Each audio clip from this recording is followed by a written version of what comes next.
Doesn't it just feel so good to be back? I cannot tell you how badly I have been wanting to say this very phrase, but welcome to Calling All Heroes. This is Major 1, the first tournament, just the start of the 2024-2025 season, and there is nobody I would rather be rating this new season in with my lovely co-cast today, Tiny Shiny. Hello.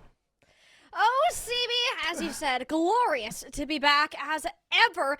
This is only the start of the Calling All Heroes 2024-25 circuit, thankfully run by Radiant here. Beginning off with Major 1, we've moved through our Swiss stage just about 2 weeks ago, and now 8 teams remain, looking ahead into the long season of competition we have. Yeah, we got quite the season ahead of us. I mean, like we both said already, Major 1, we have 6 tournaments just like last year coming all throughout as all of these teams try to get as many circuit points as they can, culminating in that LCQ and then the champs. That's where the big money is. That's where everybody wants to go. That is a long road away from here, but the journey of 1,000 miles starts with one step, and this is a big one right here. The majors are always going to be worth just a little bit more in terms of circuit points and prizing. So yeah, this is where you want to come out, especially for the first one. You want to make a good first impression and show everybody just how much of a threat you're going to be throughout the entirety of this season. And some of the teams that we have today look very, very threatening. Absolutely. We talk about all the time how first impressions matter a ton, whether it's in real life or here in the Calling All Heroes circuit. And even looking back on last season, we had a couple teams who held those dominance, and we're kind of looking forward to seeing how that ends up shaking up as the season progresses. Major 1, of course, we talked a little bit about the difference in some of these prizing and circuit points, but why don't we give you some context to what all of that actually ends up meaning? So these players will, of course, be competing for some good old-fashioned cash money that you're going to see associated with all of their placements. But on the right side, those are going to be our circuit points. Circuit points are handed out to each individual player, and by the time we are reaching for our LCQ and championships coming up in January and February of next year, it's going to be the top 8 teams that will be qualifying over into those championships culminating throughout all 6 of our major and minor events. And speaking of the LCQ, I know you and I had a lot of fun watching the LCQ and casting the action. It was a crazy tournament, but for the players, that's not exactly where you want to be. You never want to be on the outside looking in, trying to be the, qualifying in the last possible chance, as such as the name, to try and get into that championship tournament. You want to be safe, you want to be secure, and again, you want to take that first step, get a head start, get as many circuit points as you can throughout each of the major tournaments. The minor tournaments are also going to be a great way to mix up the deficit there, or make up some of the deficit. But again, as much fun as LCQ is, I promise you, as a player, you don't want to be there. As a viewer, absolutely, because that's, the tension, it's palpable. It makes for some very entertaining Overwatch, but yeah, as a player, you try to want to avoid that little pitfall there.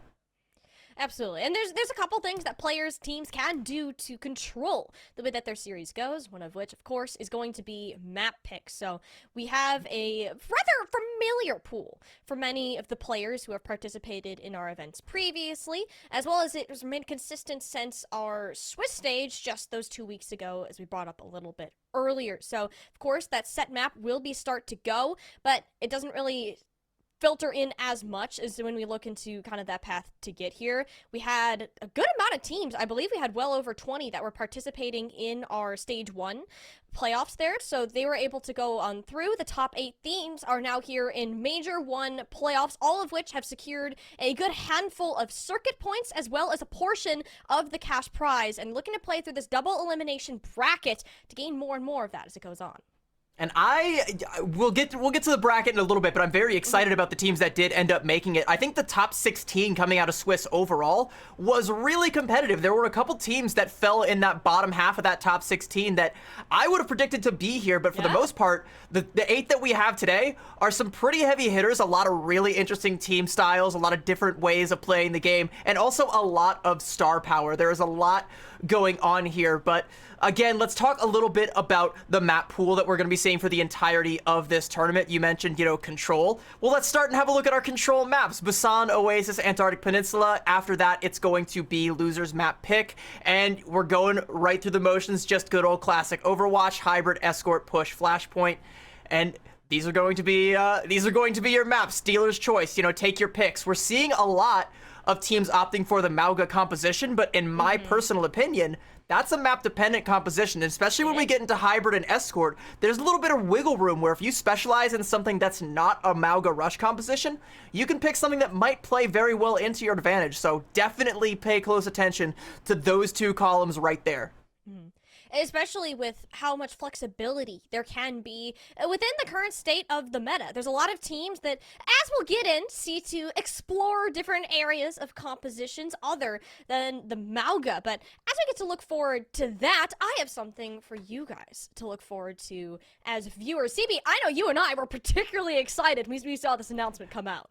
Oh, of course. Chat, okay, I know you guys, I already see everybody in the chat spamming exclamation drops, and of course you are. We got drops here, and we got some damn good drops for you too. Have a look at the adorable spray player icon and name card, but I think the thing that we're all the most excited about here is Queen. Wait, they're non-binary. Monarch. The Monarch Venture skin. You get just by chilling out here, watching Calling All Heroes, supporting the scene, giving these players your all, being loud in the chat, all of the above, or even just having it on the background while you're playing some Overwatch of your own, trying to grind out that battle pass.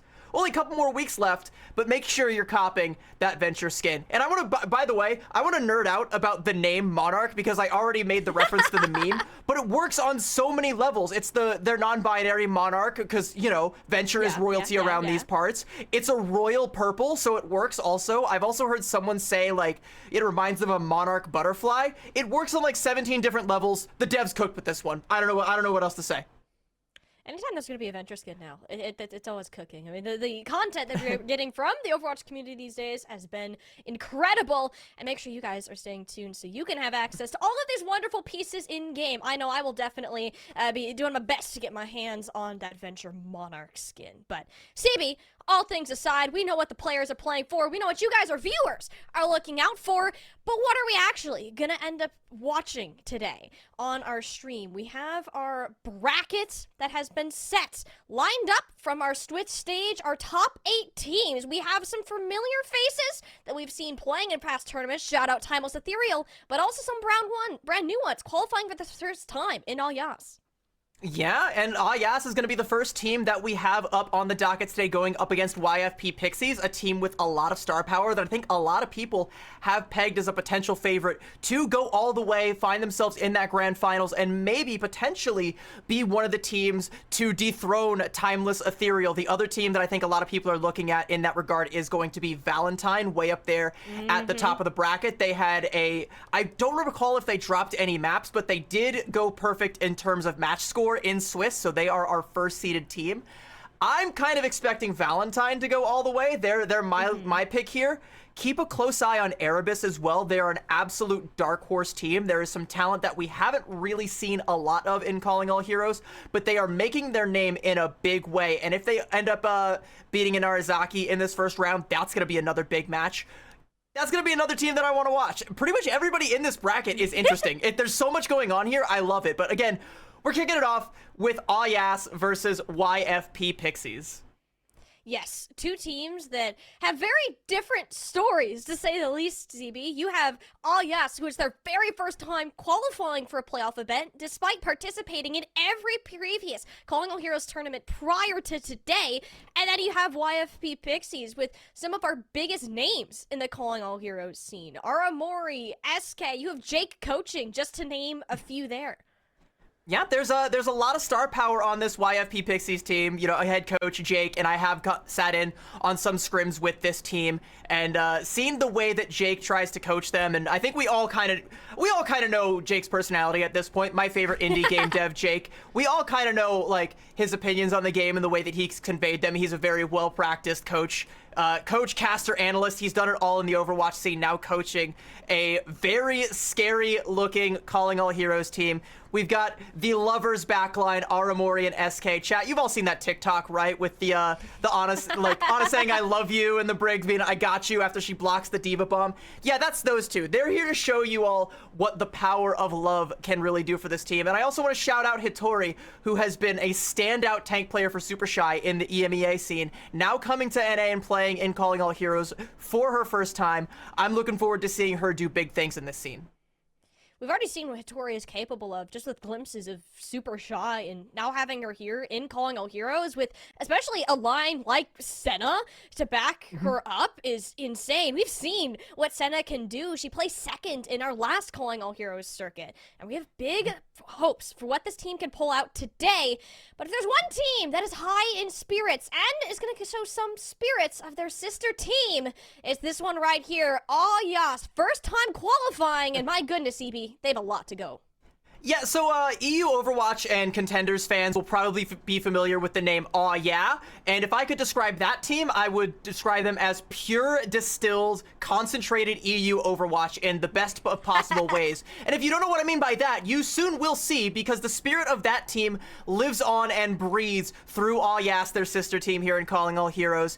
They have, as you mentioned, participated in every single Calling All Heroes tournament thus far, but this is their first playoff appearance, and they're feeling really, really confident about it. They've made a lot of improvements. They brought in this new tank player, Crash Out Devil, a very adept Wrecking Ball player. You're gonna kick things off today with Wrecking Ball play, almost assuredly. And another well-known player in the scene, Sabotabi, who is very adept at the Tracer. Be on the lookout for her to perpetually be in position to follow up on a lot of the disruption that this Wrecking Ball comp is going to provide. Again, centered around Crash Out Devil. It's gonna be fun to watch no matter what. I can't promise that it's going to, you know, straight up win the whole thing. I can't promise this team is gonna go all the way, but they are definitely going to have a very fun road trip getting there.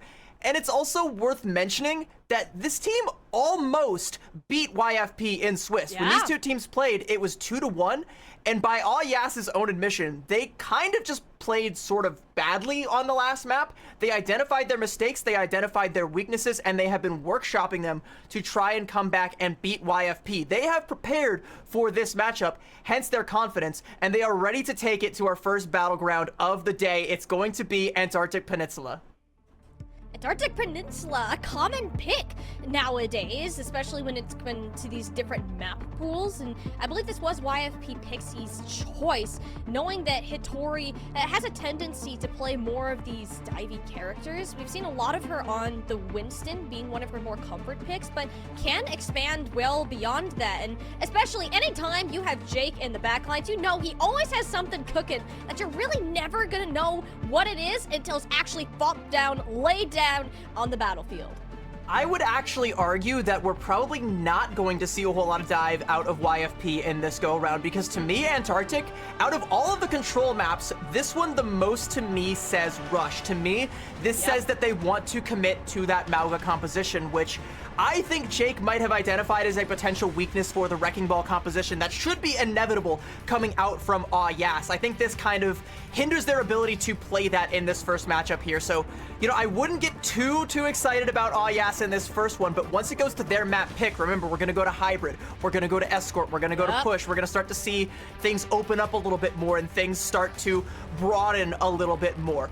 But, I mean, we can also throw all of that out the window if YFP just come out and fail to capitalize on this map pick here, and Yas just roll right over them.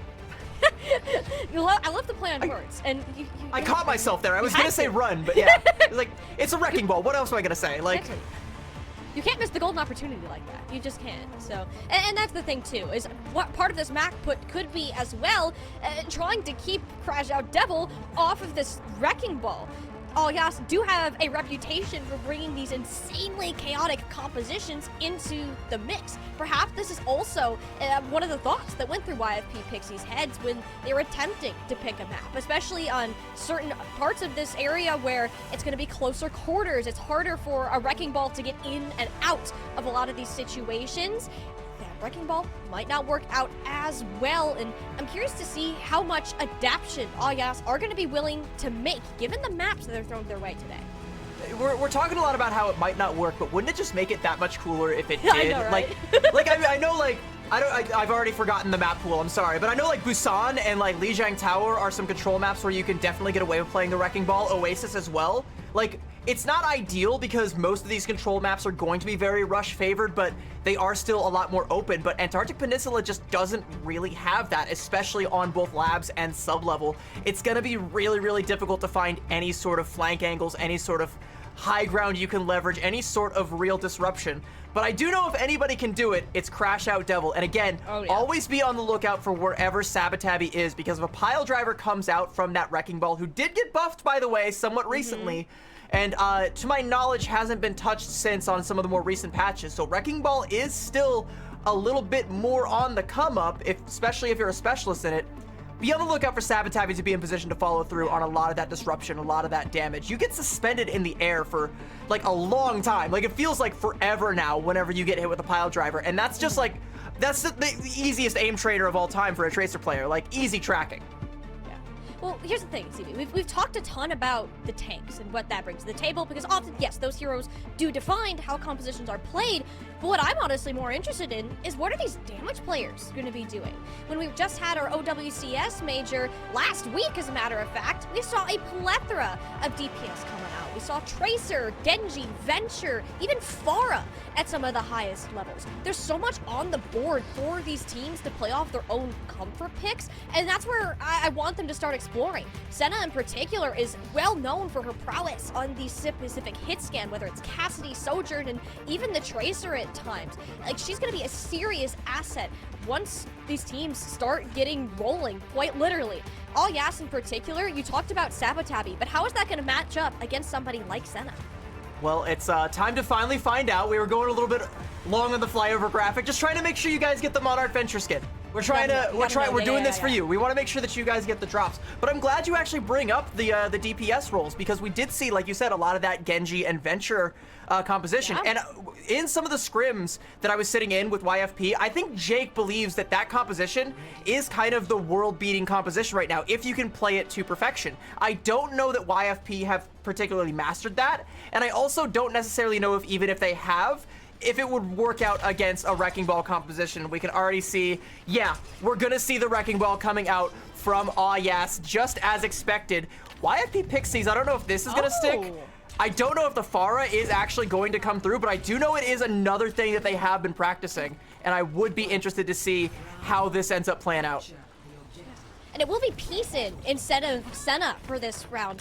Likely because Peace is really strong on this particular hero. Hittori being on the Sigma, more of an anchor to play with Par. And I'd really like this strategy, considering all Yas are consistently on this fast-paced composition where Crash Out Devil rolls in, Affy, Sabotabi, chase after. But like, look how much trouble Crash Out Devil is in. They're gonna barely escape with her life. Macy has been doing a great job healing the team, but there's just no match for anybody against Peace's rockets from above. Like, look at the damage. I mean, Yas nearly got out alive there and lived to fight another day, but losing Macy means that, yeah, you're not going to want to stick around all that much longer. A little bit of cleanup there on the Crash Out Devil. I mean, she did a great job living, getting in, causing a little bit of disruption, baiting out some cooldowns, but yeah, it's all just kind of falling apart for Yas right now. First fight down the drain. Now it's going to be all the harder for them to get in. YFP Pixies are going to be able to take more positioning, get this Pharah placed somewhere where she's going to have overhead cover. All Yas have to be looking over their heads when they come through these small, narrow chokes. It's going to make it so much easier for them to deal in more of this damage. Yeah, I mean, look at this though. Affy switches to the Echo. Peace has it scouted out, forces the flight right into Par's sight lines. Wonderful teamwork from the YFP Pixies DPS lineup. You'll notice how well they're shutting out Crash Out Devil as well, CB. Look how much damage she's taking on every single approach. And I'm a little bit worried, by the way, about this Brigitte pick on the side of Yas. I'm not sure what this is actually going to accomplish, because look at YFP Pixie's comp. The closest thing to a flanker they have is SK on the Lucio. You're not really going to be getting a whole lot of value out of the whip shots. You're not going to be building a whole lot of that Inspire. Everybody from Yas is playing all over the place, so it's not like you're actually going to heal a whole lot with that Inspire. And Crash Out Devil definitely could have used a fair bit of healing there. She literally can't move. It's like she's trying to roll at a square ball. This is not it for all Yas right now. Their hamster is not accomplishing nearly as much. And YFP Pixies, CB, they have 5 ults to work with. And all Yas have 0 zilch nada. I think at some point Sabotabi let a pulse bomb rip, but it was pretty inconsequential, unfortunately. And I don't know if she's gonna have time to build up to another one unless this fight goes really, really long. But all Yas needs some tools to make it go long. And right now, the minefield, I think, is just about all they're gonna have. And it's not going to be much, especially with Tori's Gravitic Flux. It forces the lamp, the shield, the armor packs, all the cooldowns. And for what? Macy and Sabotabi are both already dead. YFP Pixies have not popped a sweat at all. And round number 1 here will be a shield bash, actually, just as an attempt to keep Peace away. Oh, yes, Castell at this point, as much as they want, but Crash Out Devil's minefield has a whole lot of nothing when it comes to contesting the point, giving YFP and Pixies a clean start to Antarctic Peninsula. Yeah, I mean, the minefield does a good job of, I guess, zoning the entirety of YFP Pixies off of the point, but nobody is alive to capitalize off of this because everything is just falling apart, this composition. The map geometry and the comp that YFP Pixies are playing, it's just not conducive at all to what Yas want to be playing. They want to be on this more dive-heavy composition. They want to have a little bit of room to breathe, to capitalize on some of the disruption that Crash Out Devil is causing, but what's really happening is she's just going in, doing her job as best she can, baiting out some cooldowns, causing a little bit of disruption, but there's no real way for anybody to path in a way that they can get to where all of this is happening and be helpful, especially with the backline under so much pressure from Peace, who's now swapped over onto the Sombra, the bane of every support player's existence. Okay, back over onto the Tracer. A little bit more normal, but still not going to be an easy time, although you may actually get a little bit of use out of this Brig now, so we'll call that a plus. Yeah. It's something to work with, but again, you have to be worried. Oh yes, just don't have a way for the remainder of their team to enter on the fight. Par and Peace and put up a brick wall that just gets taller every time. Oh yes, try to take a step over it. Point now unlocked and high ground control forfeited by YFP Pixies just in an effort to get this point capped early, and Adrenalinda Brig still is not having any fun at all. Aramori and SK, the lovers duo as you called them, CB, managed to take out the support, give YFP Pixies a little bit more comfort. Hitoria is still low, giving Oyas an opportunity to come through. Thankfully, Par and Peace got things covered. And before that fight even kicks off, Affy, Crash Out Devil, and Adrenalinda are all really, really low HP. Adrenalinda gonna get staggered there. That's absolutely disgusting. SK, get that off my screen right now.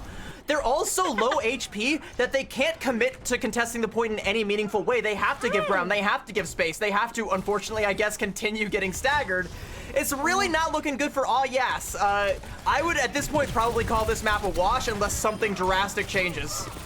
I mean, there are the spawns. This is rough. Even when Crash Out Devil ended up going down there, it was an accretion followed by the magnetic grenade, and that 700 health gone in an instant. YFP Pixies know exactly how to counter Yas and are gatekeeping them in their spawns. And Peace has a pulse bomb. That's likely going to be another stagger if it sticks. Adrenalinda, where you at? You definitely want to be head on a swivel right now for this one. Peace lurking, trying to find a place to put it. But even if they don't, it looks like Sabotabi's actually... No, it's Crash Out Devil, actually, that's going to be going into Force Point. Give a little bit of space, but that's really the only way Yas can break out of spawn right now. And even then, they're disciplined enough not to have their entire team go back to the objective, so it'll take the couple meters you can get. Hitoria, Gravitic Flux forces Immortality Field. The Feast just dominates Sabotabi and Macy like they continue to do here. This might be just about it for Yas on this point.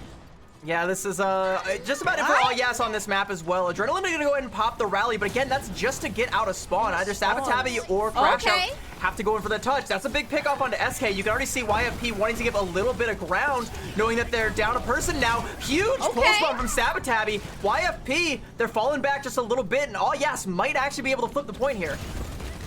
That was great from Yas. They waited for YFP to make a mistake. In that case, it was SK overstaying her welcome and clean up the rest of the team. But with Adrenalinda going down this early, ooh, that could be rough to recover from.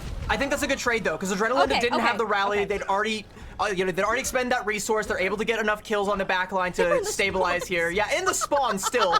We're still fighting in the spawn just because we haven't learned our lesson. But I mean, YFP Pixies at 94%.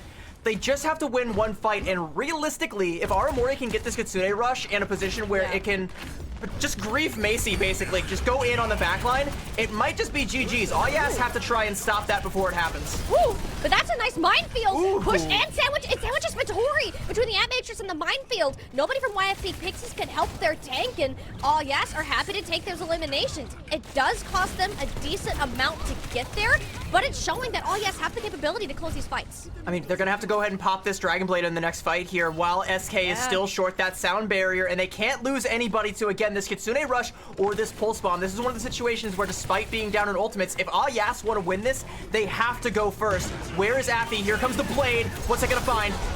Well, he comes out, that's SK on down, no sound barrier even needed to be worried about. There's a second followed up onto Par. YFP, we're not ready for the Dragon Blade. They knew the cooldown was there, and it gets the Kitsune Rush out of Aramori. Oh yeah, suddenly in a much more winnable situation.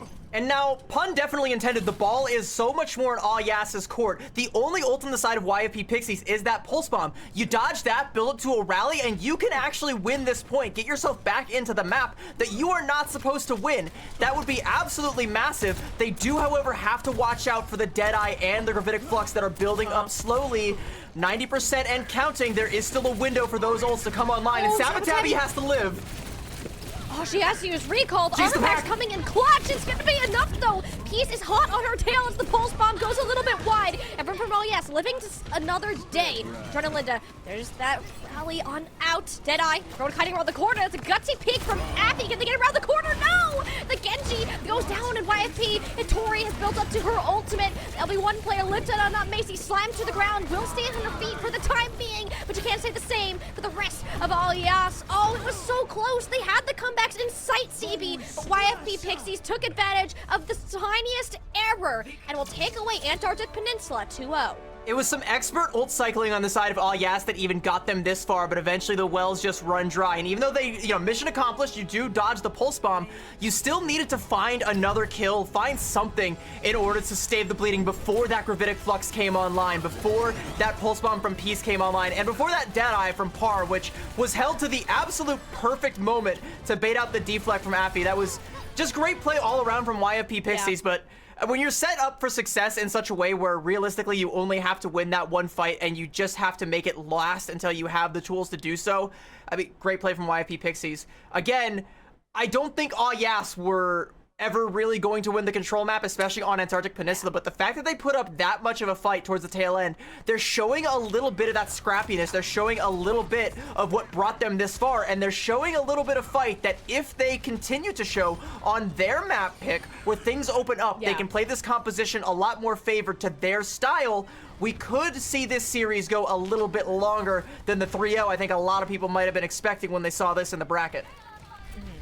Yeah, what this tells me is the series is going to be defined by map picks. There isn't a doubt about it. If it's a strong wrecking ball point where you are able to break through a lot of these more defensive holes that Hittori has been able to set up, then great, All Yes are going to thrive. But in maps where YFP Pixies have control over what is happening, it's just not going to go well. We saw that here on Antarctic Peninsula. The 100-0 shutout was hard to go away from. The flexibility, the depth of the Pixies roster is incredible to watch, and that's why we see them placing within these top 3 positions, and All Yes are going to do their best to give them a run for that title. Well, we'll have to see what their map pick ends up being and where they're going to be running onto, but I'm also a little bit curious about this Sigma composition from YFP Pixies because I haven't seen them scrimming a whole lot of the Sigma composition. I remember talking with Jake, and he seemed like a very stalwart supporter of the Mauga composition. Not like morally, because I think we're all morally against the Mauga composition, but like in terms of it being the strongest thing, the thing to play, I think Sigma just kind of gets run over by Mauga, and I think Mauga is a strong pick into the Wrecking Ball. I'm curious where the Sigma comes into play. It works on Antarctic. Is it what they're going to continue to use? I think on some of these maps, maybe if you play a Sigma poke style composition and you continue to poke and prod at the enemy backline, you don't let the Tracer get close, you don't let everybody just close in. If you can keep the threats at bay, you might still be able to maintain control over the map. So that might be a glimpse of what they want to do going forward. We'll have to see. It could realistically go either way. I'm just happy that I don't have to see that big buff Samoan man on my screen for at least one series if this is the road we're going down. Yeah.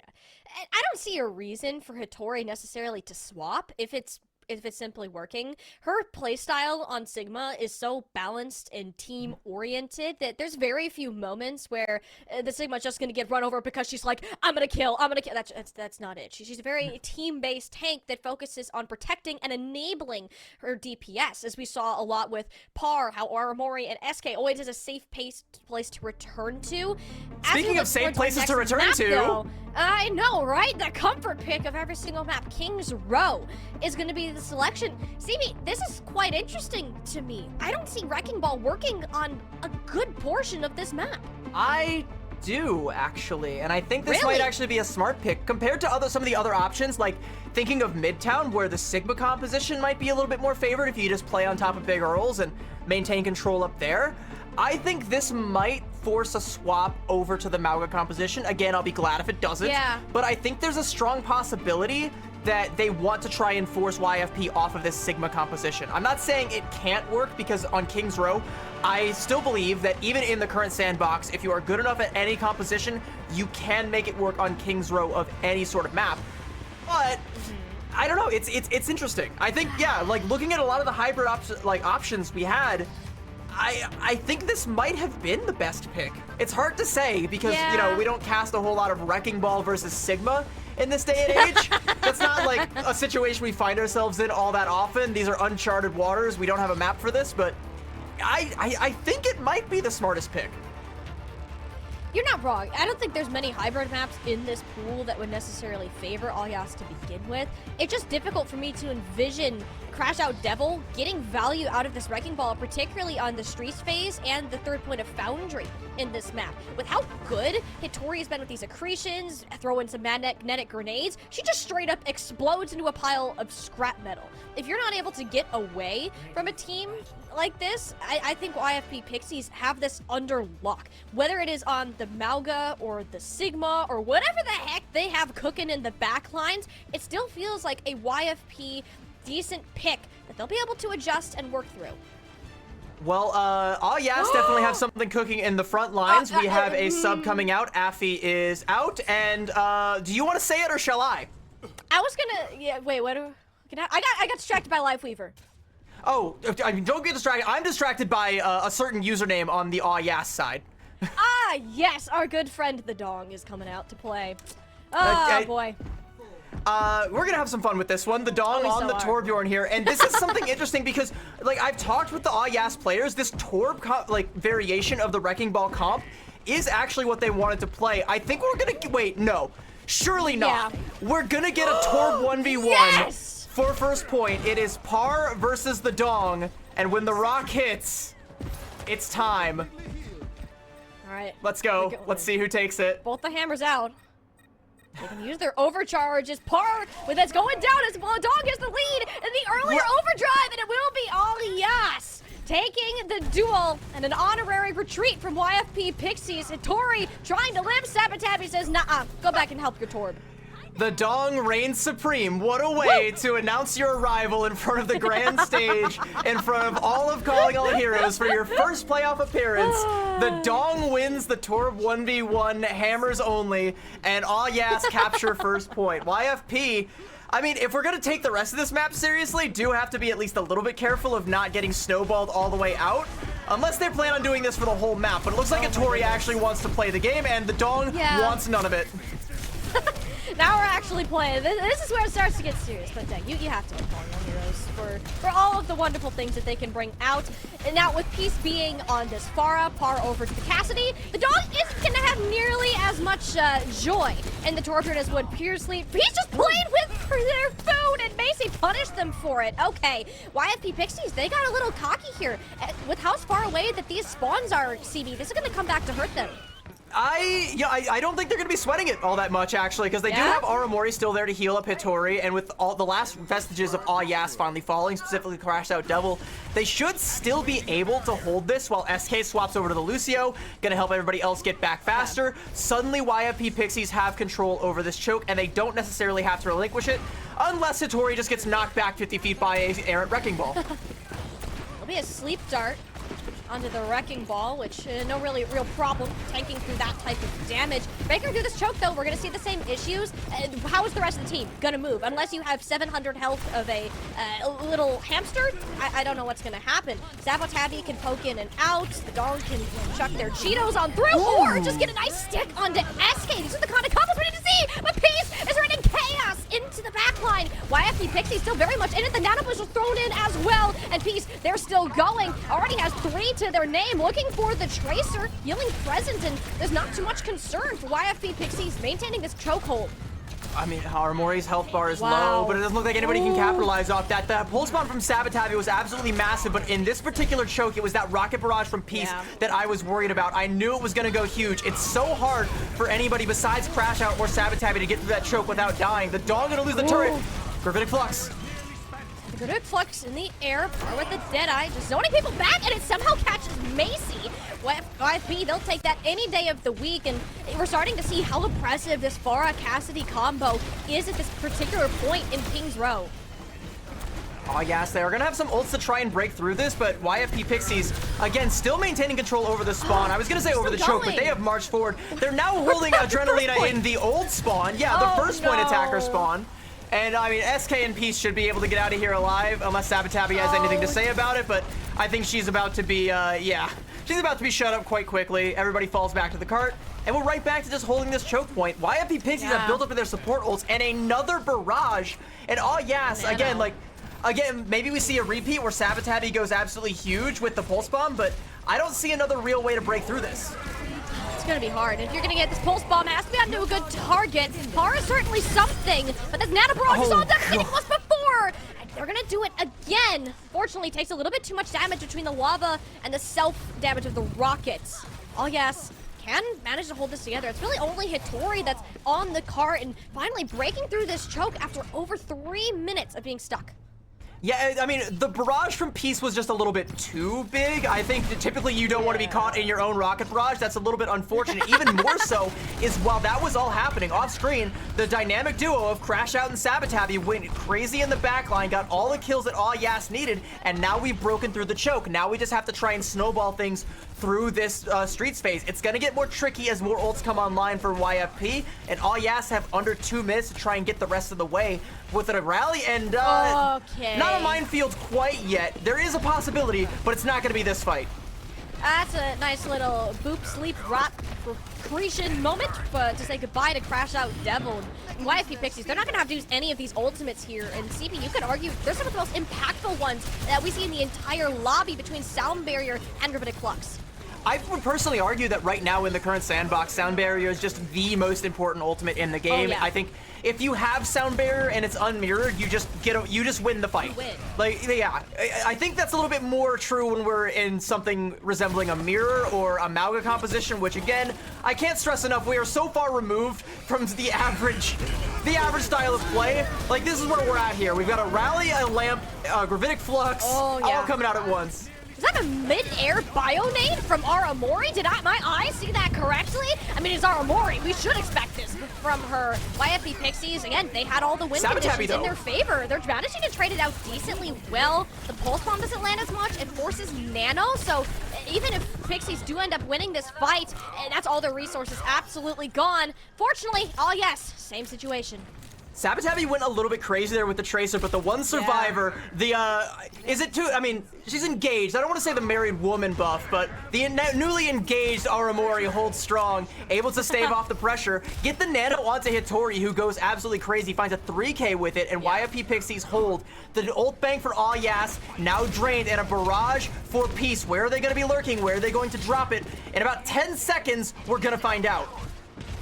Even if we can get one and live out here, and it seems Peace has their sights set on the Dong who's been hanging out on this high ground area. Oh yes, taking advantage of YSP, backing off slightly. Sabotabi, recall is forced. Nice prediction on the recall, and that's one pick all YFP needed to really get this fight open. Crash Out Devil's barely any health, and their teammates are just dropping like flies. Wonderful for barrage from Peace, Par to clean up the rest of the field, and the bar has been set about midway through the streets of King's Row.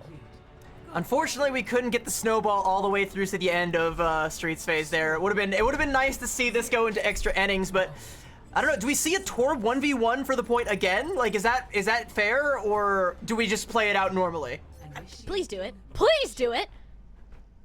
I think first fight should be the Torb 1v1. I think it happened on the attack. I think Yas should give YFP the same chance. You definitely don't want to go down 2-0 against the Dong, all right? I think Par might be ashamed to show their face if that happens. Maybe you do try and play this out normally, but I think that's the honorable thing to do is we bust out the Bjorns again. Oh, please do it. And it's always not only entertaining to watch, but also get a fair shot on either side, seeing that the Dong is on it. Hey, it could happen. It might not if Par pulls out the Widowmaker and just says goodbye to the Dong. Well, I guess that's just how it's going to be for now.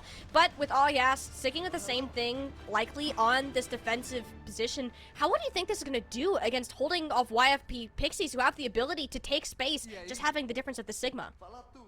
I think it's going to depend a lot on the turret placement, and YFP Pixies, I mean, they have the ability to adapt. They don't necessarily have to stay on this Pharah. They are going to be on a Zen BAP composition, which I think is interesting. I think the turret placement and whether or not Peace is able to dispatch the turret is going to be kind of everything on this first point, but I think YFP, the bar wasn't set particularly high. It's going to be a very slow push to the first point for YFP. They want to take their sweet time, really get in the heads of their opponent, and really make them sweat for it. Par just bathing in the darkness. Oh, it's great. Oh, glorious. Might not be the Torb 1v1, but your DPS is down, so it's really a 3v5 right now. You don't have your Reaper finally taken out of the trance, and Par has no care in the world for what's going on. That's a huge setback for Par. They made so much progress toward the point, and it's all undone with just one boop. Great boop comes out from Crash Out Devil, who again killed Peace in the air. That's not something that's supposed to happen, but now Par, the gloves are off. It's time to take it seriously. TP'd onto the point, trying to use the Hellfire shotguns to pressure down Crash Out, get a little bit of damage in here, take up presence on the point. And Crash Out really can't play close anymore. She way overstayed her welcome, allowing Par just to chew through her health bar, which I'm certainly never credited. Par, why are we walking through? You're on the objective. There is nowhere for you to go until this payload is capped. Thankfully, Peace has they were trying to... They were trying to take up a forward position, you know, take a little bit more space. They want to go ahead and move up, again, slowly, not too quickly. They don't want to overextend, but they do want to take a little bit of space so that, you know, Yas doesn't have as much of the map available. It'll happen eventually at a snail's pace, but we will get there, and Par will have successfully taken up space. Not enough, because Peace is down again. To a melee, mind you. Crash Out Devil just rolled through mid-air and just smacked Peace across the nose. That is incredible. I mean, YFP Pixies, your sponsor right there, not too worried. The Par eventually, that's two shots to the head, and you're gonna go bye-bye. And, oh yes, we'll have a chance to replicate the same hold that we saw YFP Pixies perform so well. What a shot from the Dong, too. Did you see the evasive maneuvers Par was pulling out there? To be able to hit those two headshots, like, back-to-back like that? Oh, yeah. Insane aim from the Torbjorn player over here for Yas. Now they have control over the choke point and a minefield, but to potentially drop right on top of it, this is how Yas can hold. It's a nice minefield, but all it does is separate Hutori, who has a gravitic flux to get out of danger. The sound barrier still reaches through the mines, and spam them back down to the ground. Peace chucks a couple rockets in their direction. Oh, yes, blown to smithereens. The box of victory around the corner. With how close this hold is, CB, I don't think they can get another touch. Is this going to be the spawn hold from Par? Are we going to get the spawn hold from Par? The spawn hold? Once again, they're pushing up, and Lightning McQueen over there are going to go right in, and we'll see Crash Out Devil going in for the touch. Barrage to try and remove the hamster from the point. It's not successful, and Par falls. I mean, Par falls, but who's there for the point? Can't really call it too much of a C9 with all of the CC that was chucked in their directions, but I gotta say, CB, YFP being up on this match point, yes, it was expected with how solid of a roster they are. This has got to be one of the most interesting matches of Kings Row we've ever casted. This Gravitic Flux, by the way, I mean, all jokes aside, was absolutely crazy. They put so much resources into Hattori to keep her alive throughout it, and even still, the great, like, you know, peek behind the brick wall there to try and keep herself safe, make sure it went off. And then when it goes off, it's absolutely massive. And again, the bar wasn't set particularly high on Yas's attack, so when we finally do get to that point in time, like, it's all just done at that point in time. Like, it's a very fun, a very chaotic, a very interesting Kings Row. I think some of the most fun I've ever had casting this map, but I wouldn't expect to see something like that ever again. I think we should give, like, half a point. Like, the score is currently 2-0. I think we should get half a point for the Torb 1v1, personally. Yeah. So it's a 2 to 0.5. That's what we're looking at. Yeah, I think 2 to 0.5 is about where we live right now. I think in my heart that's what the scoreline is, but it is going to be Yas's map pick as we go into the next one, and they will be hopefully able to make up the deficit, maybe bring us to a 2 to 1.5. That would be interesting. Also, I have some bad news for all of the Dong fans in chat. Dong is going to be coming out. Affy will be back in for the next map, and I'm curious to see, first of all, what we're gonna play, what map we're gonna go to, and also how much fun we're gonna have on the next map, because the sky really is the limit right now. Yeah.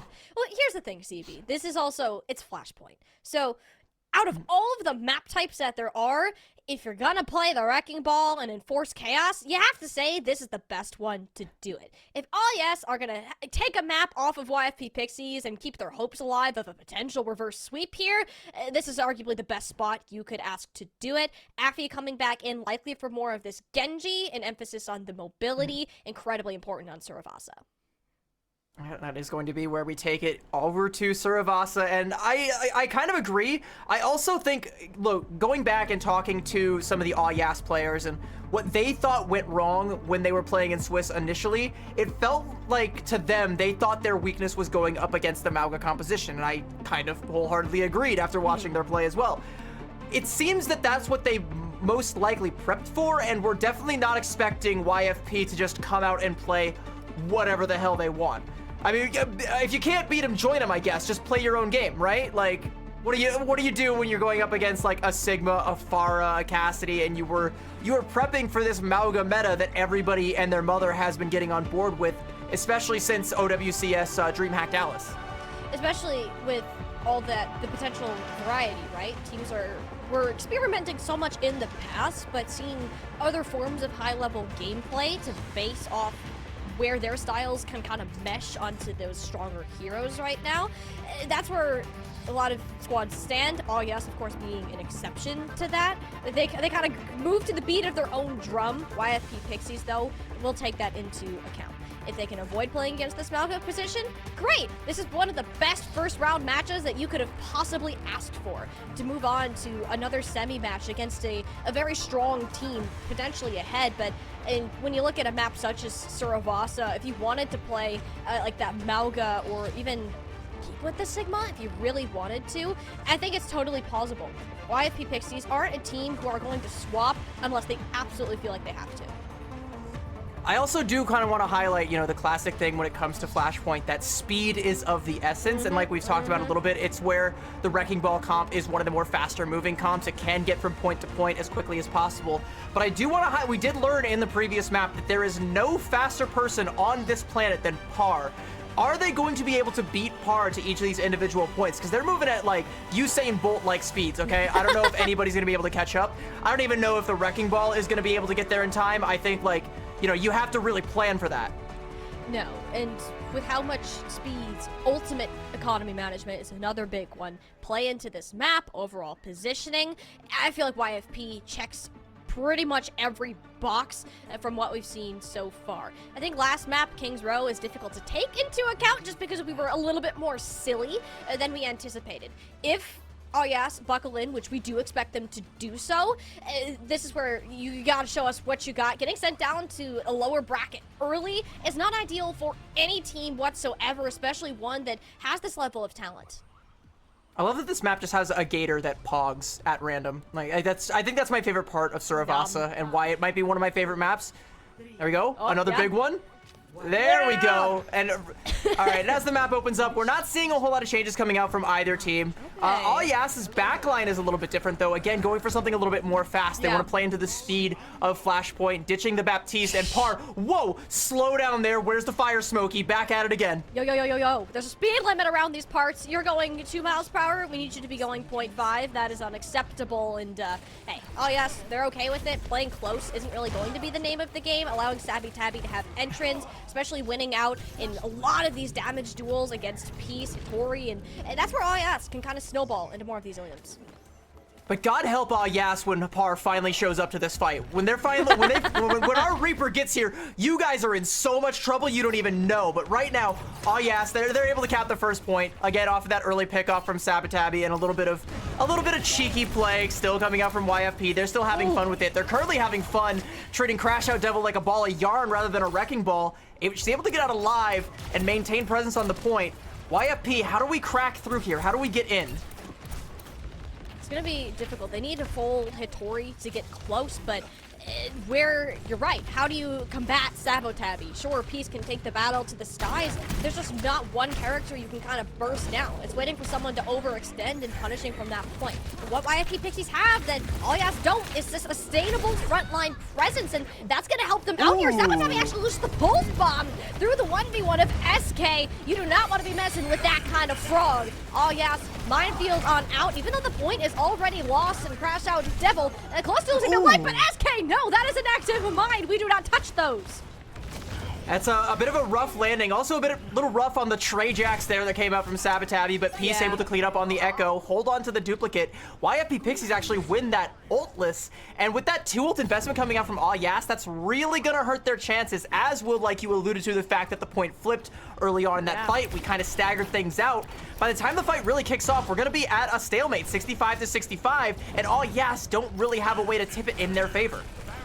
You're maybe waiting for a duplicate to come out from Affy, and who knows how much that's going to accomplish. The recall is gone, sound barrier is out, and with nothing to match it whatsoever, it'll be Macy getting steamrolled on over. YFP Pixies looking for anything more that they can have, knowing that there's very little sustain. Sound barrier from Adrenalinda is now online, but not advisable to invest it in the slightest. Best to save it for the next point. So YFP Pixies are looking to close out, mark it, and try to make it their own. I mean, yeah, like I said, Sound Barrier is one of the most important ultimates in the current sandbox right now. If you have it and the other team doesn't, you should just win the next point, no matter what YFP throw at Yas. They should be able to withstand, but, you know, a Death Blossom Gravitic Flux combo might be kind of a lot. You're going to want to make sure you go in, get some kills beforehand. Okay, Par, that's genius, you've gone though. too fast, you've run headfirst into a wall. And again, every time we're watching Par swagger on over, Sabatabi gets a kill. Death Blossom goes in, is going to get anything from Par. Oh, nope, that's a kunai to the dome. We got so excited there, and nope, not the way the YFP Pixies wanted that fight to turn out. Only ended up using the Death Blossom, though, where as Yes can make an equal trade for that investment and get the bonus of the point. And get the bonus of holding on to the sound barrier. And now that the Death Blossom is off the field, you're gonna have to try and combo the Gravitic Flux with the duplicate in some way, but who do you even duplicate on the side of Yas that you're gonna follow up on the damage with? A Tracer? Maybe, but I don't think that's enough burst damage to deal with the sound barrier from Adrenalinda. Not quite. And I don't even think YFP Pixies are making their way to the point anytime soon, given the explosive minefield. SK getting flashbacks. Thankfully, we'll have a nice, safe touchdown with the rest of her team. We mentioned how impressive sound barriers can be, but Adrenalinda, it only hits onto 2, and she's still incredibly low with the Gravitic Flux, barely hanging on for dear life. Can't say the same for Macy. This team is split, spread out, and there for Hitori's taking. She's just so dang good when it comes to isolating players on this Sigma. Not only just hitting the shots, but knowing how to combo with the team. The sound barrier from Adrenalinda was a little bit too early. Hitori was actually able to path onto the point, force a lot of positioning from Yas, force them all back. Adrenalinda had to pop it, otherwise, you know, they all would have died a lot quicker than they ended up actually falling, but that just opens the door for that big Gravitic Flux and the follow-through. Nobody can get topped up by the end of it, and now the shoe is on the other foot. Pixies are the ones who have the sound barrier. Yas are the ones left wishing that they did. Especially, there's not anything particular that this needs to counter. Aramori has the answer for Macy's Kitsune Rush. Should they decide to pop it, we'll be up on the high ground. Aramori opting to take the approach of the objective here, and that's, the duplication gets little to nothing. Peace makes Affy explode as she just barely touches the ground, and YFP Pixie's already off to an incredible start here, assuming they can keep Aramori on her feet, which she's perfectly capable of doing so on herself, and taking 2 down throughout the process. It's scrappy for sure, but YFP Pixies still stand tall after the dust settled in Palace. Great little pick off there from Sabatabi at the end, though. That might slow YFP's progress towards the next point. Yas also able to hold on to that minefield, start to build up a little bit more towards their sound barrier and force it out. You guys just having a moment here? You good? Par, peace, you good? Your team needs you right now. Your tank really needs a little bit of damage and potentially a bit of healing. Hitori's able to get the mega health back and live. Pops the flux. What? And gets Macy, and the entire team dies! Oh my word! We thought Hitori needed help. Par and Peace were having a nice walk in the park. We turned back to the chaos. Hitori's like, nah guys, I got it, don't worry. Call an ambulance, but not for me. Par and Peace actually build up to their ultimates. I guess, you know, having a little bit of a moment by themselves. I guess that helps, you know, really get the spirits up, get the ult economy in a nice, good place where we now have the Death Blossom and the duplicate, and we've got Sabotabi threatening to remove one of those from the field. But yeah, Par, lightning cat-like reflexes coming out from Par to be able to dodge it. There's another Death Blossom too. Didn't have great luck with it last time we saw the ultimate make an appearance. Perhaps we can have a bit of a change. The ultimate is difficult to get value out of with how evasive Alias's comp is. So YFP Pixies are happy to just control this point for as long as they have to, not taking fights that are unnecessary. Over the Soundberry this time, hitting onto all 5 players. Death Blossom into the backline. All right, that's a trade 1-for-1 out of Appy and SK. Sealing the fate of Crashed Out Devil gives YFP Pixies a great chance of closing out this fight, this point. Oh yes, have one more contest on the table. And it's not going to be a good one. I think this might be done and dusted. I mean, look at the ult economy. YFP Pixies, they're going to have both support ultimates. This should be just locked up in a Ziploc bag 3-0 for YFP Pixies. Unless we get a big play, unless we get an Ajax, unless we get, you know, Aramori falling. But even still, we got to get a touch. It's not going to be Crash Out Devil. Sabotabi has to blink in. Aramori going to go ahead and pop the Kitsune Rush. And now all Yas have to try and play into it.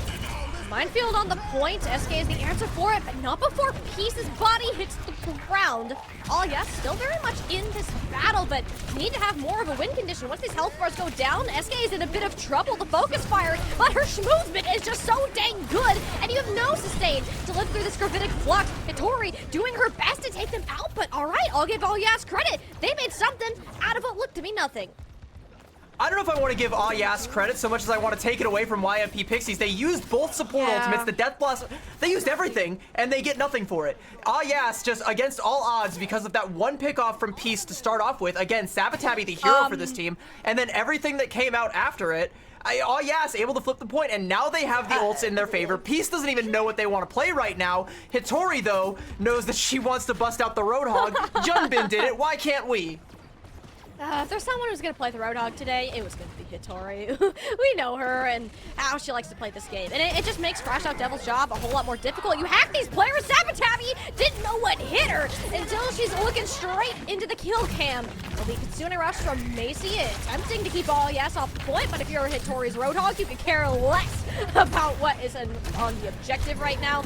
Taking away from the Roadhog and really just poking her with a 10-foot pole, trying to stay out of the range of these hooks. It's like, look how quickly it just deletes these players. He stopped Crash Out Devil's momentum. YFP Pixies have an answer for every single thing. What a hook from Hitori, sealing the fate of Sabotabi and Ayas along with it. YFP Pixies winning their first match of the Colonial Heroes Major 1 playoffs 3-0. We went from an honorable Torb 1v1 on King's Row to the most dishonorable way to grief a Wrecking Ball I've ever seen. Look at this composition. Oh my gosh. Look at this absolute disrespect. A Sombra to hack the ball, a Roadhog to hook the ball, and also the Tracer twice. And also this play from Hitori. Look at this play from Hitori that shouldn't have happened but did. I don't even, yeah. Calling All Heroes is back, baby. Woo! This is where we're at. Oh, we expected nothing less. CB, we love Calling All Heroes for the fun colors, the new looks that it can give us in Overwatch, but also the opportunity it provides for these players. So even if it is a match that is taken seriously, I love to see that the players and participants can continue to have fun with it and enjoy themselves throughout the competition. I don't think we could have asked for a better match to kick things off. Oh, no. I mean, maybe we could have gone for like a map 5 banger, but I think, like I said, Aw Yas very much in the spirit of their brother team. Aw yeah, very EU-centric, very crazy, chaotic Overwatch. And YFP, they just kind of play into it. This win a lot more one-sided than when they met in Swiss. Yeah. I think, you know, maybe Aw Yas got a little bit overconfident. I think, again, YFP, they just realized, you know, back in Swiss, they were overthinking it. They were trying a little too hard to play to the meta. If they just play heroes they're good at and play better than the enemy team, you just win. Easy as that. Maybe sometimes you get a little too silly. Maybe you give Aw Yas an inch and they try to take a mile, but then you switch to Roadhog and you just take it right back. And we do want to shout out Hitori. I think that she had an incredible debut within Calling All Heroes. We already had an idea of what she was capable of just from how great she's performed in Super Shy in the past, but having her here on YFP Pixies, as much as they like to be a little bit silly at times, when it comes to these teams that also are considered to be within that top 3, Hitori is going to be the tank player that gives the Pixies a chance. And in this kind of chaotic situation, to be able to even show off your abilities to that degree that Hitori was, that is also something. Like, that's not something that you want to take for granted. Like, typically you'll see people playing like suboptimally or in kind of like weird situations, and we saw Hitori do that to try and like go with the flow, roll with the punches. Just, you know, if this is what we're doing, win in Rome, do as the Romans do, be silly. Even still, she looked good on the Sigma and on the Roadhog. Yeah. Again, I suspect later on into the tournament, this team is going to pivot to something a little bit more Mauga-centric. I think this Sigma composition was tailor-made to grief the style of play that Yas wanted to play, but I'm still glad we got to see it. Yas, I think, will still be a scary and chaotic team for the lower bracket, which is unfortunately where they will be headed as YFP moves on in our upper bracket and continues. One of the favorites, like we talked about. Yeah, one of the favorites indeed. And while they have finished up their match, we're still going to go ahead and catch up with the rest of our bracket. We have another game, actually 3 more, to come your way. Only a taste of Calling All Heroes has come through, and we're not even ready to come up with the next game yet, because we get to hear from a player on YFP Pixies, the interview, our favorite part of the show. So don't go anywhere. We'll be right back.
To bid our first match at the Calling All Heroes Major 1 goodbye just yet. Savvy, we had quite a show, to say the least. It was a match of all time, one with YFP Pixies, a team who we expect to perform highly, and they did so today. 3-0 win over Yas, knocking them down into that lower bracket, and it all started here, back on Antarctic Peninsula, where we saw YFP Pixies pull out on a look we weren't entirely expecting. It definitely was a match of all time. It definitely happened, and I think it's all going to be burned into our memories for a very, very long time. Hopefully not burned into IFPs, because they do have many more serious threats ahead. But, I mean, still, being able to dispatch of Yas, a team that nearly got the better of them in Swiss in this way, is definitely nothing to scoff at, despite very heated exchanges on the Torbjorn, very heated plays on the Reaper and the Pharah. You know, a lot going on in this game. I can't. There's only so much I can analyze about this match. It was fun. Yeah. It was definitely Overwatch. I don't know what else to say, but Overwatch definitely happened. Overwatch episode. Hey, that's literally the best way that you can put it. We can try to analyze it in really big detail if we want, but main points that did stand out to us were especially Hattori. We were just tooting her horn not too long ago with her debut in Calling All Heroes being just about as impressive as we thought, and Par and Beast, their synergy proved to impress as well. And actually, CB, speaking of Par, that is who we are going to have join us on the desk for our interview today. Par definitely took the slower approach to a lot of our matches today. I love seeing the Reaper come on out. Talk me through, how does it feel playing in the first Calling All Heroes events of the 24-25 circuit? Yeah, it feels pretty good. I'm just chilling, just having a walk and stuff, taking a stroll around the map. Yeah, it seems like you definitely unlocked some previously unforeseen Reaper movement tech. Do you want to give any tips for how somebody can unlock those the sheer speed that you displayed in between the maps there? I'm just good at making space, just have a stroll, have a laugh, be chill. It just creates all the space, and then your team wins. Your team just shoots them. It's all good. It seems to work out. It seems to work out for you pretty well. Going forward, though, I imagine you're probably gonna have to adapt your strategy a little bit more. Maybe not play the super speedy Reaper compositions. How do you like your chances going up against the rest of the field now that Yas has been dealt with? It's pretty free, honestly. I think we'll win 3-0 every map. All good. Okay. Every map, all game. Okay. Interesting. Okay. Is there a certain team that you're looking forward to playing against? Is there anybody who you think will give you even the slightest bit of a challenge? Yeah, probably Timeless or Valentine. We're versing Timeless Lex, so it'd be a hard match, but I think we can do it. I believe, I trust. And very short interview, because, I mean, we didn't have a whole lot of questions, because the game just kind of happened. It was fun, it was silly, I think we all had a good time. But, and before we send you off, do you have any shout-outs you want to give, anything you want to say to your teammates or to anybody else? It's the first interview of Calling All Heroes. What do you got? Just thanks to my team for carrying me while I'm just trolling, walking around the map and stuff. Hattori's Hattori's the best tank in cards, and yeah, just carried me. It's kind of crazy, but I mean, once you showed up too, you were also a threat. Once you actually finally got to the fight, the tide all changed. Yeah, of course. Just waiting for your arrival, building. If I'm not walking to the point, they just can't win. I just need to take the stroll. It's just unstoppable. Hey, you're fashionably late to the party. That is a very normal thing, as I have recently learned. So it worked out for you guys in the end, and we are looking forward to seeing your matches, especially against Timeless, as that does come up. Is there anything in particular that you can give us on the inside that you guys have been preparing? Are we expecting a little bit more of the Reaper from you, sticking more of this Cassidy? Yeah, definitely locking Reaper and just walking into them. Definitely. As you should, Par. How do you even stop it? How do you even stop such a foolproof strategy? Yeah, you have swagger. It's free. Oh boy, you gotta. Thank you so much for joining us, Par. Best of luck in your matches going forward, and yeah, thank you again for giving us a show, and congrats on the win. Cool, no worries. Thanks for having me. Just walk at them, CB. Just walk at them. If you want to win your ranked games, just walk at them. They won't know what to do.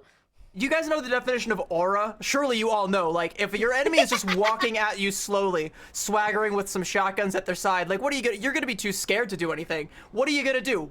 9 out of 10 people would fold in that situation. They'd turn tail and run. But not Par. Par knows. Par has been there. They have been the one on both sides of the gun.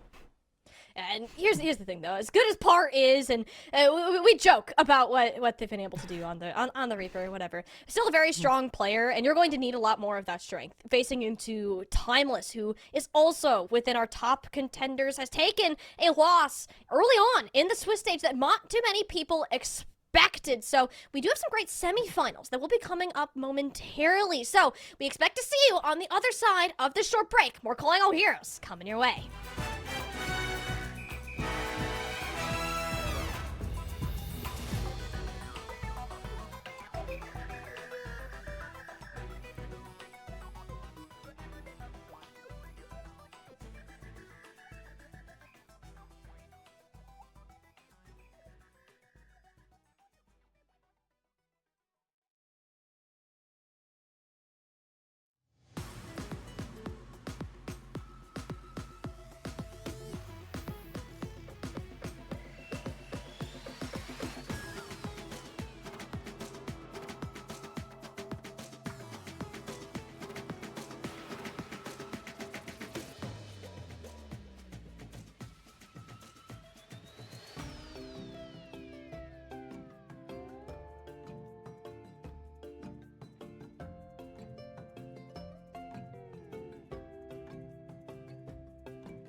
Heroes Major 1 has been off with a bang, and it's only the very start. We still have 3 more matches to go today alone to see who will be making it to the grand finals at the end.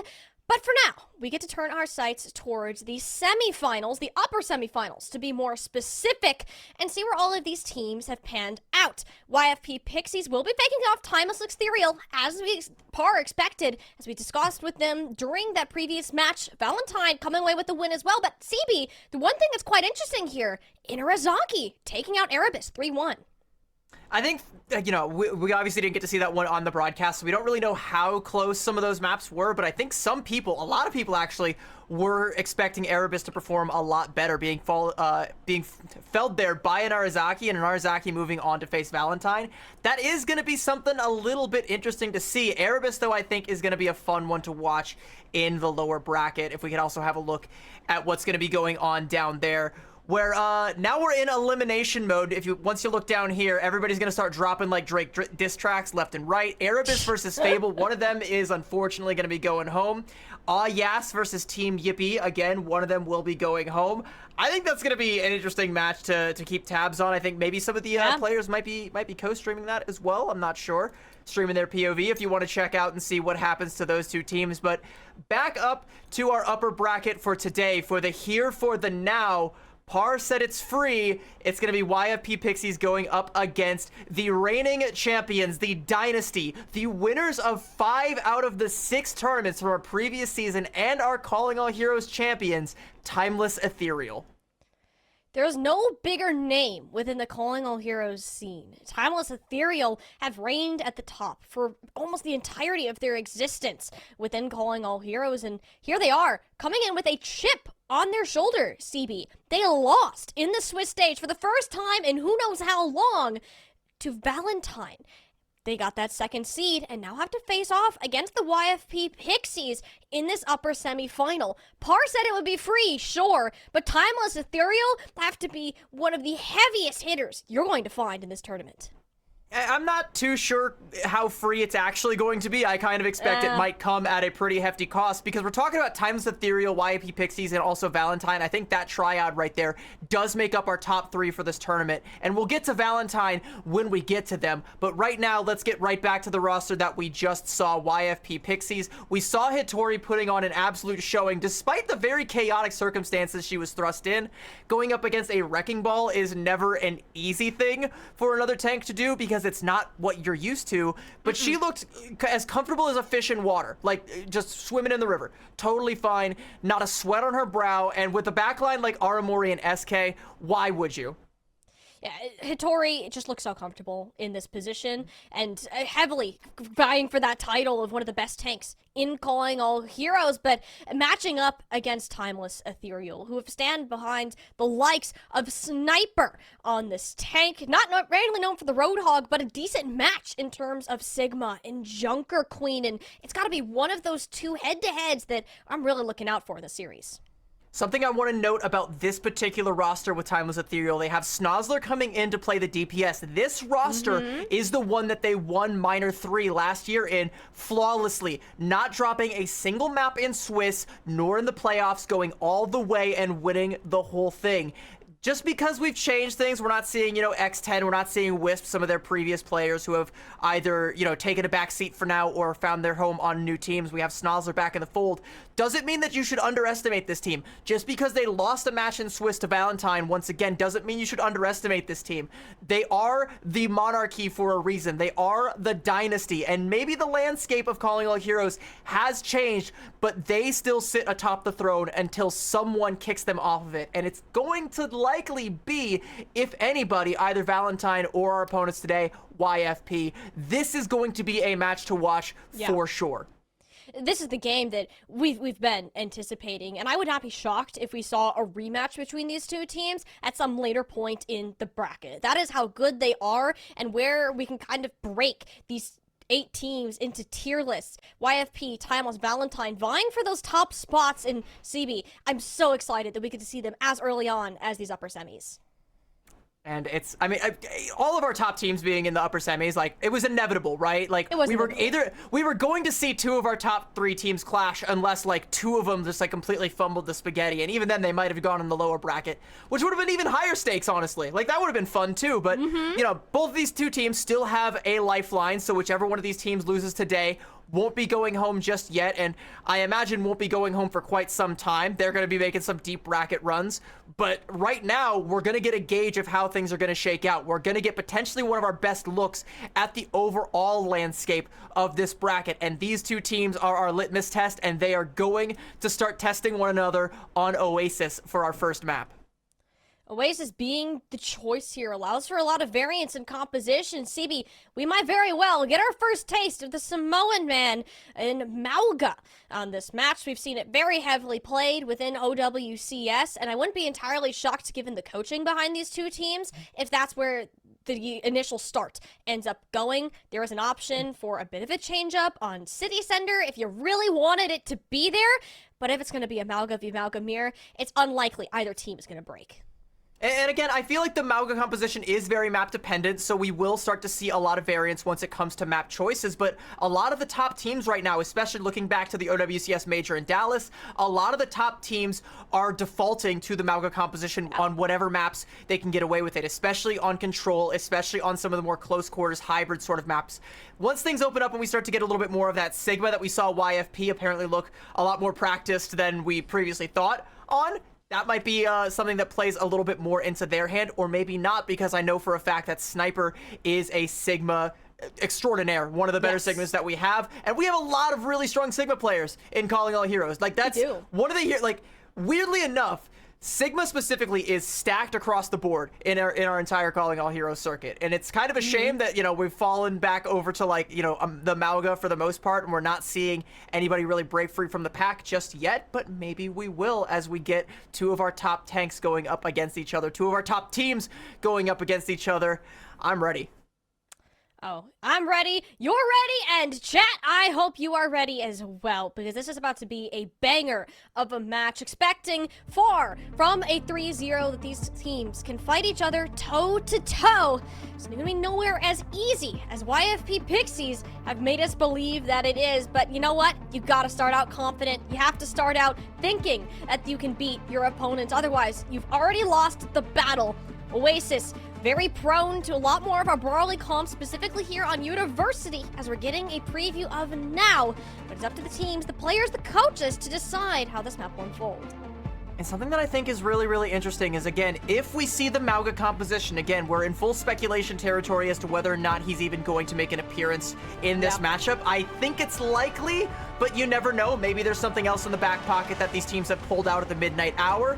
If we do see that, though, will we see the elusive Genji Venture variant of it? Because that's a very difficult comp to play, and we did see some of the top teams, but mostly the Korean teams, favoring that. Typically EU and NA, where most of the field here is from, tail a little bit behind Korea by a couple of weeks. Maybe at the top of Calling All Heroes, some teams have caught up, or maybe they haven't yet and they still want to play into what they're the most comfortable with. But I think in terms of rosters, both teams are equipped to try it if they feel confident in it. I think Bun is one of the best.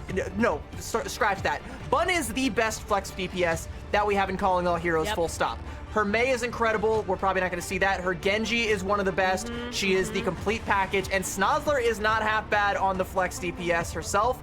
So Timeless Ethereal could bust that out if they have some practice on the Venture. And I know that there's a very deep DPS line on the side of YFP. I think we're going to be seeing Peace and Par coming in. Peace, another phenomenal flex DPS player. They also have Senna and H-Key on their roster, so they can make changes and potentially pull that out if they see fit. But I do also know that they like the Mauga Pharah composition. Especially, we saw a little bit of Pieces Farah back on Antarctic Peninsula of our previous series, so we know that they can pull it out and play this positioning so well and get value out of that flying hero. It's just a matter of time and whether that makes a reappearance or not. I am a little shocked that we haven't seen any Venture yet today, and honestly, Sabi, I need some rock-munching goofball presence in my life. I need to hear Valeria's voice again. We got to meet Ventures VA Valeria at DreamHack, and they were an absolutely delight. Quick little anecdote, by the way. I was at a party after the first night of DreamHack, and SK and Valeria both showed up, and we were some of the last people there after everybody had like started clearing out. Valeria and SK just went to the kitchen and started like cleaning up. It wasn't their house, it wasn't their hotel, they just started like doing the dishes and throwing all the trash away. They are like the sweetest people in the world. Aww. And I adore them for that. That's the kind of person that like you need in your life. The kind of people that will clean up other people's messes at a party after everybody has gone home. Like that's just sweet. That's so sweet. And I think one of the cool parts about Calling All Heroes as a whole in general too is the amount of closeness that all these players have with each other. Even if they're not on the same teams, having the pleasure of interacting with them or finding them in massive groups at DreamHack or in just other places in general has been incredible. The level of friendship and competition that they can find the balance between it always touches my heart, and it makes me smile to see all these players having fun as well as taking on a serious competition.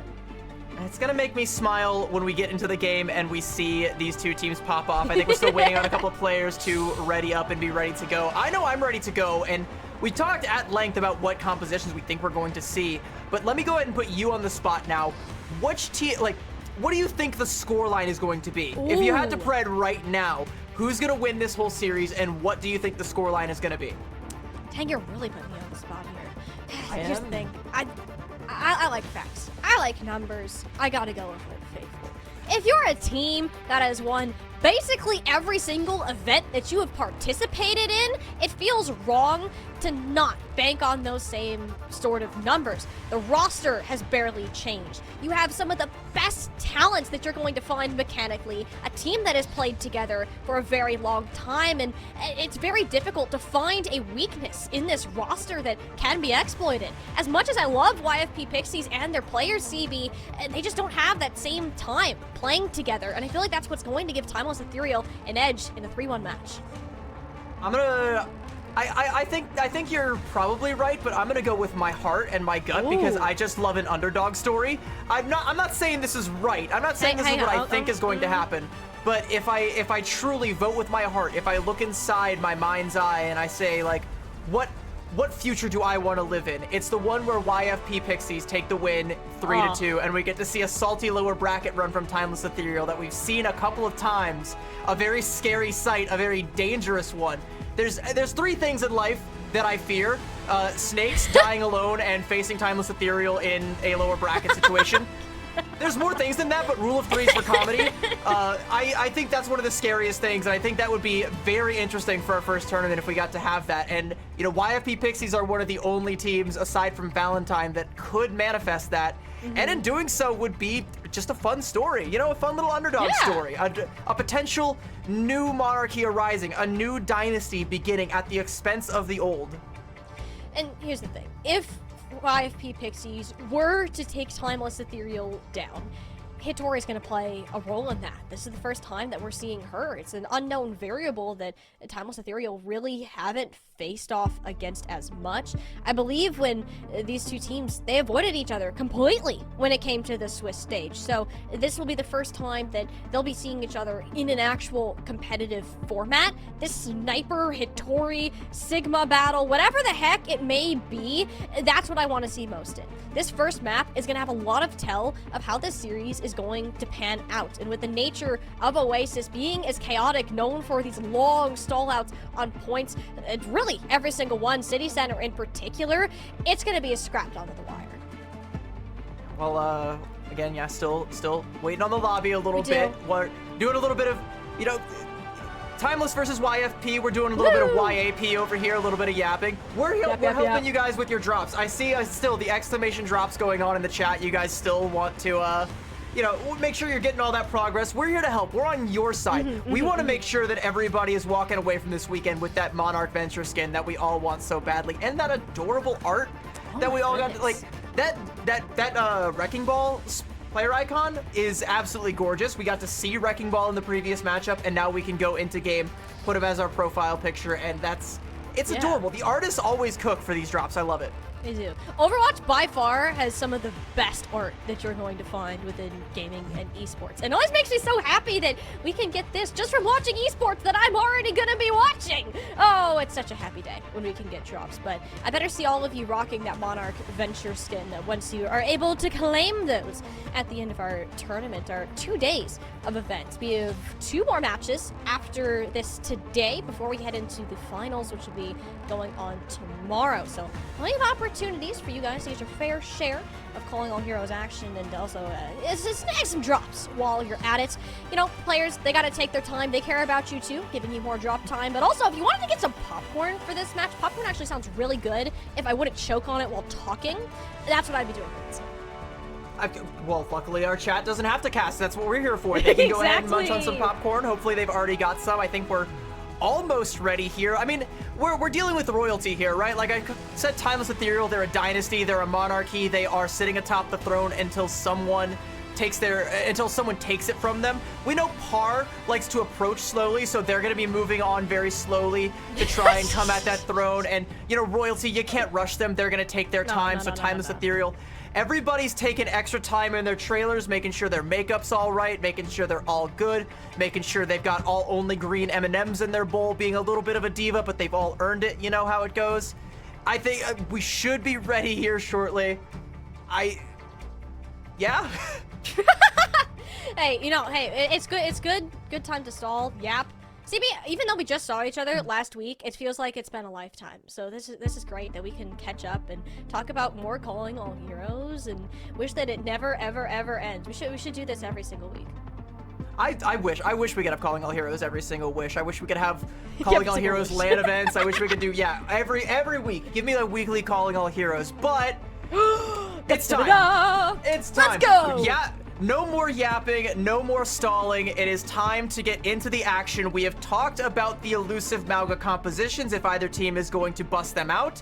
We've talked a lot about the rosters. We've talked a lot about which different points on Oasis might we be starting on. Where are we going to be kicking things off? It's going to be Gardens, it would appear.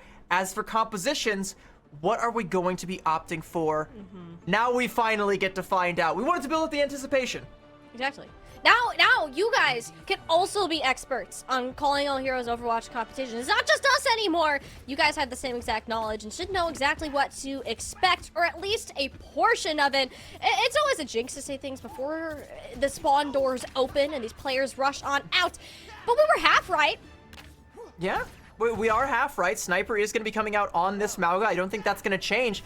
YFP Pixies, though, still hovering over this Sigma composition. Okay. I don't think they're going to make any swaps aside from the Cassidy for Par, but all things considered, they're playing basically exactly what we saw them play against Yas. We'll have to see if this works out. I mean, Sniper's going to get an early high ground advantage here. Peace is going to be putting Sniper under a lot of pressure, trying to put out some damage, threaten this high ground position. But if they're not able to dislodge Timeless Ethereal, like, how do YFP Pixies take it? Well, you got Peace. Just chuck a concussive blast at the back of Sniper, and that high ground is yours for the taking. But we talked about last match about the importance of having point presence. Now, Hitori isn't the one who's going to be able to play close to Sniper. So these objectives are much more difficult to contest, especially if the Mauga can get up into her face. So playing this high ground for YFP Pixies is the best way to go, and wait for Par to get an elimination. As we were talking about it, the DPS duo of YFP Pixies come alive and give them the first cap. And again, it is that high ground and the fact that Peace is able to control it for the most part. Sniper's not up there, and Snozzler can't get a good angle to put Peace under any sort of pressure. And even still, with the Sojourn, it's kind of difficult to dislodge Afara. You really have to have that rail shot on point and already have her low HP to where that rail shot actually confirms the kill. Versus Par's Cassidy, who can constantly pump in the pressure against Bun. Just hit a couple quick headshots and she's down for the count. A little bit ahead in ult charge, but that's not going to really matter all that much when everyone's going to be playing right into Peace's hand. Ooh. Look at my rockets. You can just chuck in, and where's Peace? Nowhere to be found. Hitting these shots is just so easy to do on the far with how slow the projectile is. Z's has to help Timeless Imperial take the initiative. Sniper goes in, but kind of eats the wall for breakfast and has no team to back them up suddenly. Par, that's an ambitious dead eye to say at the very least. The damage to Timeless Ethereal has been long done for the time being, along YFP to maintain their control. And look at the way that YFP are actually playing around the Sigma barrier. That's one of these really interesting things about the Sigma composition versus the Mauga. You would assume that a Mauga composition would just use the overrun, just go right through the enemy Sigma, and just stomp right on top of their heads, and all the follow-through damage should come through, in theory, and it should just be a win for the Mauga comp, but they're dancing around the shields. Hattori is playing around them so well that Sniper just can't really get any follow-up with them. No, there's not much that Timeless Ethereal can do out of range. You're not taking this high ground easily at all, and now it's the trade-off with the support ultimates, and Par, though, actually goes down to the concussive blast relatively early on, so Timeless have a pick, but can they steal it off? Peace has this rocket barrage. They were looking for it, got a little scared, meeting Bun in the skies, and it's actually kind of low. Are they still going to try to do it? Regroup the team temporarily for more help. It'll actually be Bun to pull the trigger first, sealing Hattori's fiery death, allowing Timeless Ethereal the first cap of the point after 99% for Pixies. Wait, but that's Peace? a great disengage from YFP, Hang on. and they're gonna go ahead and pop this rocket barrage. They can go right back in on this, knowing that Bun doesn't have the barrage. Snozzler's down, Sniper's down. They have to swap to fast heroes. Snozzler's on the Tracer now, and even though Timeless Ethereal have the ults to contest this, can they even get in the door? And they have to use both the Sound Barrier and the Kitsune Rush, and all the meanwhile, CB, they're not getting any point percentage for it. Hattori waits the team out, pulls the Gravitic Flux. It doesn't do too much, but it buys Peace time to win the duel against Bun. They've been asserting their dominance over the skies, and now has no counter. Timeless Ethereal is struggling to stay alive. Sniper hits the dust. Hattori, yes, follows shortly after, yet no take. It's only Z's at a sliver of HP, and that's not going to end well at all. Peace dominating on the first part of Oasis. I don't want to wait. I want to know right now what our next submap is going to be, because I'm loving this Sigma composition and the way that YFP are playing it, but I'm curious if it will work on University, but we're going to City Center, so it might be another... No, surely not. Oh, no, wait. Surely not. I get a feeling of deja vu. The spirit of Junbin is definitely alive and well in Hattori. I remember talking with Aramori, and she was saying, like, showing, like, screenshots of Junbin playing the Hog and the Wrecking Ball and being like, her team just being like, hey, can we maybe try this? Can we play this? Speaking of the Wrecking Ball, Sniper, what are you doing? This is new. I've never seen Sniper play Wrecking Ball. I'm curious to see how this works out. We know Hattori is a menace to deal with on this Roadhog. The difference here, though, Peace no longer on the Pharah. Will instead be playing towards this Tracer and won't have the same amount of impact that we saw in the previous round. It'll be much more difficult for them to work their way into Timeless Ethereal's backlines. I want to stress this. This is a surprise for both teams, because I have seen both of them scrim. I have not observed them playing anything outside of Ramatra, Sigma, or Mauga. Like, Roadhog, Wrecking Ball, like, yeah, against all Yas, surely, of course, we knew that was going to happen, but from two of our top teams, ain't no way I would have ever seen this coming. YFP Pixies with the point presence from that Roadhog, who is still in a pretty strong state right now, able to get the first cap, and Timeless Ethereal on the outside looking in once again, and Sniper's low HP, can't commit. Ooh, yeah, no, actually Sniper ends up going down. SK chased after the elimination. That's enough to move through. You see how difficult the ball can be to synergize, especially with how well YFP Pixies showcased their ability to counteract it. Seeing Sniper swap now is great.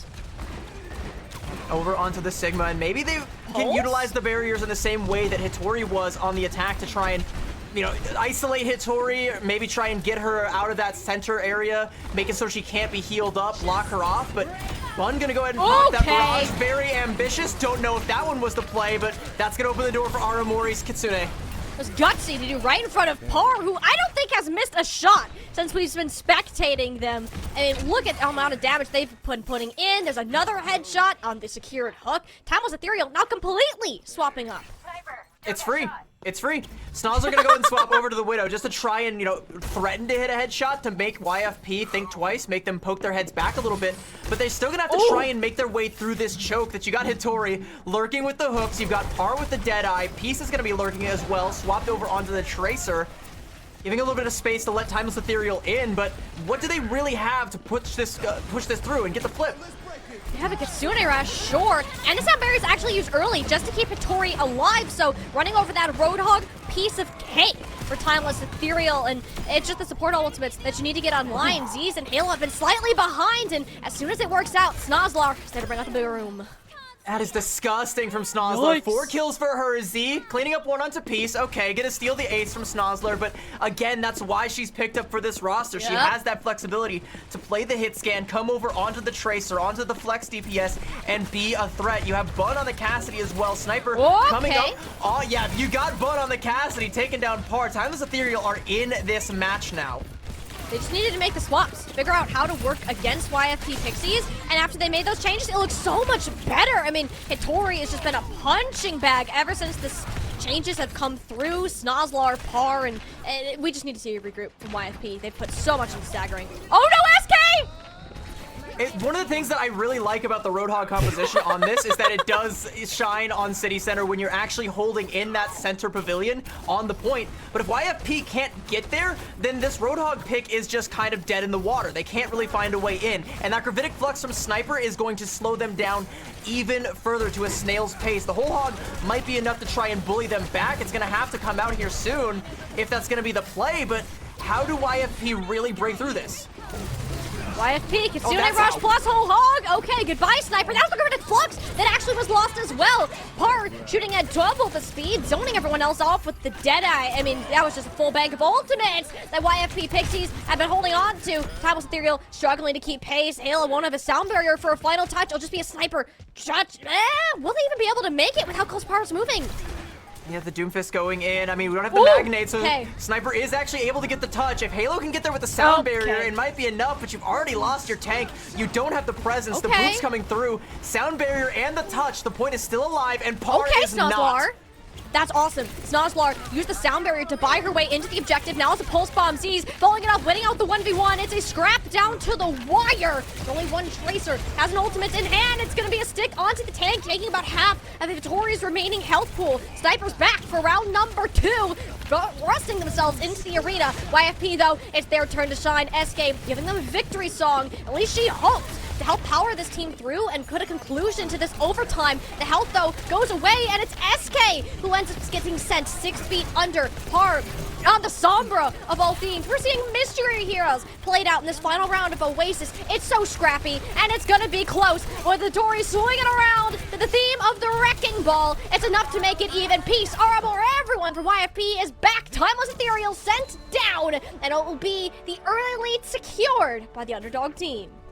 Timeless Ethereal looking pretty shaky out the gates, but YFP looking anything but you can still see when the gloves come off and these two teams just start to scrap, they throw down. They're making these last-second hero swaps, these big plays. It comes down to a couple of kills there towards the tail end, one of them coming out from Aramori, but it all went so fast, I literally didn't even see who she killed, but it was just about the sheer number of bodies hitting the floor being greater than that of your own falling. It was so close. You lose a Tori there on the Wrecking Ball. You wait out the sound barrier. It's very scrappy. This is what I want to see, and it took a little while to get there. We didn't really see that on Gardens. It was only here on City Center that we actually got to see the gloves come off, that we actually got to see what Timeless Ethereal is made of. On their map pick, they're gonna have to show us more. I don't think Sniper looked super comfortable on the Mauga into something that is not a Mauga. And Tori stuck her ground out on the Sigma. I was certain we were going to see a swap off as soon as this fight commenced, but Peace reigned dominance over the skies. There was nothing to stop them, and it just became a differential. Par was popping off, and slowly the small steps that YFP Pixies had ahead were adding up, putting them miles above where we saw Timeless Ethereal. It was only here on City Center, as you said, when these changes were made, CP, that it actually got competitive.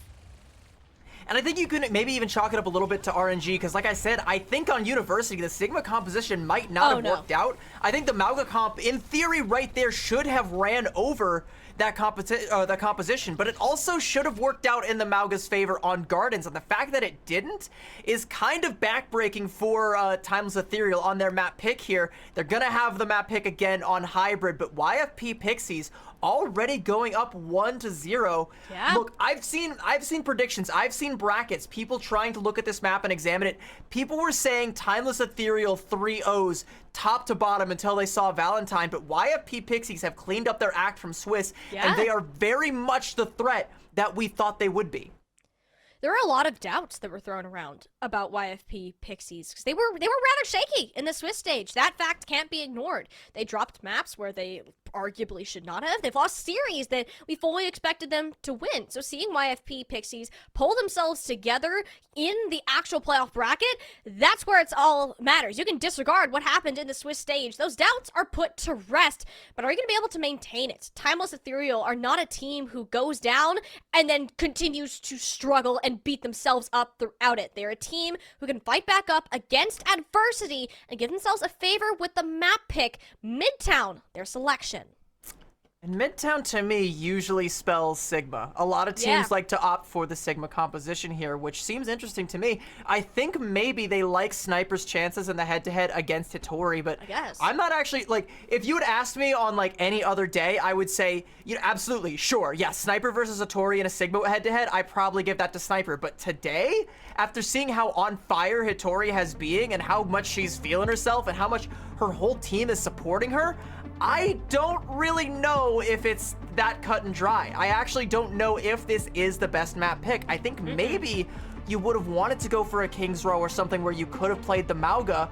So I'm curious to see what Timeless Ethereal is cooking here. I'm curious to see why Midtown is their battleground of choice. You have to assume the Sigma. This is the Sigma map after all. Sure, you can play other things, but if it's Hitori, she's not gonna be switching. And Timeless Ethereal, they want to take the mirror, and it's just, she can, but she's not going to if she doesn't have to. If YFP can keep those looks behind closed doors until it absolutely needs to happen, CB, that's what they're gonna do. You're just giving Hitori exactly what she wants in a map of Overwatch. Midtown will play into YFP's strengths, but also those of Timeless Ethereal. This just has to say that there's confidence that they can beat their opponents at their own game. It's going to be risky, and it's going to be a close game regardless, and I have to see some form of recovery, because on the side of Timeless Ethereal, it looks scrappy. I do also, again, you know, I did talk about, interrupted you a little bit there, sorry, but about how Hitori can come in and make other swaps if she needs to. Yeah. And again, looking at Timeless Ethereal's roster, they have that, but only if they make the swap. They have it split between their two tanks, Sniper and Sawhill, who in the past have been a pretty formidable duo, but, you know, they have different hero pools. There's reasons that you play one over the other at any given moment. Right now, Sniper coming in, to me, tells me they want to play more of the Sigma. I don't know how well-versed Sniper is on the Mauga or on, you know, potentially a Wrecking Ball or a Dive Hero or something that we might see that we would traditionally see Sawhill come in for. But for Hitori, she's showing a really great Sigma. We've seen her main tank prowess. I know for a fact that she is also a strong Mauga. She's a strong Winston. And we've even seen her play a, for whatever reason, strong Roadhog. Don't know where that one came from, but we've seen it. Flexibility might just be the name of the game for YFP. It is, and it's something that very few other teams can get a full grasp on.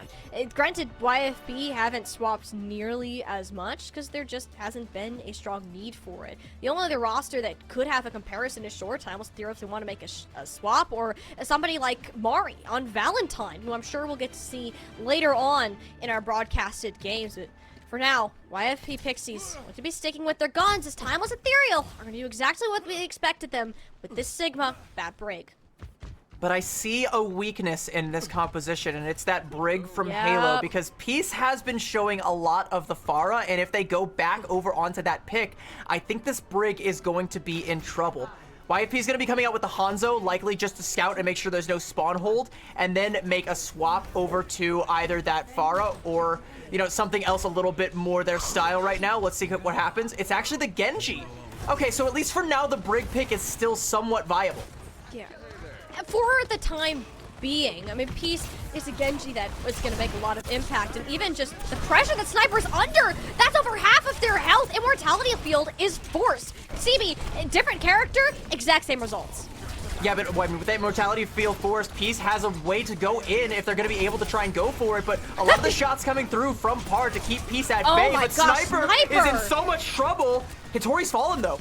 Yeah, that's big. Even if Sniper ended up going down, it wouldn't have been the end of the world. YFP Pixies, without their stable pillar in the front lines, it just got to fall back.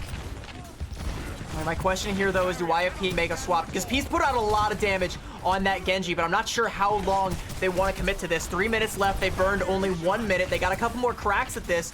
Hitori actually hasn't gotten a whole lot done on the Sigma, by the way. Look at the ult charge in comparison to Sniper. Sniper's already starting to close in on that Gravitic Flux. Should have it by the end of this fight. Hitori not even on the same tectonic plate as a Gravitic Flux right now.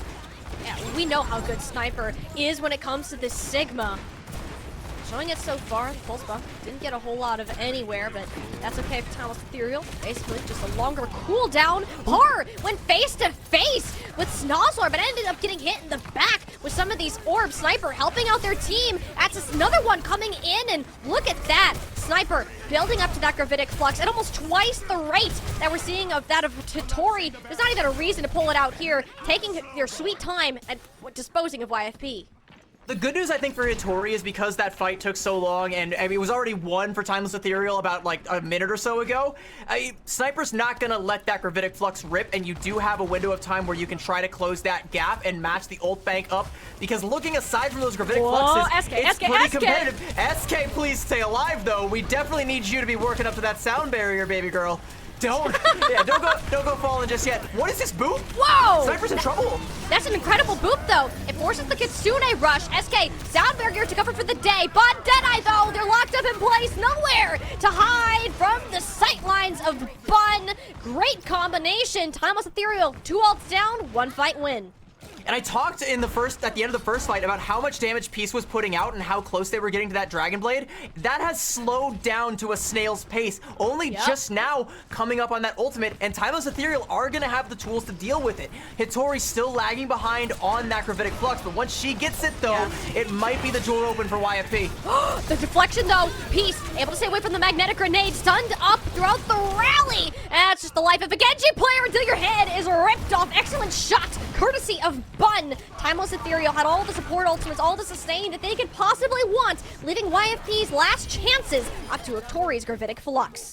Yeah, but Timeless Ethereal, they broke the bank on that one. You know, that Dragon Blade forced out so much utility, so many resources, so many ultimates that now they don't have one, and Hitori finally has that Gravitic Flux that she's been needing all match long. Now that she has it, and Timeless Ethereal are only gonna have the lamp to try and deal with it, this is do or die time for YFP. They have to go big with this ult, they have to make space, and they have to get in. Also, Aramori on that Kitsune Rush coming up a little bit after is going to be massive if YFP live that long. Sniper is outpacing Hitori when it comes to the value of the Sigma. Hitori just got another Gravitic Flux. It'll be Sniper to pull the trigger first, and it's Par sent to an early grave. Hitori has to find some form of impact, but Bun has basically full health. Both of the supports keeping her on her feet. Timeless Ethereal are just pushed up. YFP Pixies nowhere near where Hitori is right now, knowing that it's going to be overtime. Timeless Ethereal dominating right now with Sniper on their best hero. It's on to Peace to see if anything else can be done. Yet the sound of the Deadeye to close out this attacking round. YFP Pixie struggled to break through, and CB, they're not going to manage to do it at all. Timeless just slammed the door in their faces with a full hold. As soon as we saw the map, I talked about the Sigma head-to-head Sniper versus Hitori and how my gut instinct tells me I should go with Sniper, but today with how hot Hitori has been, to lean more towards her. Today I've learned to trust my first instinct because Sniper absolutely gapped Hitori on this point. Like you said, completely outpacing and even lapping Hitori in terms of damage dealt, in terms of Gravitic Fluxes built up. And by the time Hitori had hers, it just wasn't big enough. There just weren't enough bodies getting caught in it. It only caught the one, the Cassidy, who had the combat roll, the damage mitigation, and even you had Z there on the Baptiste to help keep Bun alive. She lives to tell the tale. Nothing comes of it, and throughout all of that as well, you're losing players on the way in. You're, taking duels with SK. You're losing Par on the way in, getting completely outclassed by the DPS line from Timeless Ethereal. They are feeling themselves, and they only need 33% to get themselves a map win here. YFP Pixies, you're asking so much of them to be able to hold this. It's an interesting adaptation for Peace heading over to the May. Just having the opportunity to isolate some of these players, ideally Sniper in this scenario, and it's insane. That's the first time we've seen YFP Pixies absolutely dismantled Timeless Ethereal, now playing at a full strength we're used to. Just Peace, YFP Pixies, they have the answer. I'm curious to see how effective this May is. I mean, it does need to go the distance and go for the full hold. All they can hope for is the draw. I mean, if Bun finds a headshot, we might just get a dub for Timeless Ethereal, and she's actually committed to it. She's even going to take an aggressive angle here, go for a grapple shot. Nobody's showing their heads. They weren't born yesterday. They know better than to poke their heads out when Bun's got the grapple shot. But she's sticking on this Widow. If she finds anything, you can feel the tension, right? You can feel how close that is. Yeah, well, because all it takes is one pick here. Same does go for YFP Pixies. They're not going to want to push up. The problem is Bun just covers so much space. Par taking care of her as early as they did is great. Now YFP can finish off the rest of the Timeless Ethereal's players without too much concern of going down. I mean, they got the one pick that they needed for YFP to stave off the pressure, and that was onto Bun, but Bun is on the attack. She can swap over onto the Cassidy, and suddenly we no longer have the vulnerability of the Widow. It might have slowed Timeless Ethereal's tempo just a little bit, but not nearly as much as it would slow down Timeless Ethereal. Peace falls right here. Oh, Peace had the ice block as well, just never got a chance to pull the trigger. YFP Pixies, they're gonna struggle. Hitori is getting beaten up into a corner. That lamp won't save you from the pulse bomb. Timeless Ethereal, they got their one pick. All it takes is a third of this objective to push them on through. Dueling at Matrixes and more players behind it. Opens this objective wide open just to slam it back down. CB, we knew what Timeless Ethereal are capable of, and they have fired back to the highest degree to tie up YFP Pixies at one apiece. This is the dominance. This is the absolute unbridled dominance that we have associated with Timeless Ethereal. We get to see a glimmer of it on this map, but we still got a ways to go. They tie it up 1-1 on Midtown, but that Sigma head-to-head was absolutely not close, and we also got to give it up to the DPS line because, again, that pickoff onto Peace, who had the ice block and could have lived a little bit longer, it was critical. That was the critical point of failure. You lose anyone on your side, you no longer have the staying power. Timeless Ethereal, with their faster comp and with their attacker spawns, can just swarm you, just completely bully you back. And despite the ults coming out from YFP, they had no purchase in that last fight. They had no staying power because they only had 33% to give. No, there's not much that you can do. The Mei was a good touch. It gave them a chance, but Peace just ended up in La La Land, and Timeless Ethereal happy to take advantage of the opportunity that was essentially handed to them on a silver platter. The stark difference, though, between these two maps blows me away if it wasn't Timeless Ethereal. Look at Peace's ult charge at the tail end there in that 80% realm along with SK's sound barrier. If Peace did not die, they wouldn't have been able to build up to that blizzard. They could have used that to tempo into the sound barrier. They could have either won fights or bled out more time, but they just didn't have it. That's one domino that falls and knocks over everything for YFP. That kill is absolutely everything, and that's Snozzler opening everything up for Timeless Ethereal, winning on their map pick, and again, that Sigma head-to-head is gonna be something to take a look at as we go into YFP's map pick on Push. Is it gonna be Push? I believe it's Flashpoint, actually. That is our third map, unless it is Push. Wait, no, it is, because it changes after the rounds. I'm remembering this now. Haha. CB, you are on it. Yes, New Queen Street will be making an appearance. I feel like out of all the Push maps, though, CB, this is the one that we see the least often. Colosseo, for its range, is often played. Esperanza, for more of its flexibility and the ability to feel like there's always something that's comebackable, whereas New Queen Street is often pushed to the side and forgotten about. I think this tells me that Hitori is no longer feeling as confident in the Sigma head-to-head against Sniper. They don't want to go to Colosseo because that's where a Sigma composition would shine. And as far as Esperanza goes, honestly, I'm not sure why they don't pick Esperanza, because I feel like either the Mauga or a dive composition would be good there. New Queen Street is a bit of an anomaly these days in terms of what actually does end up getting played here. We could still see people leaning into the Mauga, but I mean, I'm thinking of like recent New Queen Street matchups, and I'm thinking of Roadhog versus Wrecking Ball from the finals. Like, I don't know, I don't think that's where we're gonna be seeing, but like, I'm not sure what we are. I'm not sure what this map pick really is for YFP. And that's what you have to think about, because you just lost in the mirror matchup. What do you do now? The Sigma is no longer working. A team has found the answer to it, But now you have a couple of options. Are you gonna stick to your guns and hope that Timeless Ethereal plays something along the lines of that Malga, maybe that Wrecking Ball comes out again, and you feel more comfortable countering it out? Or do you have to instead be the ones to explore other parts of your hero pool? We know Hittori can play other tanks, but this will be the first time that she'll seriously consider swapping something else. I think it is going to come back to that hero pool. I think it is going to come back to that flexibility. I mean, again, it doesn't look like we're getting any swaps. We're not seeing Sawhill coming in for Sniper, so it might just be they want to play the more, you know, the road less traveled, you know, walking the path less trodden so that they can get a little bit more experimental, play into Hittori's flexibility. I think that's one route you can choose to go with it. I'm not saying definitively that that's what they're going to do, but I think that might be your best route forward, because after Midtown, I don't ever want to go back into a Sigma head-to-head against Sniper if I'm Hittori. Like, I want to, you know, like, take a break, you know, get some water, have, you know, someone at ringside fan me a little bit. We take a break between rounds. I don't want to go back in there, have to put up my dukes against Sniper on that Sigma, because they are feeling themselves after that one. That was, I can't stress enough how much of a gap that was. Which is also shocking. Like, again, you and I, we've seen Sniper play quite a bit on the Sigma, and just to see that level of separation, especially with how well Hittori has been performing today, was a shock, to say the very least. Don't do that again. Don't do that to yourselves, Hittori, unless YFP has a very specific plan for how this map is played out. Since it is their pick, CB, and you get to kind of, you're picking a map that is the road less traveled, perhaps there is something else that we haven't necessarily been made aware of yet, but all of our questions and theorizing shall shortly be answered as we enter the icy roads of Canada.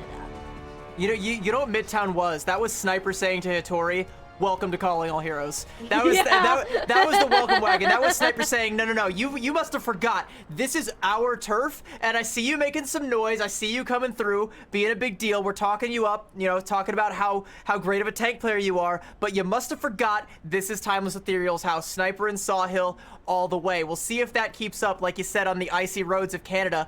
And I want to see how Hittori adapts to this, because we're putting her under the microscope of it. We're putting a lot of pressure onto her, you know, both narrative-wise and from the side of Timeless Ethereal, just applying pressure to her. I want to see how she adapts.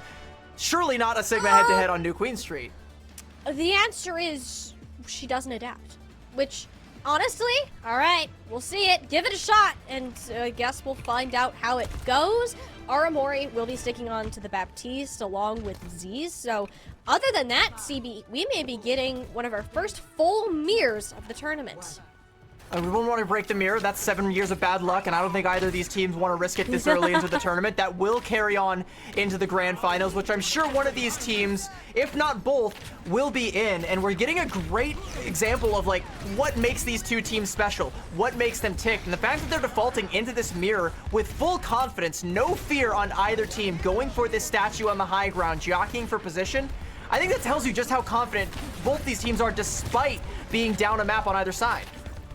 They know that they are the best. It's simply put, if you're going to play like you are afraid or the lesser team, either YFP Pixies or Timeless Ethereal are just going to run at you and take advantage of any sort of hesitation. So they're just running at each other and showing all that they have to offer, battling for this control around the statue. This robot has not moved more than a meter on either side combined, so even pressuring the robot here isn't ideal, as we just saw. Peace wasn't prepared for Snozlar to sneak up behind them and unleash a whole clip into their dome. Snozlar isn't even done yet. Almost got SK on down and actually ends up losing out on their tank for the fact of it. So YFP playing this long game, it turns out decently well until they lose their tank themselves, and Timeless Ethereal fully gain control. That's all Snozlar just coming in the difference maker, putting in all the damage, winning the Tracer 1v1 against Peace. She has done everything for this team to get them the early win here. And I want to highlight again the Sigma head-to-head. Despite falling first, Sniper's still ahead in ult charge in comparison to Hittori, albeit not nearly as much as we've seen before. And speaking of ults, we're one fight deep and nearly everyone has them. Oh. That's kind of the nature of push, though. That one fight took almost a minute and a half off of the clock, so it's not too surprising to see that change. Peace will have a little bit of an opportunity to catch up to Snozlar. with her going down earlier on in that engagement. YFP Pixie soaring back on in with that grasp out of Sniper. Window of opportunity for YFP Pixies to push on forwards. It'll be both Ant Matrices followed by the beats. All the buttons are being pressed, yet it's Armori to fall first, and that's the best pick Timeless Ethereal could have asked for. No sustain available for their opponents, and the orange team is just toppling over like dominoes as a result. Snozlar helping with this remainder of the focus fire. Timeless back in control. Again, it's the fact that Aramori falls there, just like you said, you're losing out on all of your healing, and Z nearly fell on the other side as well. There was a lot of pressure coming out, but YFP just weren't able to commit and weren't able to confirm that kill, so Timeless Ethereal, they're able to hold on for dear life and continue to extend their lead, start to threaten to capture that checkpoint, and with this Gravitic Flux that Sniper held on to, they just might be able to secure it.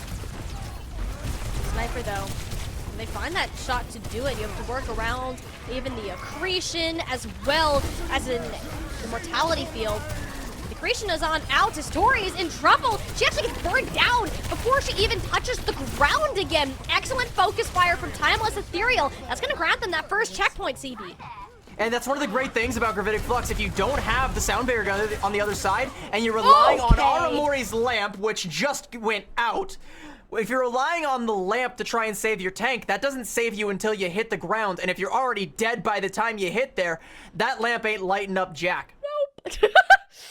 Yeah, no, it's a rather rough situation to be in, especially with how quickly Timeless Ethereal have just marched their way through New Queen Street, and especially capping that early on in the match. CB, if Timeless Ethereal wins another fight or two here, you seriously have to question if YFP can even make a comeback.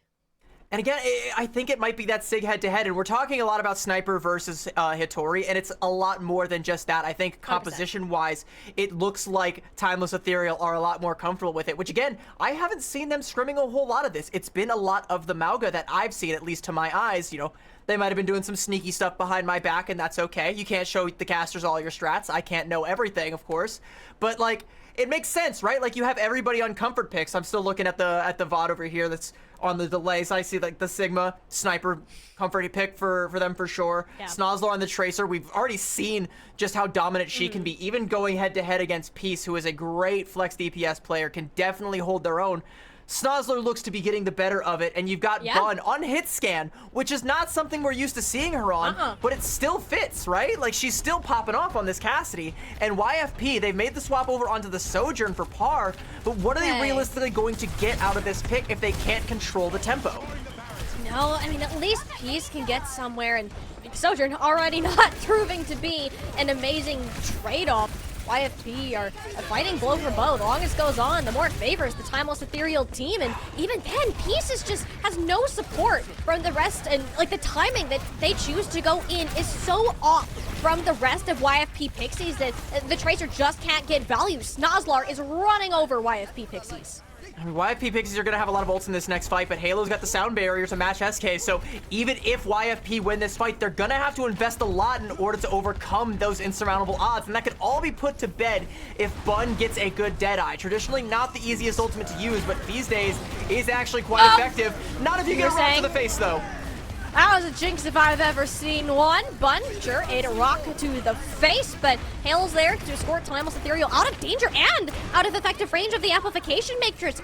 Mori just had to use it to make Timeless Ethereal hit the brakes.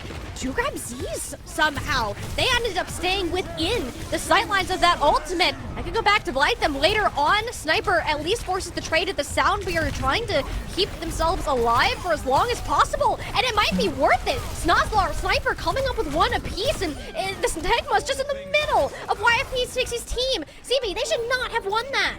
They did it without Z. They didn't have healing. They only had Halo, who didn't even have the sound barrier. Sniper somehow lives, forces the sound barrier out of YFP, and still confirms kills. And now YFP, sure, they have DPS ults, but I mean, the bot is knocking on their door. They're gonna have to let them both rip to get anything, and it might not even be enough to win the map if you can't put Timeless Ethereal in the dirt. Paris to come up with something here. All this overclock is doing is forcing Sniper back, chunking in a couple shots. Peace playing safely on this high ground. They're so scared of what these teams have to offer. Even that pulse bomb gets nowhere. Sniper has the full support of both Z's and Halos, who has another amplification matrix, mind you. Paris sitting at a sliver of HP. YFP Pixies are far from stabilized right now. All it takes is one wrong move, and Timeless Ethereal are going to stomp them into the ground. That's 2 from Z's. Bun escorting the robot to victory, as we are not even going to see a comeback, CB. We are going to get a full completion of New Queen Street. Timeless Ethereal aren't about to let their championship title slip away. 2-1. And with 4 minutes still in the time bank, Timeless Ethereal with that full cap, they look angry. They look like they have wiped all the egg off their face from that first map, and even the kind of shaky performance that they had in Swiss. This is the dominance that we expect out of this team. These are 2 of our top teams, and right now, it does not look close. We know YFP have it in them. We've seen it against Yas in the previous series. We've seen it on Oasis in our first map. They need to find it, and that was not the map pick to try and do it on. I don't think they look nearly as good as Timeless Ethereal do in this Sigma mirror composition. I think it's time to bust out Hattori's flexibility. I think it's time to bust out the Mauga and try your luck on that. I know it didn't work on Oasis. Fine, you gotta shake that off, because this is not it. This is just not working. It feels like YFP suddenly are getting gapped at just about every single role. And it's crazy to think about, too. YFP are a team that, hey, if it ain't broke, don't fix it. Well, let me tell you, it is very well broken, and you're now repeating the same thing, expecting different results. And I want to highlight the team play, especially with how Snozlar has played off of the chip damage of Bun and vice versa. And it just looks so much more coordinated. Before, it's Hattori's like, hey, Peace, go kill something. Cool, that's awesome. It worked against teams that aren't nearly as well coordinated as Timeless Ethereal. Now that you're against the current champion, the reigning champion of Calling All Heroes, that same stuff ain't gonna fly. And you might be looking at potentially the next champion, again, of Calling All Heroes, at least for this tournament, if Timeless Ethereal continue at this pace. They can dispatch YFP Pixies this easily, despite dropping that map. I mean, it feels like they don't even care about Oasis. It feels like they don't even care that happened. It doesn't matter to them. Once they got their map pick and started to get rolling, they haven't slowed down since. And they haven't been... I can't stress this, winning fights that they have no business winning, because they've already lost their main healer.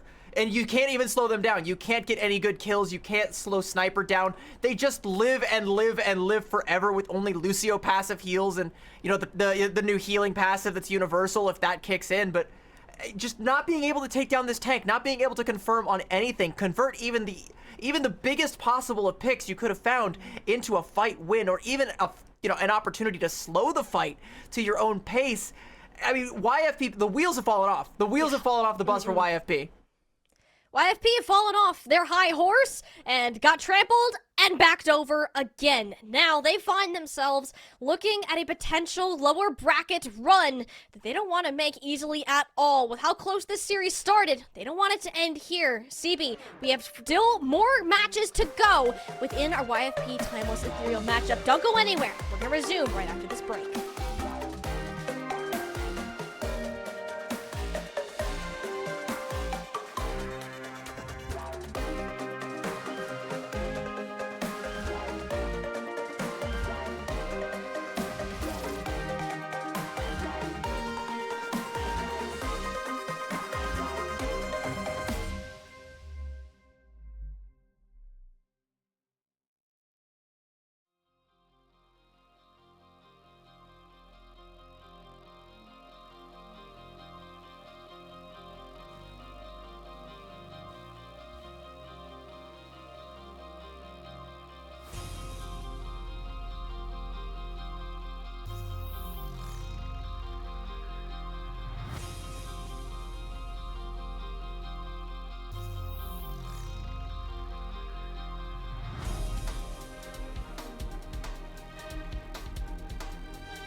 On one side, we have a bus that can't slow down and another that has slowed down to a crawl as the wheels seem to have fallen off. YFP Pixies came out of the gates hot on Oasis, but have since stalled out and have been run over in the last 2 maps by Timeless Ethereal. And again, our monarchy, our dynasty, our champions from the previous season, did we really expect anything else?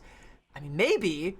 I mean, YFP certainly did, and they definitely thought they did after Oasis, but on their map pick, on Flashpoint, they have to bring it back.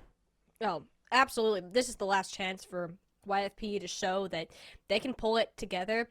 If you are going to play a Sigma here, sure, you can do it, but for the sake of YFP Pixies, you've now run it twice into the mirror, and it hasn't worked out. So, time to reevaluate, readjust. Last map pick for the YFP Pixies, and it will be New Junk City, the typically lesser picks of the 2 flashpoints, often because of both the Ducks and Refinery.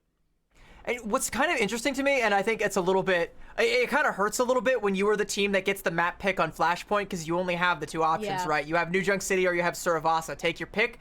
They kind of feel very, very similar. There's not a whole lot of pocket strats you can pull out on one versus the other. Like, it's loser's map pick, and you're picking on Flashpoint. You can't be like, well, I really want to play dive, so I'm going to pick this map. Like, it just doesn't work that way, all right? There is a lot of high ground and a lot of verticality on some of the individual points of New Junk City that we will start to see, especially in that first point. And, you know, again, some of the other ones that you mentioned, like Ducks, Refiner, I think even Junkyard has a fair bit of it, but I think that's only going to play more into the Sigma style of play, if not the Mauga. Again, we haven't seen a whole lot of the Mauga mirror, you know, praise the deities above, that we have not seen a Mauga mirror. I'd much rather see a Sigma mirror, but if I'm a YFP fan, I don't ever want to see a Sigma mirror again. No, you don't. Even if it's so much more engaging to watch, as a fellow Space Grandpa enthusiast, this is great. But if you want YFP to do well, if you want Hattori to succeed as a tank player, the Sigma's not it. You have to find something else, because seeing that there are no substitutes, Sniper will be staying in, and there's no reason for them to swap away from the Sigma. Whether we saw a little bit of Winston from Hattori at the tail end of that, is that super applicable to New Junk City?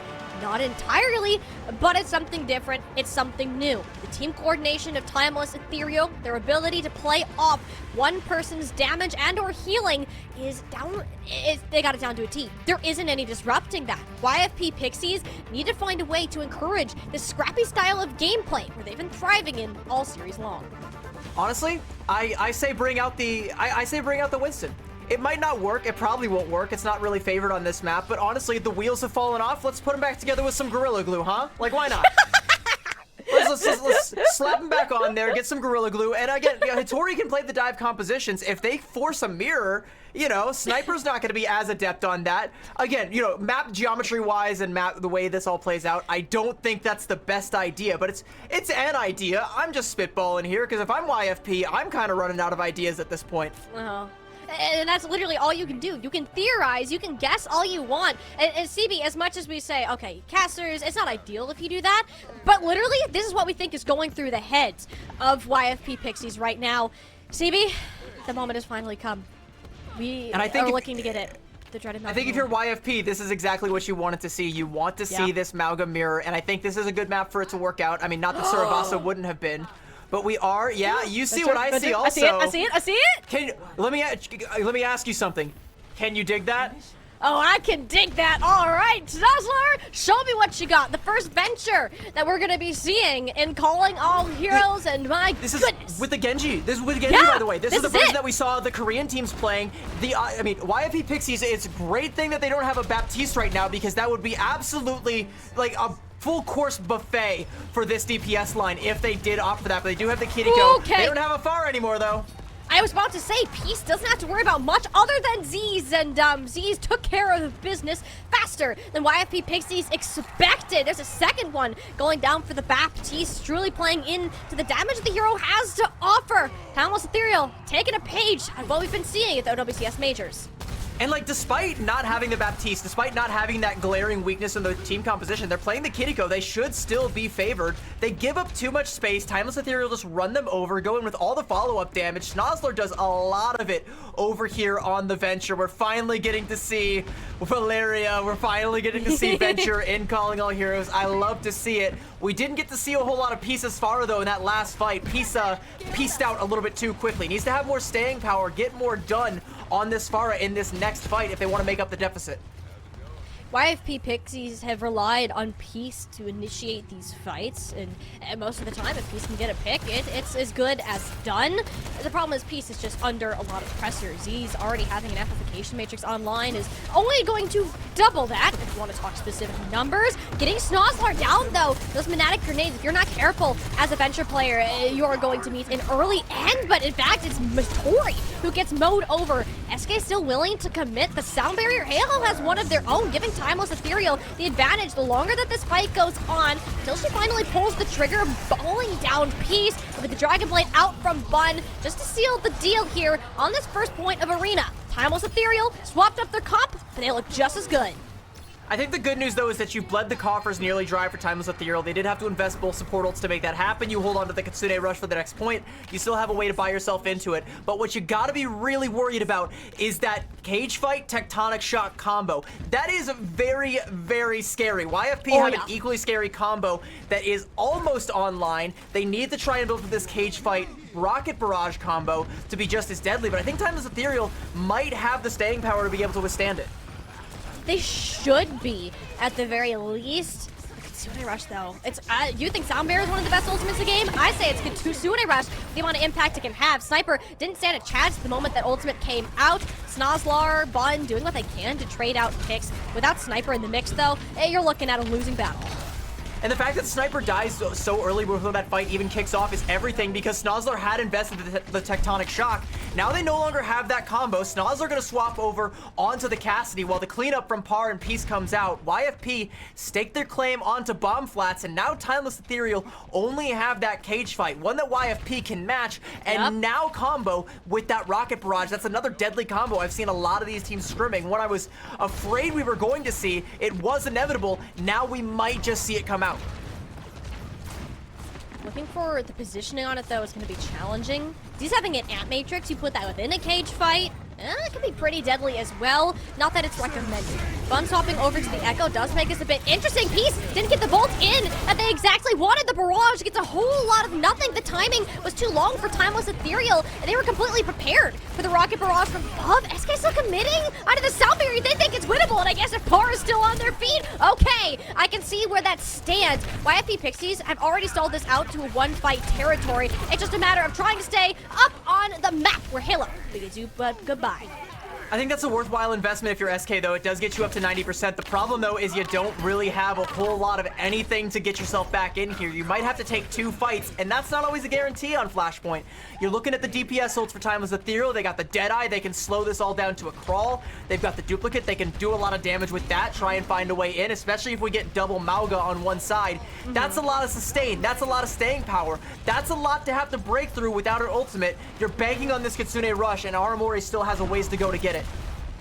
It'll be a little bit, but how much tip damage YFP Pixies are taking, it's actually not going to be that long at all. Aramorty already's going to have it online. Snozzler wants to prevent her from using it all together. The Zed grabs Peace, which works out before Snozzler turns her sights into the backlines. What a flank from her, and she still manages to get Par out of it. The only problem with this now is you overextended. Your tank is dead. Sure, you have a new one, but Bun isn't nearly as bulky as Sniper with an Echo duplicate. Cage fight on out. Tori just went and dipped out of that situation. Timeless Ethereal, though, being in control at this point, but Halo falls before the Sound Barrier can hit the ground. That was their best shot at closing this out, and with it going down the drain, CB, YFP Pixies are happily gonna take this flip back over and hope that Timeless Ethereal don't get a full regroup before the point caps.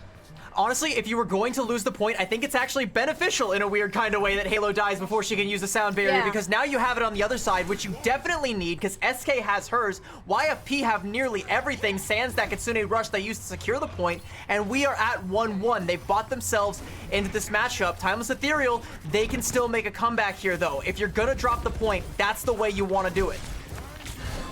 find their way in though. Aramori forced the Suzu. Peace has been getting aggressive and have the Dragon Blade at the ready.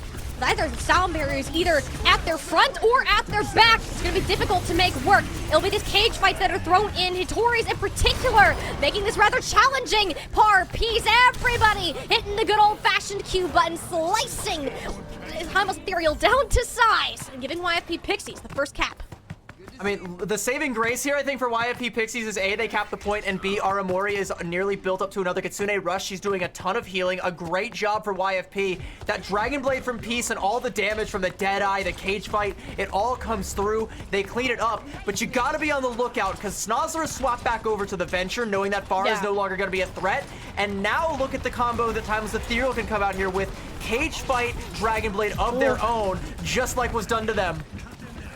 They can make it happen. Bun, especially being one of the best Genjis you're going to find in Calling All Heroes. The blade is unsheathed. He's slicing away through the cage fight. Grabs two with one swing, making a third onto Ara for anytime. The blade comes out of its sheath. You expect Bun to be in the kill feed. And just like I said, the best flex DPS we have in Calling All Heroes. Her Mei is phenomenal, her Genji is just as, and we can see it right there. Granted, yeah, it helps a little bit when everybody's locked down in a cage and it's not so much shooting fish in a barrel, but slicing them up with a katana. It works out. Now you're gonna have this tectonic shot coming up from Snozzler. You've got the window from Z to try and section off YFP, slow down their approach, and they do need to make this approach quick. Otherwise, the progress is gonna be matched by Timeless Ethereal here shortly. It's gonna be close though. YFP Pixies, if they were to win another fight and it was rather drawn out, we could argue it'll only be one battle win that's needed to complete the objectives. Snozzler though gets canceled out. Magnetic grenade hit at the worst possible time for the Venture player. And Timeless Ethereal now fighting in a 4v5 situation at Matrix in hand, but both DPS have fallen. It has to be Z's to come up with something with how much pressure. They're under though. It's not looking like it's gonna be all too much. Sniper all alone without a team to back them up. YFP Pixies have the point. One more potential contest. That one magnetic grenade just won them the whole point. There shouldn't be an opportunity for Timeless Ethereal to come back, especially with their Lucio falling. You can even see they're trying to swap to fast heroes, but to me it feels like they're mostly going to be trying to posture for this next point because I don't see anybody near this one. Snozzler actually going to be coming in to get the touch, but falls again. She can't build up to the tectonic shock. This is once again a lost fight for Timeless Ethereal unless they pull a rabbit out of a hat here. And there's no point to Timeless Ethereal. Don't commit. YFP Pixies have used several of their larger ultimates. Just take the ultimate advantage and move on to the next point. You still have one more opportunity to make a comeback. That might have been a forced mistake, though. They may have gone in knowing that that was going to be the case and forcing some of the ults out of YFP, because now SK doesn't have the sound barrier. You have one of your own, and you're going to be coming up to that big combo, the cage fight, the tectonic shock. You've also got the Dragon Blade in tow to match up with pieces. It just might be winnable here for Timeless Ethereal, but YFP are going to be the first ones on the point, the first ones to say, come to us, square up, we want you. Refinery, one of those points in New Junk City that is very difficult to play against just with how narrow these choke points are on entry. Snozzler is already forced out. The team better be able to get back to get her up soon. And at least you have the health. The sound barrier is now in place, finding a whole lot of shield health until it goes down. And that's 4 for the Genji player. Peace popping off, and the Pixies have the fight win. But pretty crucially here, Bun held on to her Dragon Blade, so she can match that now knowing that SK does not have her sound barrier up on the field. You are going to be playing into a Kitsune Rush, but now Sniper has that cage fight. That's going to be an easy fight win if they can get this one off. Aramori has to try and use this Kitsune Rush to shut the door in their face and win this fight outright. If Timeless Ethereal do not win this one, they will only get one more crack at it, so this one has to be a one fight for them. Aramori needs to shut the door. I think she needs to keep it closed before it can be opened. It might be a little bit too late. Just allow these ultimates to come through. Bun, Sniper taking to the depths of the refinery area. And that's 2 going their way. YFP Pixies have enough ultimate control and discipline to hold on to their tools and take it for another battle. It's a little bit slow. A stagger there onto Hitori, an extra 10% in the bank for Timeless Ethereal. That adds up on Flashpoint, and that might actually make the ult banks, or sorry, the capture percentages competitive by the time this next fight plays out. But it is still looking very favorable for YFP. I talk about in this mirror meta how important a sound barrier is. Well, SK got the memo. She's got one in her back pocket, and Aramori still has the Kitsune Rush. If there's ever a way to win a fight, double support ultimates, it might as well be a guarantee. Walking into this amplification matrix from Z's the unique part by this space, and it is such a smart ultimate to do so, especially with SK just inting on top of Z's head. YFP now have the objective in their control. If Timeless Ethereal, they gotta reset fully, but I don't even think that they have time to do so. If they continue to get staggered, CB, this is gonna be a problem. Hitori has fallen. YFP Pixies banking on the support ults. Halo's still alive, and she has a beat. If there is a touch, which it does look like Sniper should be able to, they do have a shot. Beat only hits Sniper and Bun, and the overhealth for Sniper is already gone. Can they live? Not through this blade, they can't. Not at all. Peace. Unsheathes the blade once again, moving at lightning speed. YFP Pixies, we counted them down. We almost counted them out. But CB, oh, we are far from over. They are moving to a map 5 against Timeless Ethereal. The reigning champions have seemed to met their match. It's a 5K from Peace to close it out, too. Wow. What a bang. What a statement to make to bring us to a map 5. I said 3-2. I said that we were going all the way. I was right on the scoreline. Maybe I'll be right on the underdog story coming to fruition, but you wouldn't know that they were underdogs if you saw that performance. In the Mauga mirror, YFP Pixies look so much better, so much more practiced than they do in the Sigma mirror. I think they want to stick with this, and they want to make it work if they can. The question, though, is with Timeless Ethereal picking the last map, will they be able to? CB, Escort, that's our last map. A lot of those Sigma focused. This is gonna be tough. If YFP Pixies want to go ahead and pull through, you're asking a lot, but what we just saw here in Flashpoint, it's a new burst of life, burst of wind that is put in this team's sails, and Peace is the captain of the ship. Look at how much they were able to accomplish on the Genji. Hitori on this Mauga looks wonderful. Sniper has always been iffy when it's come to this Mauga, and if you're able to allow a little bit more of this initiation time, YFP Pixies starting these fights, punishing Snozlar on different plays, YFP Pixies genuinely have a chance to pull off the complete upset.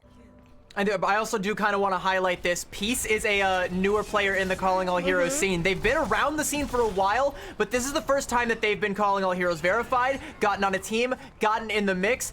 Peace has showed up and declared war on every other flex DPS, Bun included, and looked competitive, if not better than her, on the Genji on this map. If they're able to keep up that pace, it just might be YFP making it happen.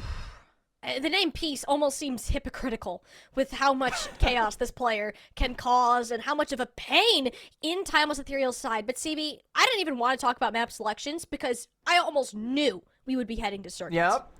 I mean, if you're banking on the Sigma mirror, which you know for a fact Timeless Ethereal are feeling themselves on, you go to the Sigma map. You go to the map where since the dawn of time, everybody has been going in for Sigma mirrors. You don't let Hitori force you into that Mauga mirror. You just do what has been working. Play into your hand, and there's no better place to do it if you're a Sigma player than Circuit Royale. It is also going to put a fair bit of pressure on the hit scan players, though. We're gonna start to see Par have to step up against Snozlar here, or potentially Bun, because we've seen both of the DPS players for Timeless Ethereal being willing to pick up that hit scan and look pretty solid on it. And that's the thing is, I'm interested in this pick. Bun is a flexible player. We talk about her flex DPS, sure, but we've also seen her on hitscan several times. She's been keeping track with Par, who is a dedicated hitscan player. That isn't where my concern is. Typically, Circuit Royale, though, as you said, can lean more towards these snipers. I don't feel like we're going to see nearly as much of that as we would in other teams taking on this map just because of comfortable hero pools. Speaking of comfortable hero pools, I'm curious because Circuit Royale is another map where we do sometimes see the Genji come out in conjunction with it. I'm curious if Peace stays on that Genji. I think that might be the play. That might be something that YFP can leverage on their attack, especially to try and buy themselves in. We'll have to see if that does work out because it hasn't for them thus far. It has been very shaky on the previous outings in the Sigma head-to-head, which I will be absolutely shocked if we don't see. But I think that might be the ticket. I think if we keep an eye on Peace and what they're able to do, we just might see YFP go the distance here. We very well can, and it just depends how many of their strengths they're able to lean into. I'm sure Peace is on like an adrenaline high after that last map, and as you should be. You were absolutely popping off, and it looked wonderful while you're doing it, but this is a map where the pace really can slow down, and it's about patience, finding these opportunities and forcing mistakes out of your opponent. Historically, that's where Timeless Ethereal have shined. If YFP Pixies want to win this, I think it needs to be off of pure initiative power, allowing Peace to deal these large bursts of damage to work their way into the backlines of Timeless Ethereal and truly send them for a loop. Well, we have said it. I know I've said it a good couple of times. The landscape of Calling All Heroes has changed from season to season. But until proven otherwise, Timeless Ethereal are still our monarchs, still ruling over with an iron throne. We have two teams that have been identified as would-be usurpers, and one of them has shown up today to play. It didn't look like it on a couple maps. It does look like, you know, on Push and on Hybrid, they got kneecapped a little bit, and it's going to be an uphill battle here. But what a statement it would be if Timeless Ethereal in Swiss lost to Valentine and then in playoffs in the upper bracket lost to YFP. If you are the champions, what does that do to your mental? Does that piss you off? Does that anger you? Does that make you want to go back in twice as hard? Or does that shake your confidence to the core? How confident are they feeling right now going into this last matchup? Yeah, this has got to be the most maps that we've seen Timeless Ethereal drop. Anytime that they played out in a finals, in an upper finals, lower finals, whatever it may be, Timeless Ethereal typically doesn't drop more than one map if they drop anything at all. This is newer, unexplored territory for them, and we seriously need to be conscious of the effect that has on their mental game, which therefore impacts their performance in their actual play style. So if you're a team that's not as familiar with losing, can you manage to find that same strength, the same power that we saw on Midtown, on New Queen Street, getting full completes, full holds, not even a breath of YFP Pixies to be seen across the map? You lost that power so quickly, and you only have one more map to regain it. Otherwise, you're being sent down to that lower bracket much earlier than you anticipated. You know what the crazy thing is, though? I have actually seen Timeless Ethereal in this situation before, being at the 2-2, going into a map 5 and needing to pull out something clutch in order to secure the dub. It's happened before, but it never gets easier. No matter how many times you're put in that situation, you're always on the razor's edge of winning and losing an entire series. One mistake can throw it all out of whack, and suddenly you just can't recover. Timeless Ethereal in these situations usually don't make mistakes, but what if they do? That question's always there.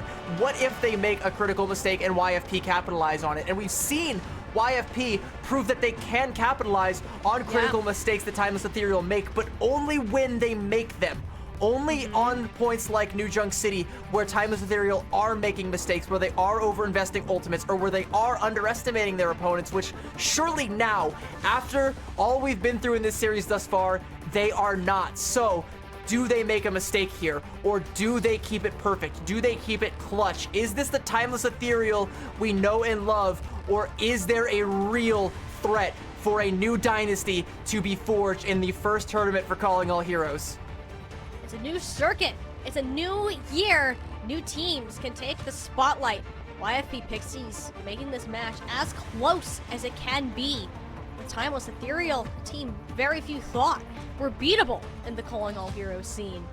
Now we find ourselves on a map 5 where Timeless Ethereal dropped the spaghetti in a lot of different places where we're not used to them seeing it.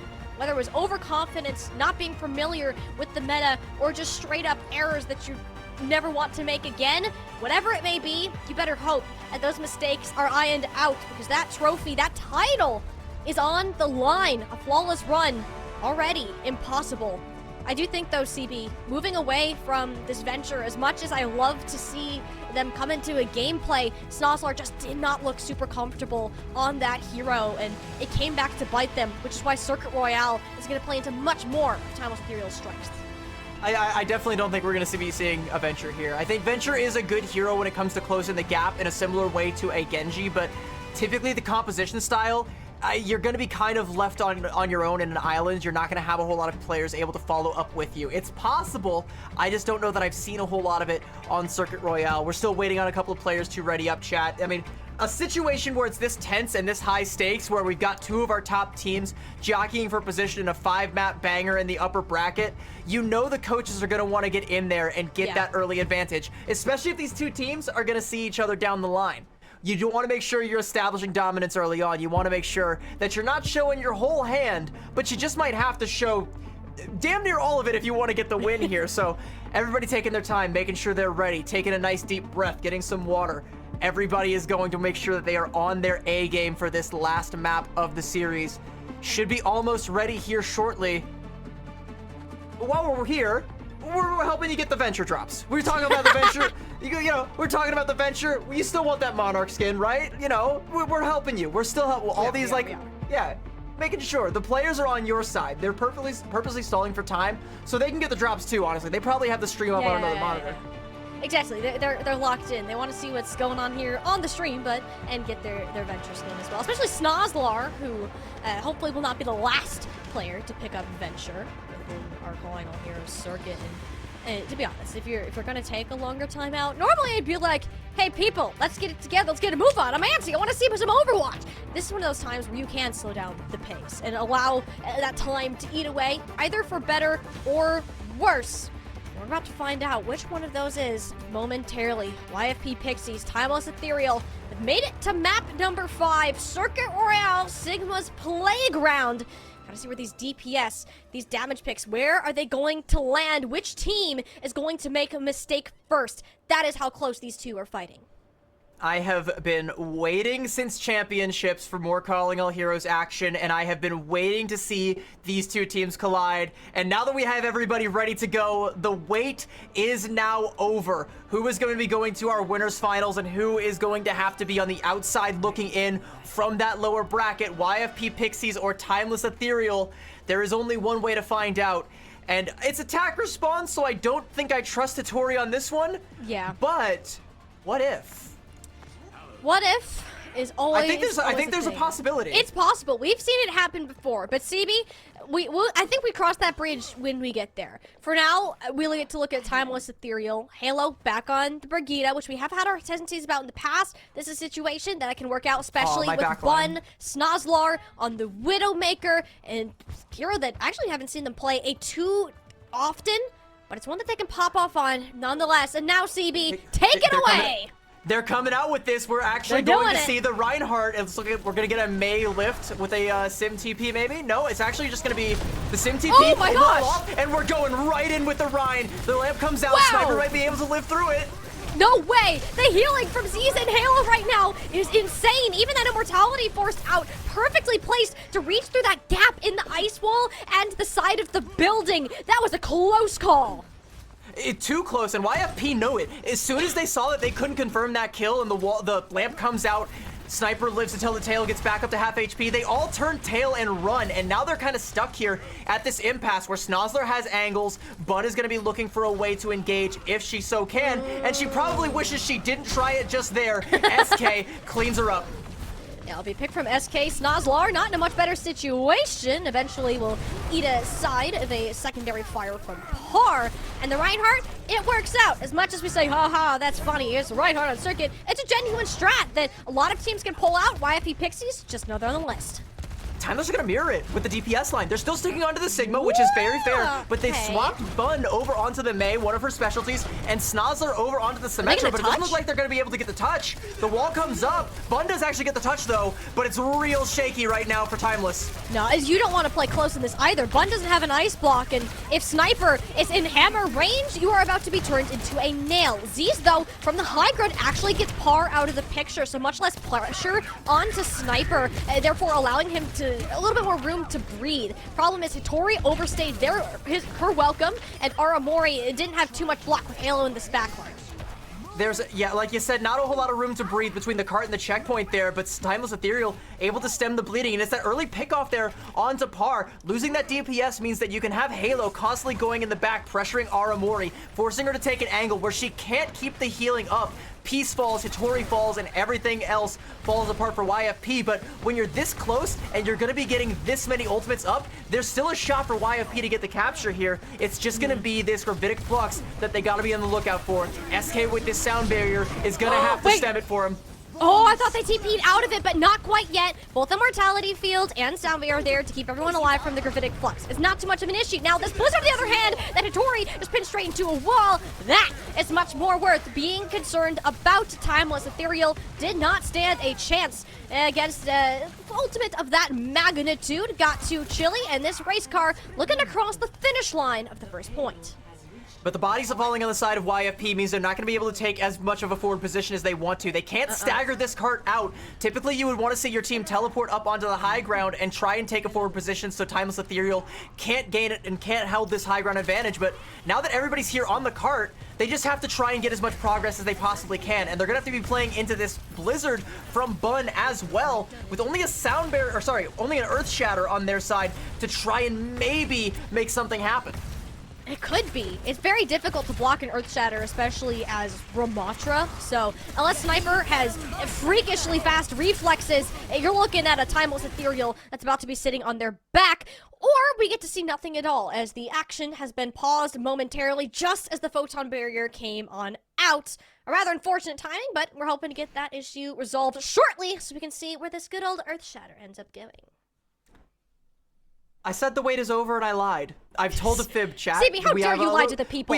I didn't know. I couldn't see the future. I didn't see the Reinhardt pick coming out from YFP, but hey, it is working out. Like I said, they did build up to a sizable ult bank and they were able to brute force the point home, but like I said, yeah, they have the window and the wall. Shout out to Lil Jon and the East Side boys, but they only really have the Earth Shatter to try and keep the pressure forward. A lot of those ults aren't really going to be used at any sort of offensive utility when they don't have the positioning to make it happen. And again, playing into that Blizzard that should be coming out from the side of Timeless Ethereal shortly is going to be real difficult. And when I say shortly, I mean instantaneously. Shortly, right now, same difference, same result that Timeless Ethereal were expecting. Yeah, you didn't use too much into that, so great value that Bun was able to grab. Now her being on her best hero. And yeah, she's on her best hero now, and YFP, this is the problem. Despite getting all that cart progress, Timeless Ethereal have the high ground advantage. They have the hit scan Snozzler. Par has to try and do something tricky or something creative with this MTP. It looks like they want to go underneath, which is great, but now you're going to be playing right into a kill box that Timeless Ethereal should have set up for this. Yeah, they weren't able to do it, and that Maywell from Bun is lackluster, to say the very least. Snozzler is in the backline, a 180 shatter, completely bamboozles Sniper. Halo has all the health to give to their tank, preventing any further deaths out of the pin. There'll be an actual cleanup of Timeless Ethereal, even when things started to look dicey.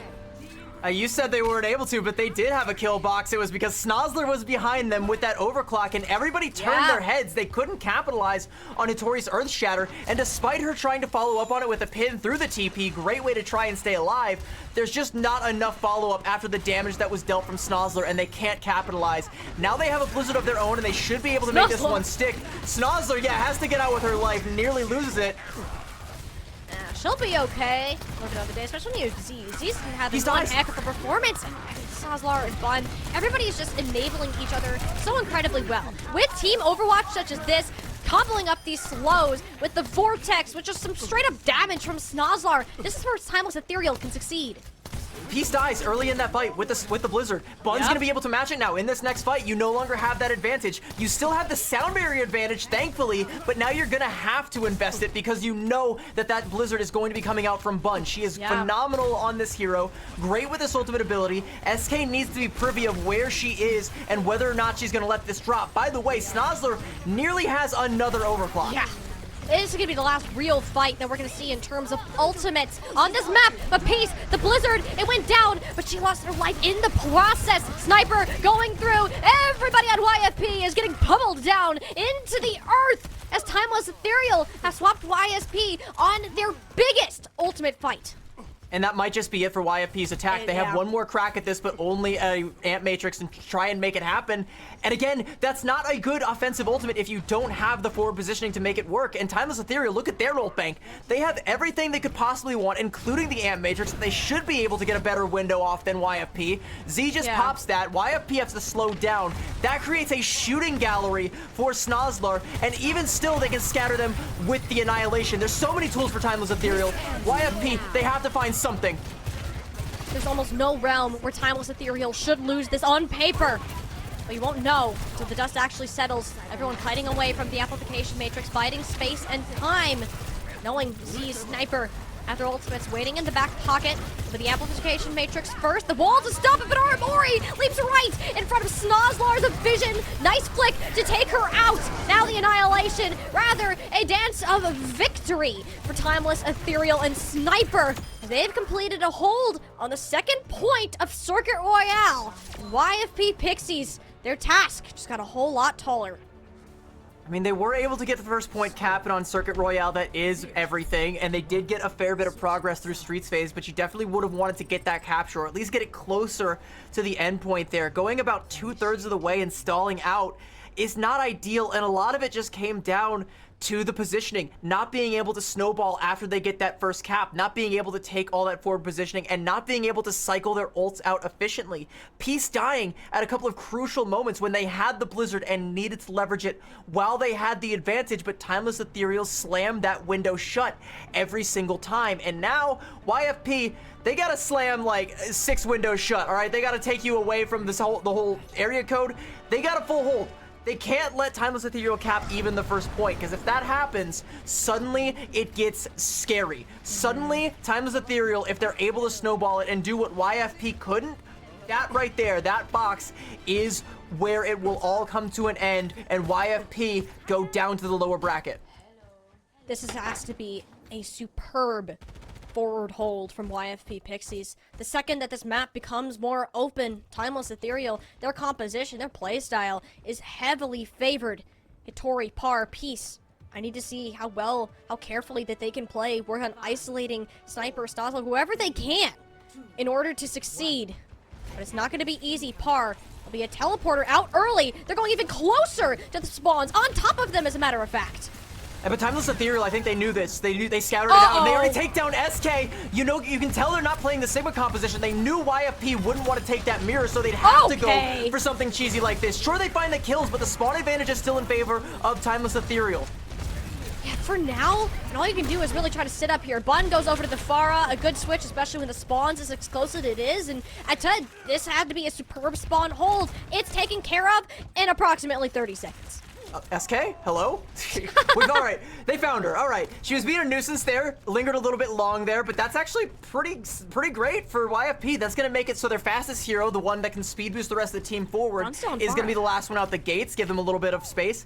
Yeah, Bun is still on Pharah because look at YFP's comp. Who is going to deal with Bun's Pharah? You have Aramori, sure, but she's only gonna have a good shot at it when they're playing the high ground, and right now, that's not a factor.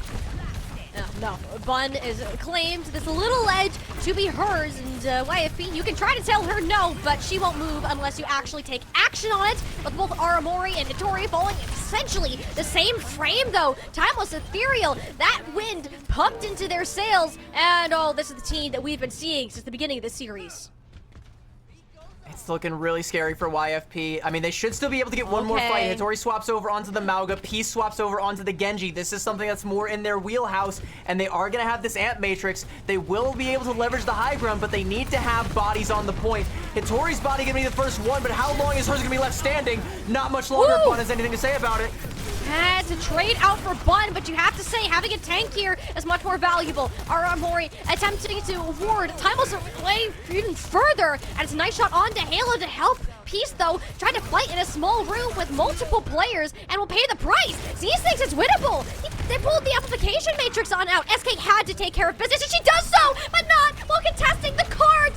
No, Timeless Ethereal got it over the finish line, while IFP Pixies, that could be the mistake that sends them down to the lower brackets. but they're getting the stagger kills. It's the same thing that happened to YFP on their attack. It means that Timeless Ethereal can't take the forward position. Okay, you lose SK, that's fine. She goes a little bit too aggressive, but she's still fast, can get back with the rest of her team, and the rest of YFP can now play this high ground and do exactly to Timeless Ethereal what they did to them. They just have to build up some ults and stick the landing. SK has to come back, build up this sound barrier, lickety split to match up with Halos, and they need to somehow weather the Annihilation and the Overclock that might be coming out in this next fight. They'd have to find something to make it work. SK, sound barrier is out in response to Snozlar. Halo, though, the literal ultimate usually wins. It didn't tag onto Bun. They're incredibly low. Par, yes, capitalize on it, but at the cost of their own life. Tori running for the hills, knowing how important this cage fight is going to be, as YFP Pixies could be very well in their last stand. Cage fight on out. Snozlar is dealt with. Peace slicing through the remainder of the crowd. And gets the same gadget highlights as we did previously. 3 minutes to go. Halo tried to hold onto the sound barrier to the last possible second. She pops it, Bun doesn't get it, dies to Par. It gets traded out, but you lose that Pharah, you lose a lot of your damage, and YFP, they have the ult combo that they need, the Cage Fight and the Dragon Blade. That's now off the field, but they have the positioning. They force the swaps out of Timeless Ethereal. They can make this work. With an Ant Matrix and a Deadeye, they can get at least 1-1 fight, build up to another sound barrier, and rotate their ults to get an effective hold here, but it has to be perfect. There's not a whole lot of room for error left. You can see the distance between the cart and the box. It's narrowing. YFP needs to stop the bleeding.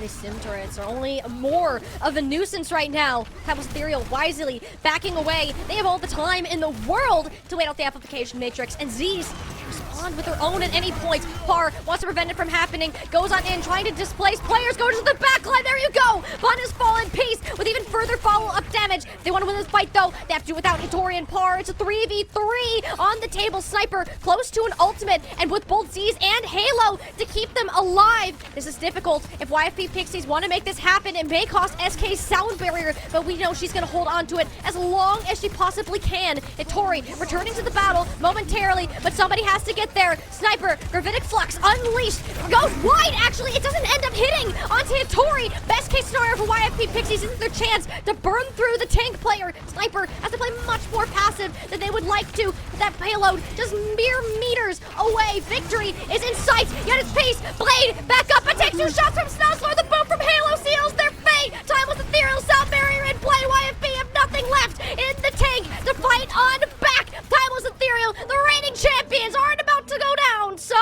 easily, as they're going to take down YFP Pixies 3-2.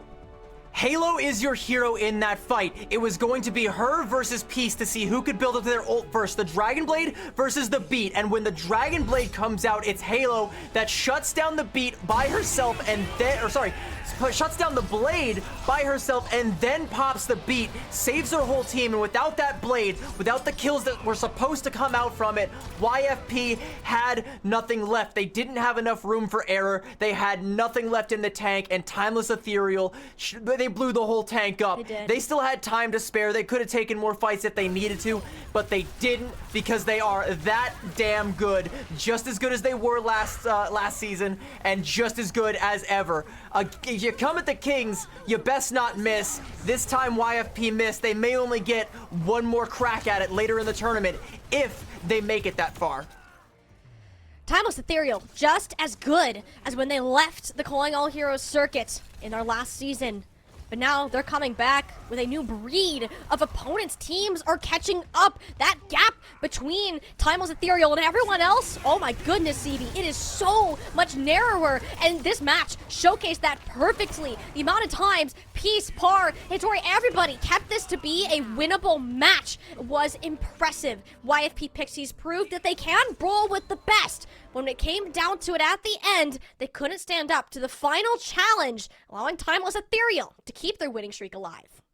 The final challenge, the final boss of Calling All Heroes. In every tournament we've had so far, it's always been Timeless Ethereal. And I gotta give credit to YFP because, again, looking at their kind of shaky performance in Swiss stage, it feels like a couple of maps this series aside, those cobwebs have mostly been shaken off. But even when they look to be at their best, Timeless Ethereal is still just that 1 inch better. And like I said, you come at the Kings, you best not miss. YFP, they may get another shot, spot, but the landscape is going to be difficult to try and get through because we still have another would-be usurper lurking in the brackets, Valentine. That is, I can't wait to see the bracket. I'm sure they're going to be in our winner's bracket. I would put money on it. Timeless Ethereal versus Valentine is going to be a banger and a half if we get to see that one in the winner's finals. YFP versus Valentine in the lower bracket, if that shakes out. Again, it's all speculation, but does YFP get another chance at this, or did they just blow their one chance to topple a tyrant? This is the one chance that they had at the top, and as close as it was, CB, we want to think that this isn't the end of YFP. Even though they are going to be sent down to that lowers bracket, there's always a chance. I would not be shocked if we saw this rematch in the lower finals, in the grand finals even. That's how close it was. These teams can push each other to the distance, and even if we started with the preface, even par winning, easy win, easy wipe, far from that. And I love that YFP can face up to the challenge, and it shows that Timeless Ethereal aren't as invulnerable as they were once thought to be. And what's crazy, too, is we haven't even seen the full depths of both of these rosters. We didn't see Sawhill come out for Timeless Ethereal, so they still have some potential pocket strats with them in their back pocket. We didn't see HQ or Senna come out for the side of YFP, so there are ways that even they can adapt their DPS line if they feel like they need to play into a certain pocket strategy, or if they feel like they need to go in a different direction with things. There is still more in the tank for both of these teams, and they're gonna have to run it pretty much to E if they want to get the W in the end, but it is going to be Timeless Ethereal that continue their reign of terror thus far until somebody stops them. And we're going to have to find out where their reign shall head next, who they will come on in against. And CB, I have to say, it does look like that Valentine will be that next match for him. We got to be looking ahead to that. I'm certainly looking ahead to that, and I'm also looking forward to bringing our other casters, because you and I had a lot of fun here today following YFP Pixies and their journeys, their highs and their lows.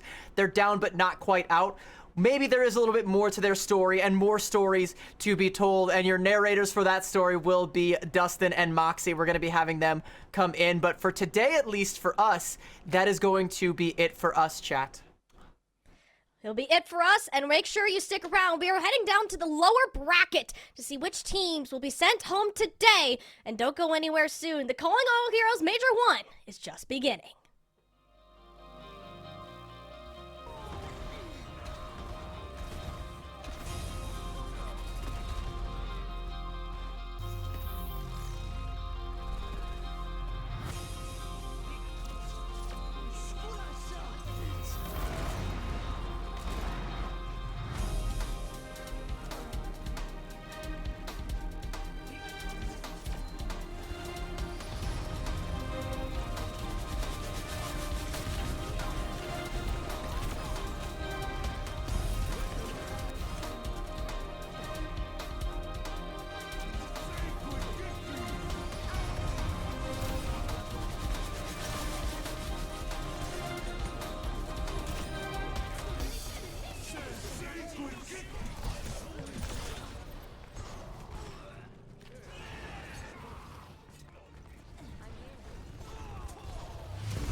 Welcome back, everybody, to the Calling All Heroes Major 1. My name is Dogman, joined by Moxie.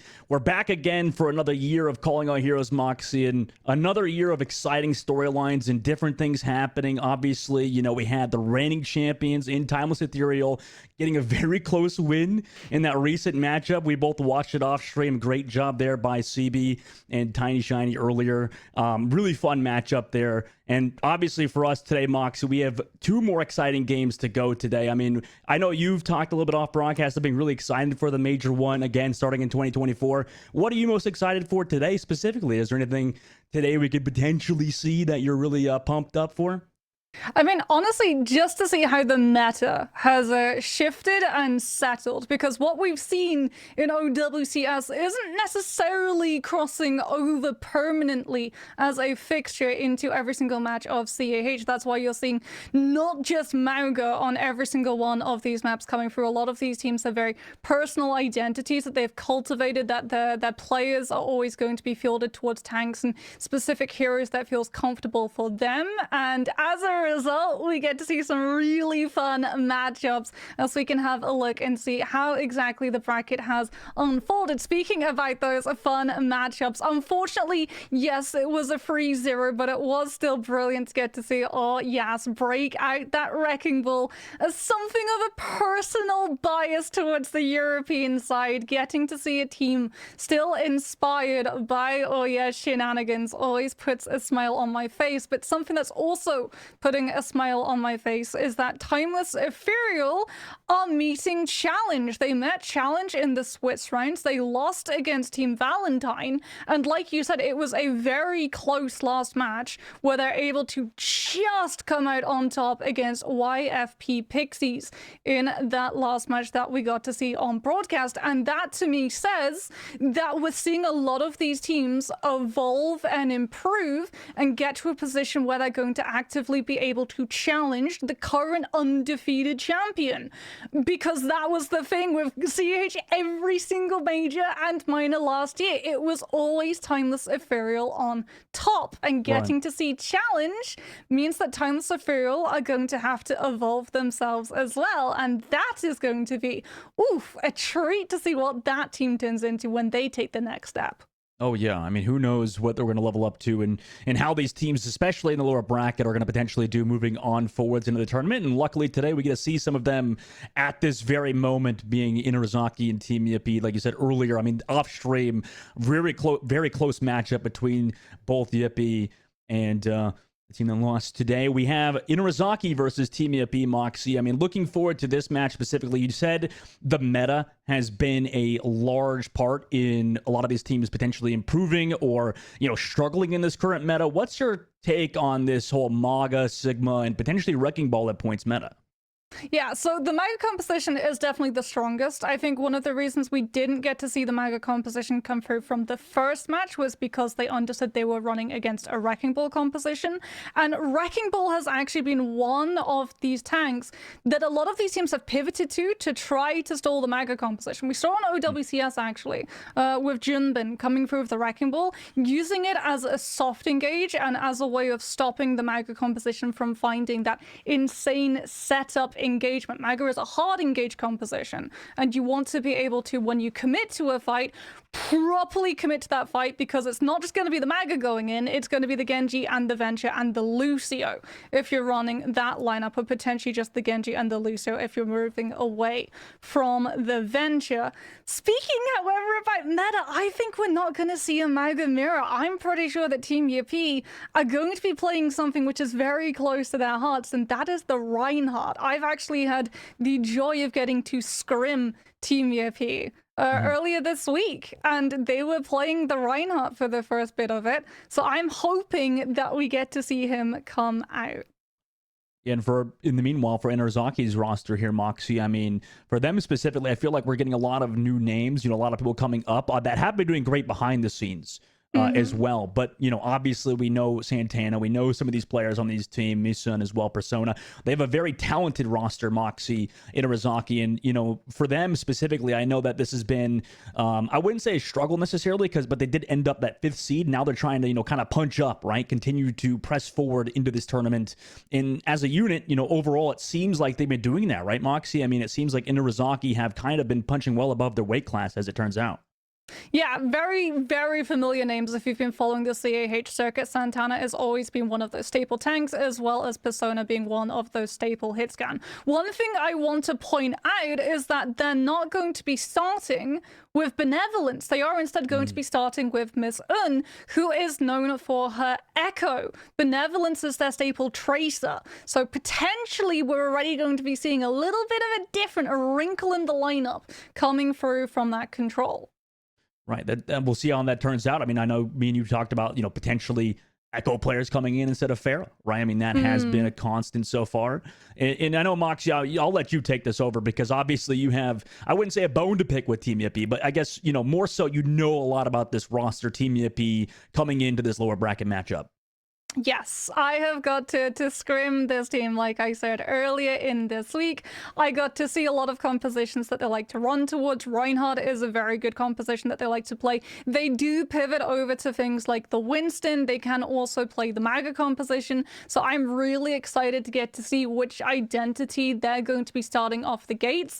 Terra is a very versatile tank who can play a lot of different heroes. Sunshine has always, for me, stood out on the Cassidy and the Sojourn, so I'm really hoping that we get to see that one come through, and especially if we're going to see Miss Un break out that Echo immediately off of the rip, we might get to see Reese's on the Pharah as well. Yeah, that could be a very, very real thing. And, you know, with how dominant it seems like Pharah has been to Moxie, it's very interesting to see how many different rosters have been, I mean, how many just different compositions have been played so far. It feels like we're getting a completely different composition every single map, specifically in those last ones and the one before. I know myself, me and you, we both talked about it. I was like bringing up, it's very interesting how diverse the meta has been. But you're like, okay, let's see the next game. And the next game is just even more wild, right? I mean, why are things kind of, are things in disarray like I believe they are? Or is it more so that it's just kind of map-based at the moment? Well, one thing is that not a lot of these teams really liked running the Mauga. We saw it in Swiss as well. A lot of these teams did not want to have to run the Mauga composition. They instead ran either things like the Reinhardt. We saw a lot of Winston, a little bit of Diva, a dash of that little bit of Dive, and a lot of Ramatra and Sigma as well. However, heading over to Oasis, it's probably going to be Reinhardt on University if we see it come through from Team Yippee. A lot of Winston Dive potentially as well, but we could well see that Mauga composition because at the moment, especially on Control, it is just the best composition. You don't have to play it hard engaged, you can instead play it a little bit slower, basically just anchor up on point the way that you used to with old school Orisa, so that if it is a dive composition you're facing up against, they're going to not really have that insane level of pressure to force you off of the point until ultimates come into play. And then you get to play off the insane level of sustainability that is up for the Mauga, because one of the reasons why he is so hot meta in other places of Overwatch at the moment isn't just that he gets to live, it's the fact that he lets your entire team live.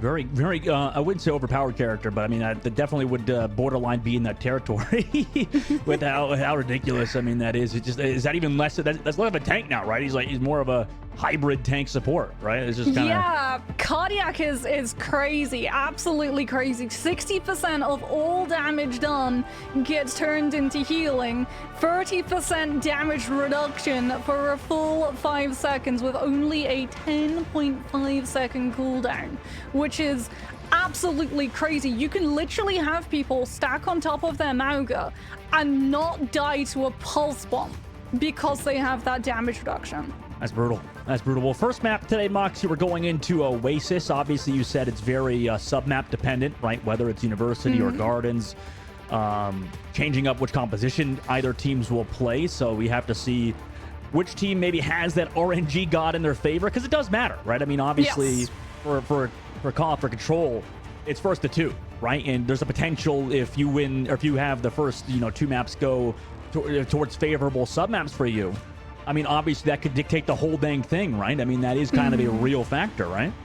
Yeah, I mean, a bigger factor as well is reading what your opposition is going to come up against, because this first fight is so incredibly crucial in terms of ultimate charge. Because like you said, it's not just about that point percentage, it's about making sure that you are situated in a position where you have the best possible high ground vantage point for your composition to keep your supports alive if it is going to be up against Maga, because you don't want a Maga to immediately overrun on top of one of your key players at the beginning of a fight in a retake situation. Yeah, I mean, it's always gonna be tough. Well, here you go, Mox. Looks like the first round we're going to is University. And I know you hedged your bets towards the Reinhardt being pulled out for Team UP, but let's see if they do it, right? Because obviously it's not a very common pick these days to actually lock that Rein, right?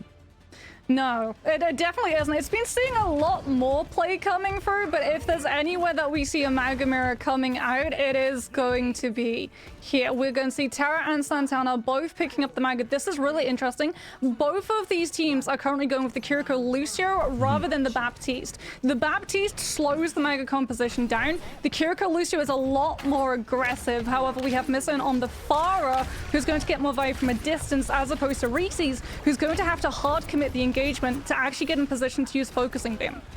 Yeah, I was curious why so much Kitty has been played. Meanwhile, Reese's already controlling that point with Team EFP. Sunshine took a little bit of poke, but still going to slow it down while Reese's just gets that outside angle. Meanwhile, Interzark trying to rotate all the way around, look for that target that is separated. Point unlocks, but nobody wants to play the objective until the first kill is found. Team Yippee playing it slow at the moment, whereas Interzaki, they want to go first, and they just melt Santana, just melts Reese's on the outside. Amazing work from the tank player, the Maga of Team Interzaki, able to go first. Kalo does trade back Persona, as Persona found Sunshine. That's not enough for Team Yippee as they're forced to reset. Semi-reset, it looks like, at the moment, as Interzaki takes control of the point. Yeah, poke phase benefits the Farah over the Echo. Look at the difference in ult charge. Miss Earn, after first fight, has already almost built up her barrage, as opposed to Reese's, who unfortunately was relegated to just having to break line of sight to not get stuck by the hinder from the Cassidy. And Team UP just didn't get to find the opening. Terra was forced into using the overrun to disengage rather than engage and give the Echo the opportunity. This should be an opportunity, however. The Echo dives onto the Farah, and this Earn is gone. That still took a lot of resources, at least, both out of the Echo and that Cassidy to hit the shots. Interzaki still holding on to the point. Santana finds Terra too, so yeah, even though the opening pick sure went for Team Yippee, finding one hasn't been enough necessarily. Now they try to walk in. Interzaki gets blasted by Sunshine with this Kitsune rush, but the high nuke, counter high nuke comes out now from Sunshine. Amazing work from Team Yippee's DPS player. Sunshine find those 2 opening kills. However, now Interzaki comes back through with an own Kitsune rush. Now Sunshine has to back all the way up, and yep, deleted by Misson. As Interzaki still have control of this point, Team Yippee have not been able to find any sort of ground. Yeah, and they burned Deadeye as well. Sunshine using Deadeye earlier in that fight means it's not going to be available to insta-break Santana's cage. And Miss Earn may well just use that to get that extra padding, that shield, to be able to cover the Farah barrage the way that we've seen Genji's use it to hit Blade. When so far in cage, Barrage now comes out. Kayla falls. Anybody else be found, though, in this cage? Yep, Terra will go down, and nearly 90% is built on the board. Potentially stagger kill is not going to come through. This is looking awful for Team Yippee, who are getting staggered at this very moment. Yeah, Sound Barrier is going to be up for Team Yippee. The question is Unlucky Main actually going to be able to use it, or is Santana going to cancel it with Overrun? No, Unlucky Main had to use it early to not have to worry about the Maga canceling it. Yeah, that was hilarious. Now towards the point, though, everybody Rizaki is, and they're, just need to target focus the correct heroes. However, not anybody's like dying necessarily. Just a lot of damage comes through. No kills for Rizaki. Maybe the target focus not necessarily there. They have to give up the point, in fact, to Team Yippee. We're now just trying to finally take advantage of this. Now counter engage comes through from Santana, looking for the Lucio player. Unlucky Main will find them eventually. Nice re-engage comes through, but are able to find the follow-ups now. Arrow just kind of trying to disrupt. It seems like Team Yippee got a little bit off the beaten path at the moment with the Doomfist composition and Tracer on Sunshine, right? They're just trying to contest this point, make it tough for Interzaki, but unfortunately, not any ultimates here for Team Yippee to delay any longer. Interzaki will You're losing round number 1, University. Yeah, Team UP as well. They managed to hit that duplicate, but Reese's is not actually able to find her pick that she's wanting for. When you have an Echo and a Mauga composition is on the board, the ideal duplication is always the Mauga because you don't have to build an ultimate to control the space. You immediately get access to Cardiac and you get to sit in that and use it to zone the other team, as well as having that damage reduction and aggression to be able to chase into the space that Inuyasaki basically just went, okay, we'll let you have the point, but it's only going to be temporary, and then we're going to be pulling it right back from underneath your feet. And moving into this next point, I think we're still going to see the Mauga come through from Inuyasaki because it was just so dominant. Terra did not manage to find a single Mauga cage. Yeah, interesting. And no Sigma in sight like we've seen earlier too, Mox. Interestingly enough, Yippee still wants to mirror, except have Reese's towards that Echo, and Misson obviously happy running Farah into that. Yeah, Team Yippee need to take the engagement first. If they get pushed back into poke phase, they're going to lose this fight because the Echo is going to be so far behind in terms of damage. What?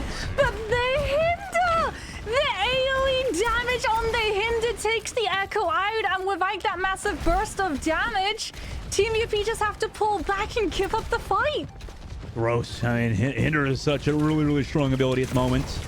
Now they have to walk in without one. Now they have to wait to regroup, rather, for Sunshine to come back. And that really, or sorry, Reese's to come back. That's really tough for Team Yippee at the moment. Look at the spam damage from the Sparrow. Yeah, they're just walking into him now. Echo on the outside, understanding that Missa wants to go for that duel. Has the mobility these days with the current Farah patch. Health pack to keep that Echo alive, and Sunshine comes back through, so nice shots from Sunshine there. Star DPS player for Team Yippee. To find the opening kill is so necessary, but Terra, no! A little bit out of position. Tried to walk in, and now because of it, Santana gets a 3K. Oh, huge plays coming through from Santana. Waits for that Hinder to be taken away from Sunshine, and then gets to commit the overrun knowing that it's not going to be cancelled. And Team Yippee, because it's been so one-sided and it's just been poke that they're losing this fight to, they haven't even been able to pull up Sound Barrier to have to try and aggressively take the space away from the team currently controlling all of the angles. Yeah, they're just 50% of the board now. Raj High Noon coming up. Rush in. Misson goes down, so great opening kill. Now Santana just blasts back Team Yippee at the moment. However, they did find that first death. Trying to go over the cage. Nice cage. Catches out two, but now the High Noon on the inside angle, and it's Persona to 5-2. Sunshine finds one only in the cage, but Sunshine finds another one on a Persona. Able to walk through. Santana now has to go back to the health pack. Nice dodge with a charge towards that health pack. Able to get away from the Echo with their life as well. And that should give them some time here as Sunshine, though, gets another one. She's been on fire for Team Yippee as they finally get the objective for once. Finally get the copy on the Mauga as well. That's the copy that Reese's was looking for. And the second that she's able to lock that one up, that's going to confirm the fight. However, Terra is off of the Mauga. We've gone on to the Sigma. There is a big danger that Inuyasaki just ignore the Sigma and go straight for that Cassidy. The boop potential from Unlucky. Does it connect on anybody? It did hit them, but nobody fell off the map necessarily. Still alive on the downside is that Cassidy. It looks like everybody in their Zoc is already trying to find their kills. Beat drop from Unlucky, man. Gives everybody on their team a nice boost of health as Reese is able to find Misson as well. Finally, it looks like this Echo's kind of coming online, like you said, Moxie. Yeah, that Echo, now that you have control of the space, is finally able to put to use the spam poke pressure as well as the stickies to absolutely melt this Mauga before the rest of the team are ready to walk in. One of the crucial things as well is that Terra on the Sigma can just stop Santana from getting that heal, right? Just the way that Orisa was able to counter Mauga by using Fortified to deny headshots. Sigma can use the shift to deny that poke pressure and stop Santana from having that avenue of sustain. Nissa now goes onto the Genji. They want to go fast. They want to dive the backlines. Really fast engage. High Noon counter from Sunshine over the top. Deflect is forced. And oh my god, goodbye, Misson. Sent back towards the spawn room. Gravitic Flux on the inside from Terra. Everybody surely gets deleted from here on out. Team Yippee again, another team fight win, 80% on the board as well. Looking for staggers on a Persona. And if they can find Persona, that's big. 82% as that cast died. Now it's going to be a rough recontest for Inuyasaki. Dupe's going to be available for Team Yippee as well, so in this next fight there's going to be 2 tanks online for their team. Santana off of the Maga goes on to the Ramatra to be able to counter the Sigma and also have that extra level of sustain with Nemesis form and the block that it provides, as it's just going to be about trying to stall this fight long enough for Sound Barrier and Deadeye to win it for the team.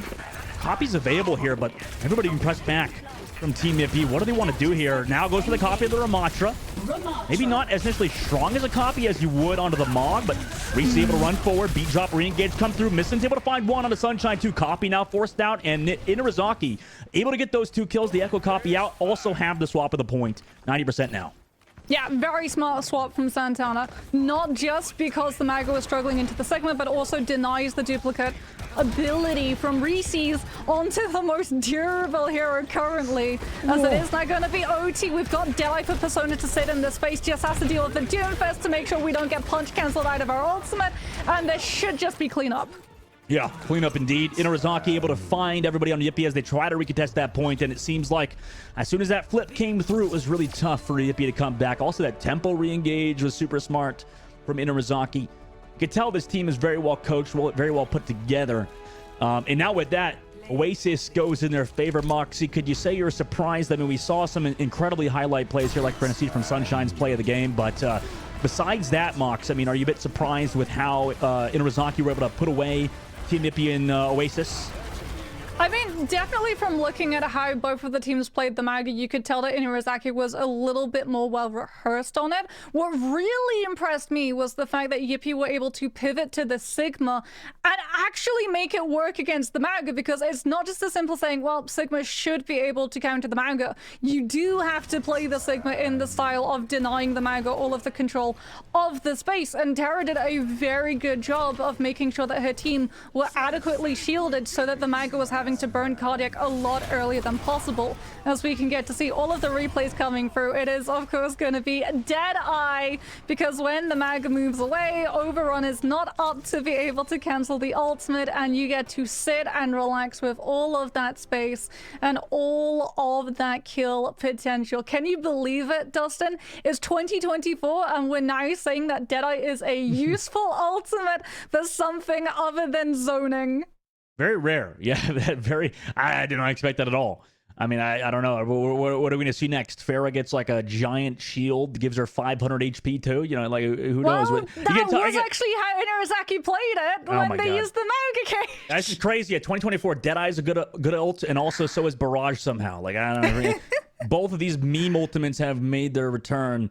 And speaking about making the return here, Moxie, do you think on a hybrid, is that going to potentially put back Inarizaki? Because we saw in previous matches today, you know, when we watched the likes of, was it Timeless and YFP earlier, YFP won that very first control map, but then after that, it kind of started to slip away from them, right, onto Hybrid, and when we saw Midtown. Do you think something similar could happen to a team such as Inarizaki versus Yippee?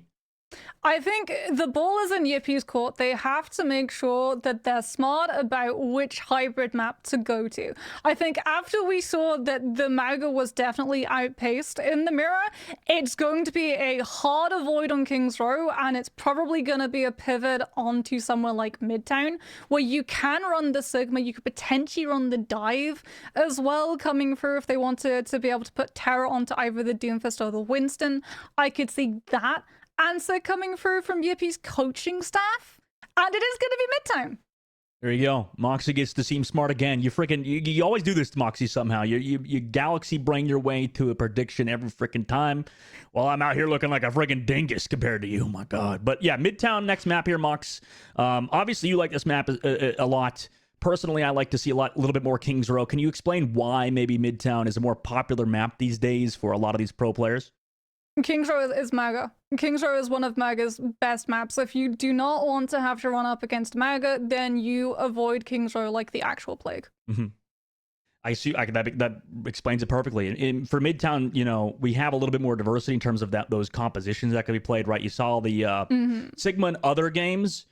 You talked about how Ramatra, I'm curious why you think Ramatra counters that Maga specifically. Is there any particular reason it's not why? Ramatra. Ramatra does not counter Maga.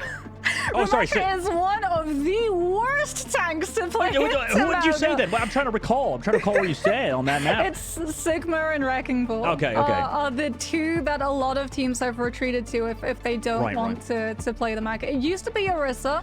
However, Orisa got old yelled and is entirely unviable. Don't say that. Moxie, you're casting with a man named Dogman. What the heck? You can't just bring up Old Yeller like that. He was my favorite dog, and you brought him into the backyard. Why would you say this? Why would you say this to me right now? I'm so offended. Look, I've always been a lassie girl, okay? You can see Moxie loves cats. Midtown coming up here. I'm sorry. Lassie. Please tell me you know who Lassie is. Wait. Lassie. Is it a cow? Oh my Lassie. goodness. Oh, Timmy, we're falling down the well. Is this a British thing? What are you talking about right now? What are you talking about? What's she yapping about, chat? Lassie is a border collie, probably the most famous dog in existence. Listen, yeah, I didn't know that. That's pretty bad. That's pretty bad. Okay, well, I didn't know who Lassie is, but I do know what we're gonna see on this potential map here, Mox. Midtown. Let's redirect the topic so we don't have to. Yeah, it's Sigma. It's Sigma. It's gonna be Sigma. Potentially it's Bat Brig on the support line so the Brigida can help stuff the choke and just keep rolling into the fight and keep Inspire procced as often as possible. We could potentially see, not a lot of teams still run it, but it is pretty strong on point A. Zenyatta can be really good. A lot of the time if you have two tanks going into a mirror, Zen can be that main breaking difference, and I have actually seen teams when they're locked in a Mauga mirror go for the Zen on the first point of a map just to be able to melt the other team on attack a little bit faster. But I would be unsurprised if we see something like the Baptiste Lucio on the defense, purely because of how mobile you have to be to anticipate all of the different angles of approach the attacking side can take. Well, check it out, Mox. Yip walked out of spawn. Have the Ana alongside a Lucio. Interestingly enough, along with an Ashe too, right? I mean, that's definitely interesting. I mean, the Ana definitely supports that Genji very well, as well with the Nanoblade capability. Maybe that's why Mox, like, as well as Baptiste being harder to help that Genji out. There's potential some change there for them, but no, Inarizaki, only thing they're changing up is missing on Genji. They're putting Inarizaki into a catch-22 on Suzu because you either have to use it for the Antinade or for the Dynamite. Oh, yeah, that's interesting. Let's see how, you know, the likes of Inarizaki have to deal with that now. Shield towards top, immediate dive onto the Ana. Oh my gosh, Sleep Dart though, perfectly placed. Unlucky Mate came back as well. Great counter dive to keep Kayla alive, who's doing a good job just going over the quick hand. What are you supposed to do as Ana player there? What are you supposed to freaking do? Kayla just got ran down. Please get the kills. I've done everything I can, and that's what Kayla's saying to her team right now, as finally Yippee get those kills. And Inarizaki went so far to kill that Ana. That was crazy. Yeah, but that is the problem when you have a Sigma against a Mauga. Because the Mauga, if you're in overrun animation, does not get stopped by accretion, which is the main way that the Sigma slows the tempo down. That being said, Inarizaki have seen that they have to go incredibly deep with that Mauga to be able to catch the Ana, and that is something that the rest of the team cannot do to be able to follow up, because it means that the Lucio is taken away from rotating the Cassidy and leaves them too vulnerable to deal with the Ashe poke coming through. So it's a ram swap and we go brawl. Yeah, Persona don't miss. Who taps? Reese's under the sky. And with that, they're able to just run everybody else out of here. They don't even care about the objective at this point. They left one person on the point, it looks like, and then they're just going for these stagger kills on the streets phase, right? Just to make a point to Team Yippee, right? You can't run forever. Genji's still dashing on. You just have this Ramatra deep look. There's stairs over here, Mox. They're across the freaking map trying to get these kills. Kayla barely alive. Same with Unlucky Main. Still desperately trying to run away. Eventually merged. The Baptiste player out of all players will get the kills. Look on the backside, though. Yippee made their way around to the point. They lost Kayla. Said, screw it, we're playing OBJ. Now they have to play with just two members here. No supports here just yet either. You have the Ashe to come back. Persona got picked off. Things are looking a little scrappy. But no, eventually, Inarizaki, they made it a little dicey, but do capture point A.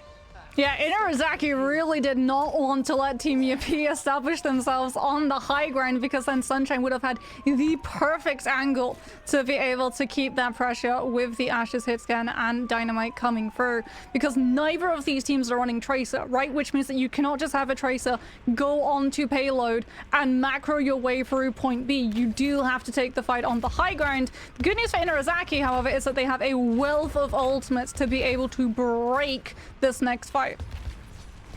PvP stuck at the choke point at the moment. Do have those ultimates to match. Same with Inarazaki's side.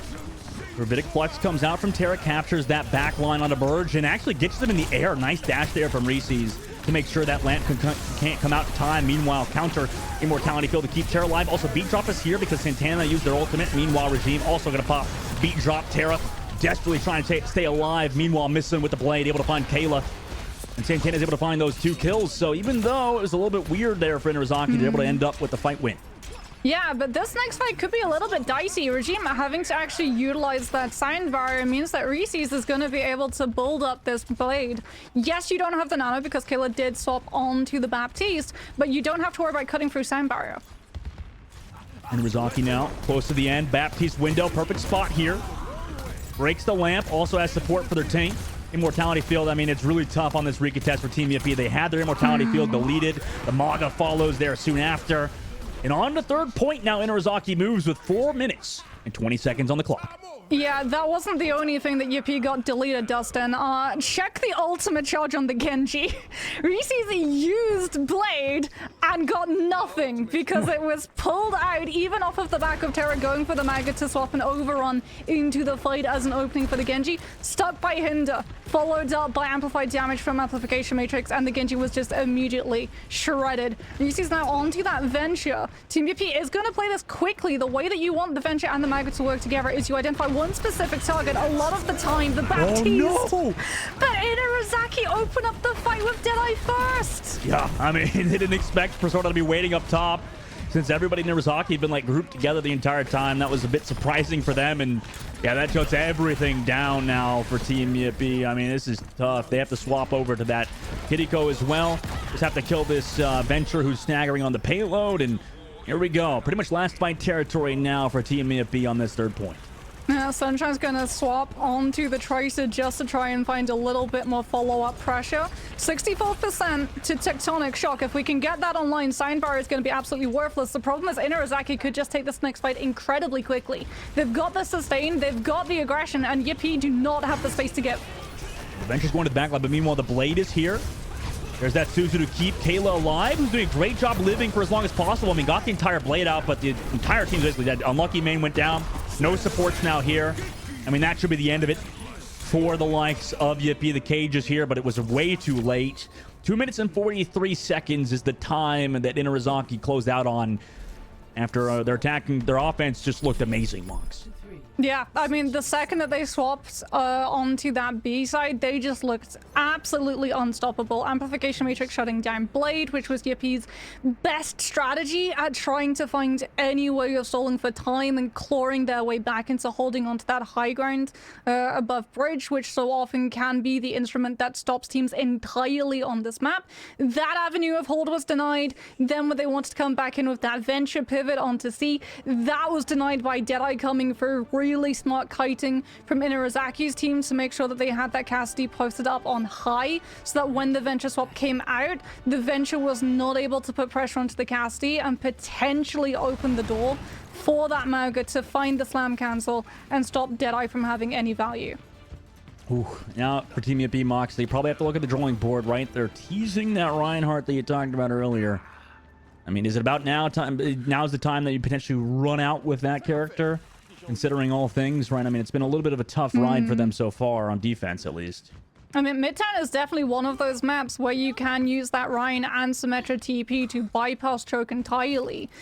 And Rhine does do surprisingly well in Samaga, but it's not going to be a Maga that they're running into, so it's going to be Santana on to this Ramatra. But Miss Earn, she's on the Venture, which means it's not going to be super simple for Team Yippee to establish themselves on point. The Venture can just burrow beneath and keep it contested, or worse, actually run and knock into them as they all TP out onto left building.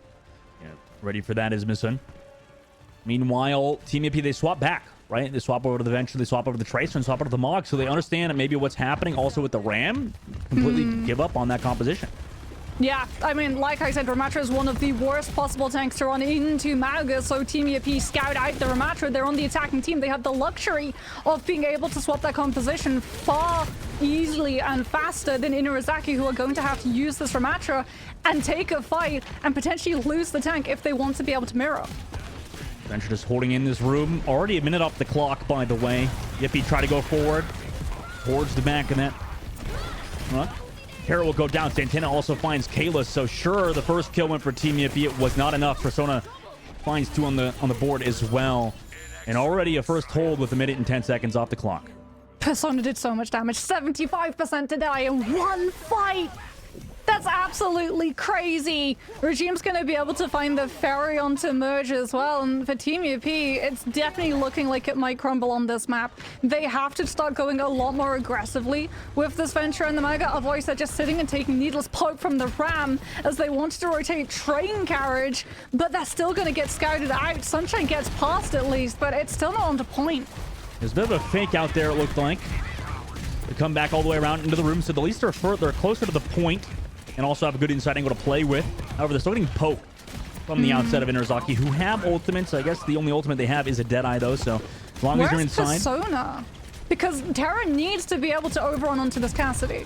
The problem is that they've all holed themselves up in left building, which, yeah, they're safe at the moment, but look at where Persona is positioning. Persona knows when Deadeye comes into play, Terra cannot use overrun to cancel it.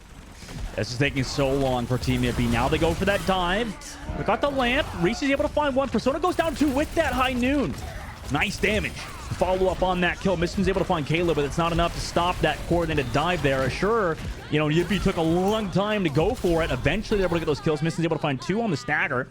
So Rikitas potentially could come through with speed boost as well as they have ultimates here. That makes it a little bit interesting for Inurazaki. Oh, they're gonna try. They're definitely going to try. Reese's doesn't have Tectonic either. Oh, the double to immediately boop! rip the soundbar, but the double boop means that no one is able to tap. And even though we had ultimates in the bank, well, we don't have this point presence. And Team UP pick up the point and move into B. Yeah, so well coordinated there from Reese's and Unlucky Main. Reese's obviously going for the first one, and then Unlucky Main to go with the second. Now Reese's wants to go for that dive. Force away Inurazaki. With that space, they're able to get around this corner with 3 minutes and 20 seconds off. But now that Baptiste ultimate from Merge over the top. There's a catch somebody out. Hopefully not for Team Yippie's side. Unlucky Man able to live on the outside. Terra, meanwhile, Cage as well. A little bit of separation Inurazaki is at the moment. Persona's off the back. Persona wins against Sunshine, but Reese's wins against Persona. So it is traded. However, now that Remote Ult is here. Eventually, Reese's is trying to go for the ultimate, but it doesn't look like any values can be found, right? Too much damage on the front line. Too many people, unfortunately, for Reese's to find here with that ult. Yeah, it feels like maybe we're going to be swapping off of the Venture, but from the way that Yippie's positioning and poking, Reese's is going to be sticking on it a little bit longer. Unfortunately for Team Yippie, they are now walking no sound barrier into a setup Miss Un, who is going to have her Tectonic Shock. And that does so much damage. It 2-taps. The first week that Venture got released, we saw so many Lucio's Ajax because they tried to sound barrier to save it, but the damage just comes out so quickly that a lot of the time you just have to take the fight and lose fast. Meanwhile, Inurazaki go in with that, like you said. After Worry, Persona with the follow-up on Reese's there.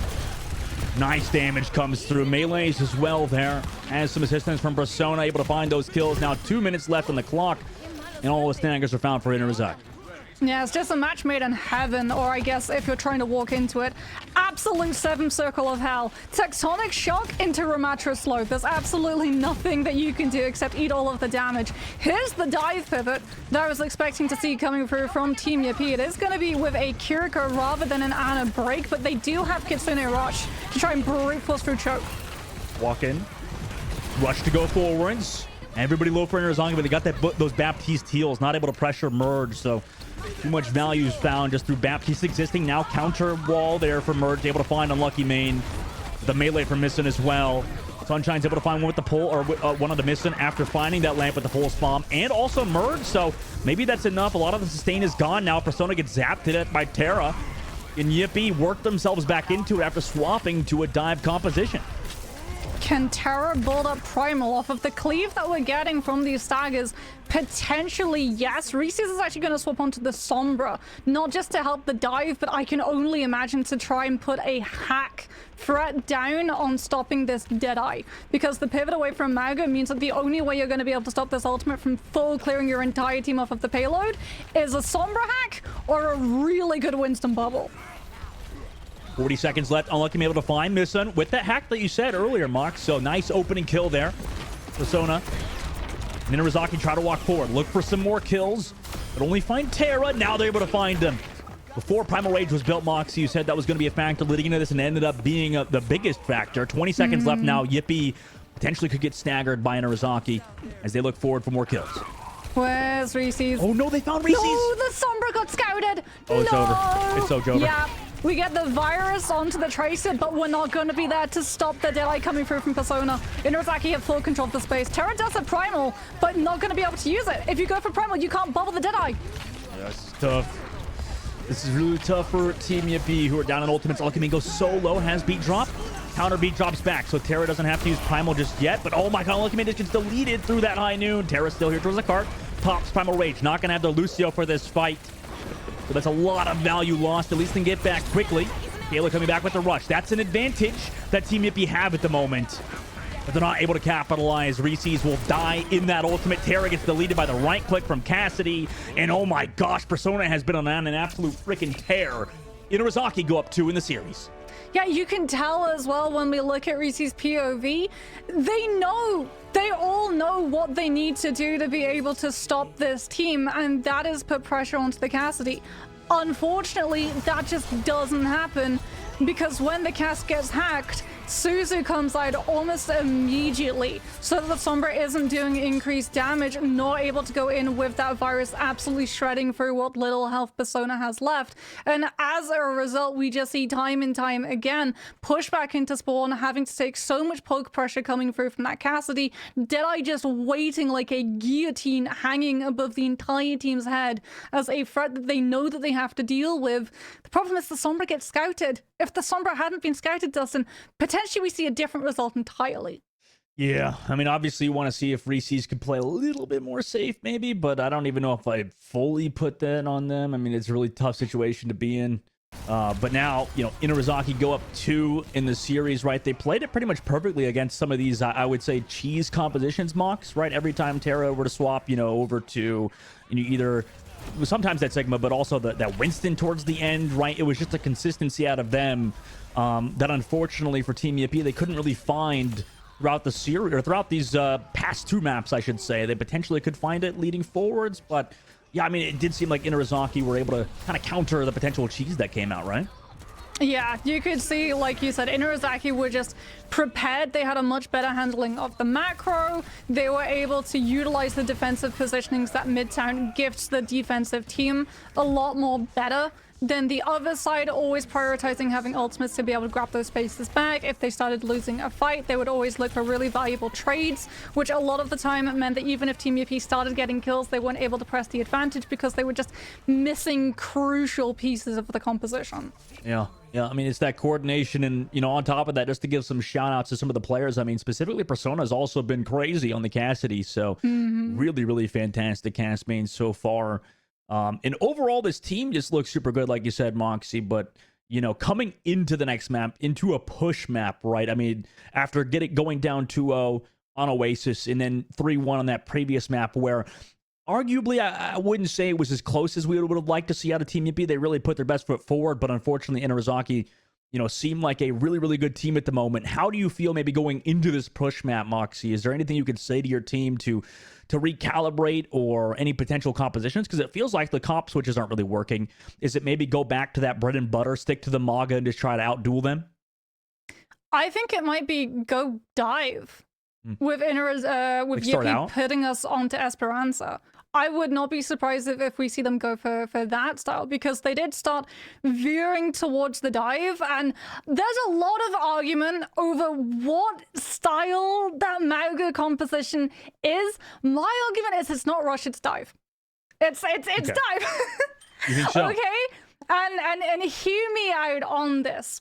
The way that you play the Mauga composition is the same way that you play a Winston dive. You identify one specific target, the Mauga uses overrun to slam on that target just as Winston looks for the jump to isolate that target, and then you have follow-up either in the form of a Genji, a Tracer, a Lucio coming with you as well to give that Mauga a little bit of extra boost, but also having that spam damage to contribute to the target when they're stunned out. So that the second that the other team's backline's hand is forced and they have to use Immortality Field to save whoever gets slammed onto, that Immortality Field is immediately removed and the person residing within it is immediately killed.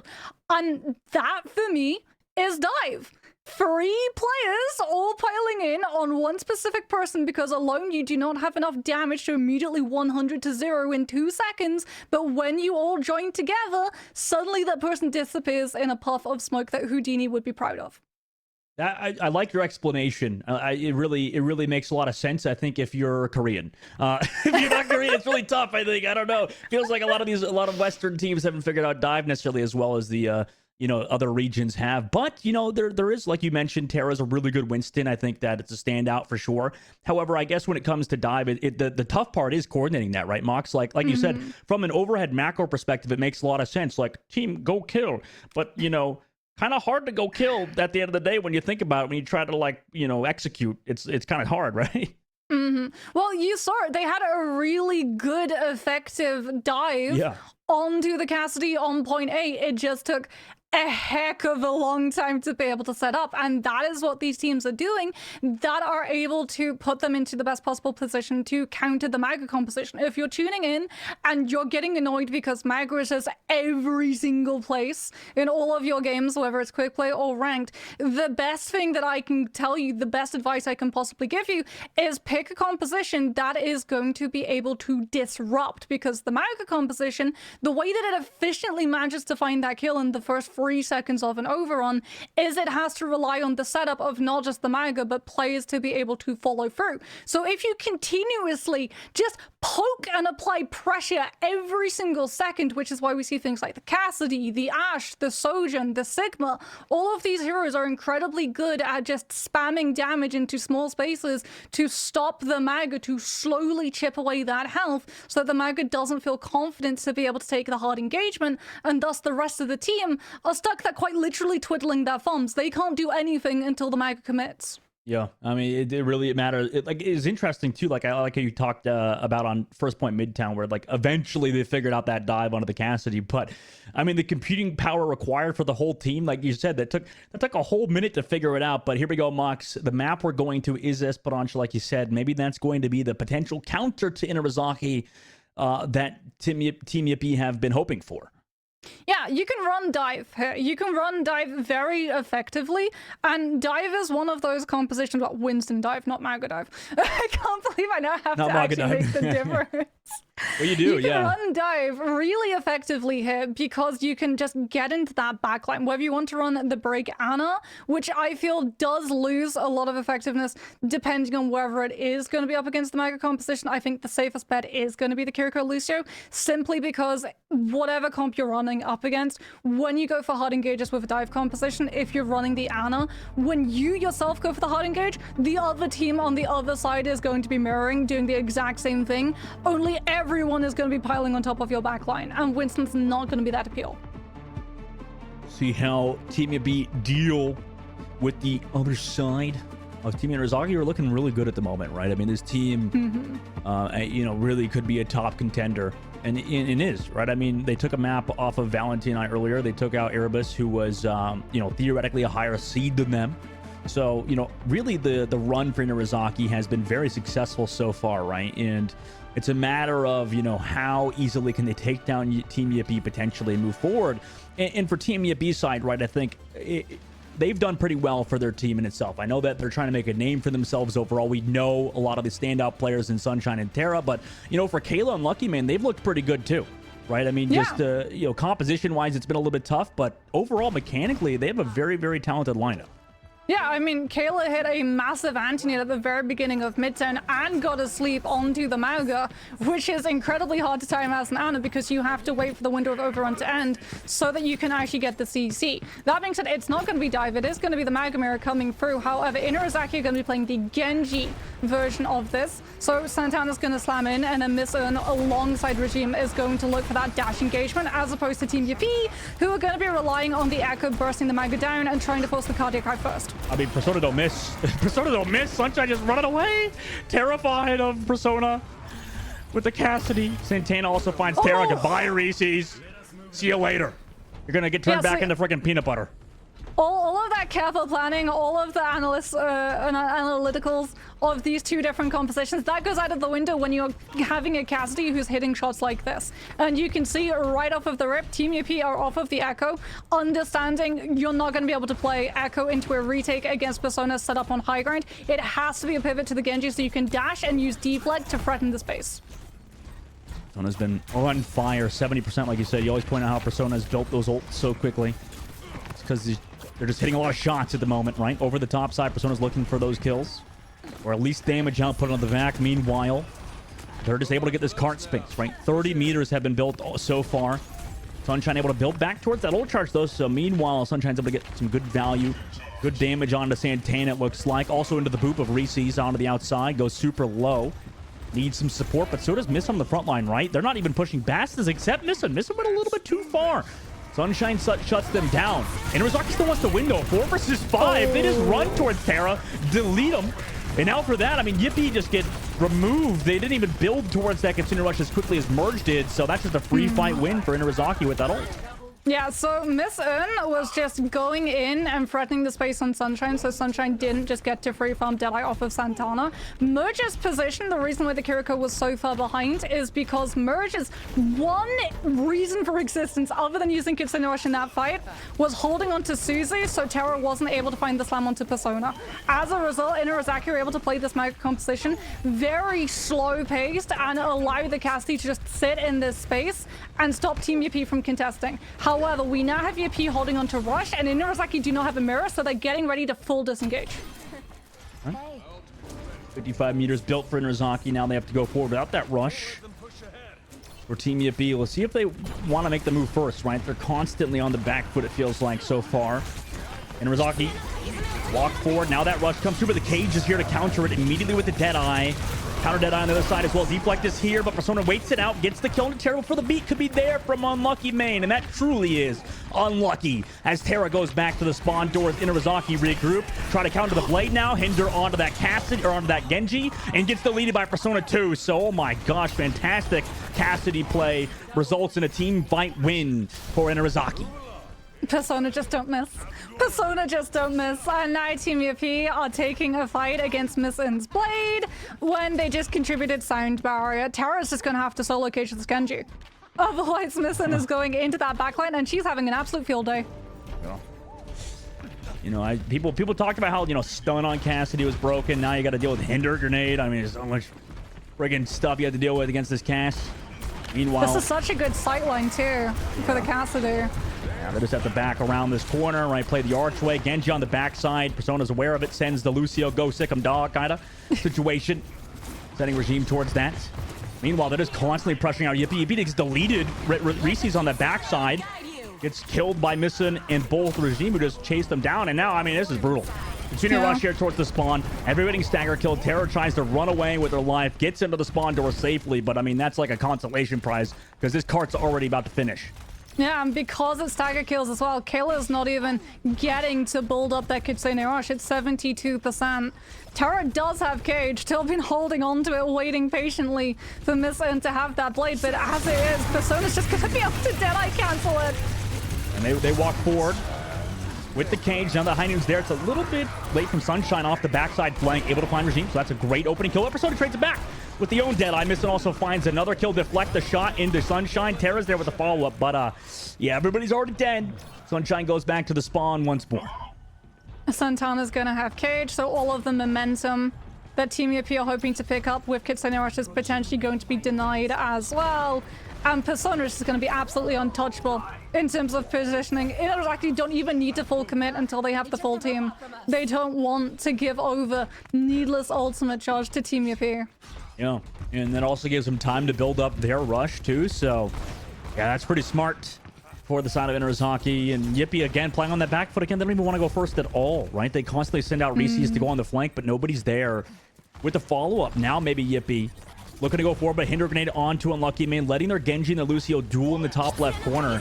I mean, it hasn't worked so far. We'll see if it works out now. Good Senior rush in. Yeah, disengage though. Yeah, that's perfect.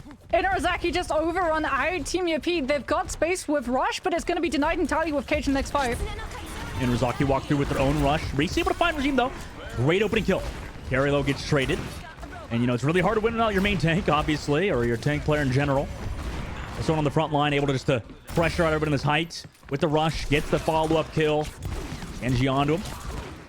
The support is there from the other Genji. Oh my god, okay, Reese able to get the kill. Oh, can't get the health back. Dang it. And that cart's almost at the very end too, Mox. So with the ultimate advantage, Innerzacki are looking to close out here.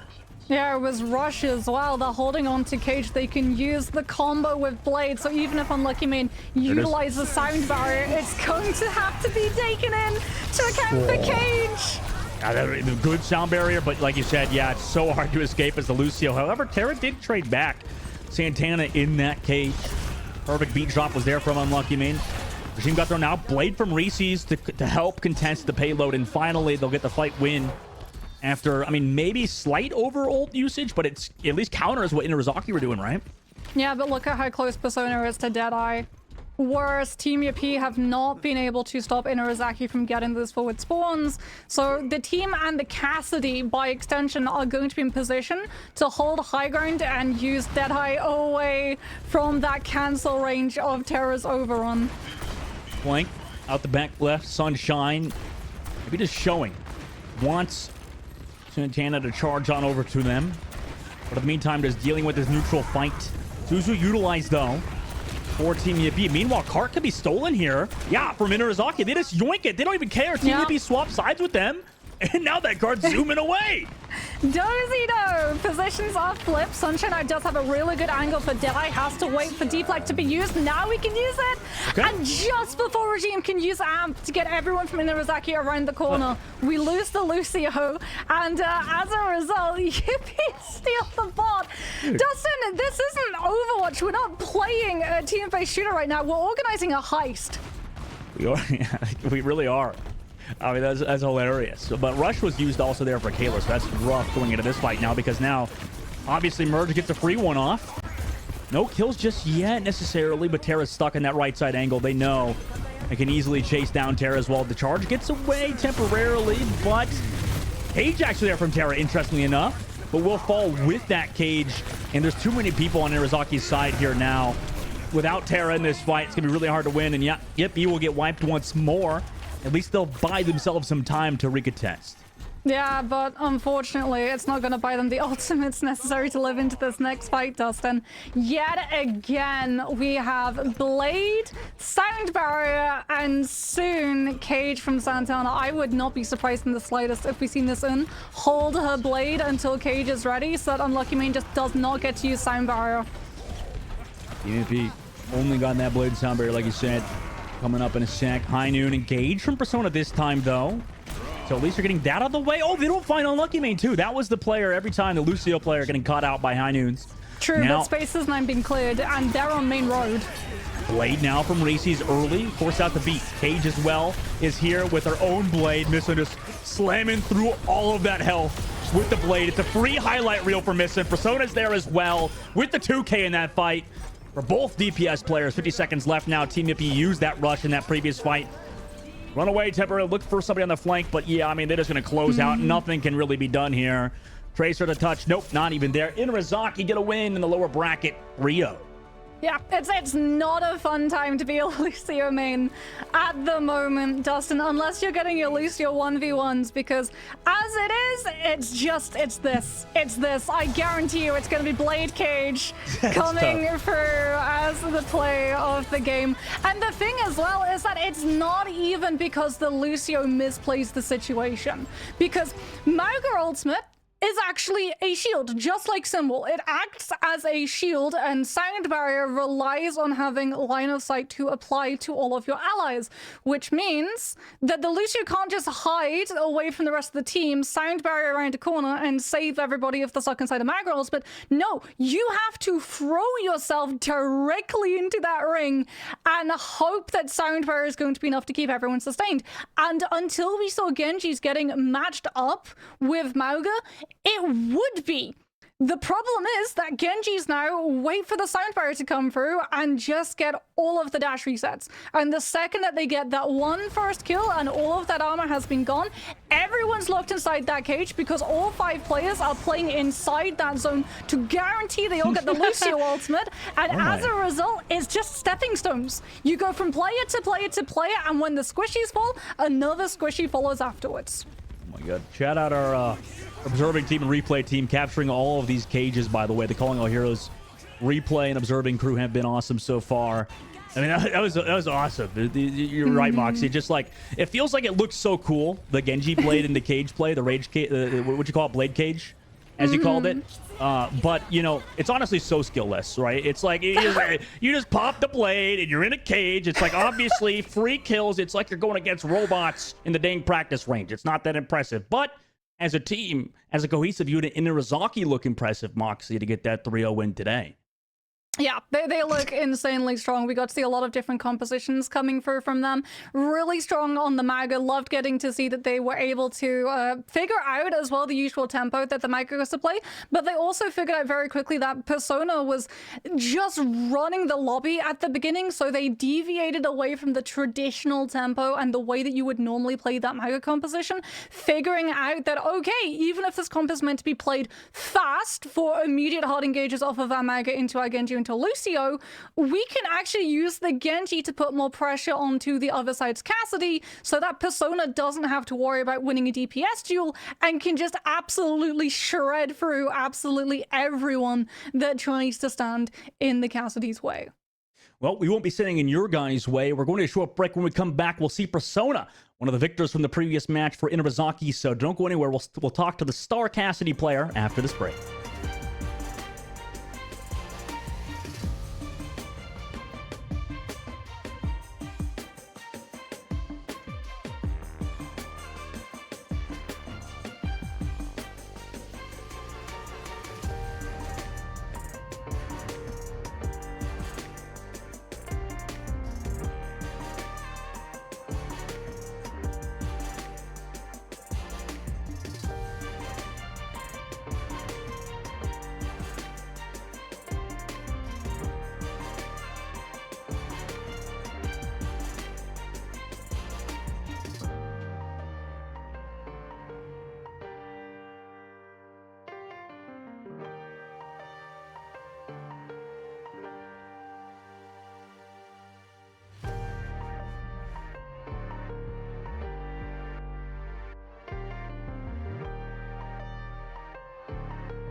Hello, everyone, and welcome back to the Calling All Heroes Major 1. My name is Dogman, joined by Moxie, and we have an interview with you guys in just a second here. It looks like it's Persona on the line. Do we have Persona with us today? Is the star Cassidy player Inarizaki here, or am I talking to myself?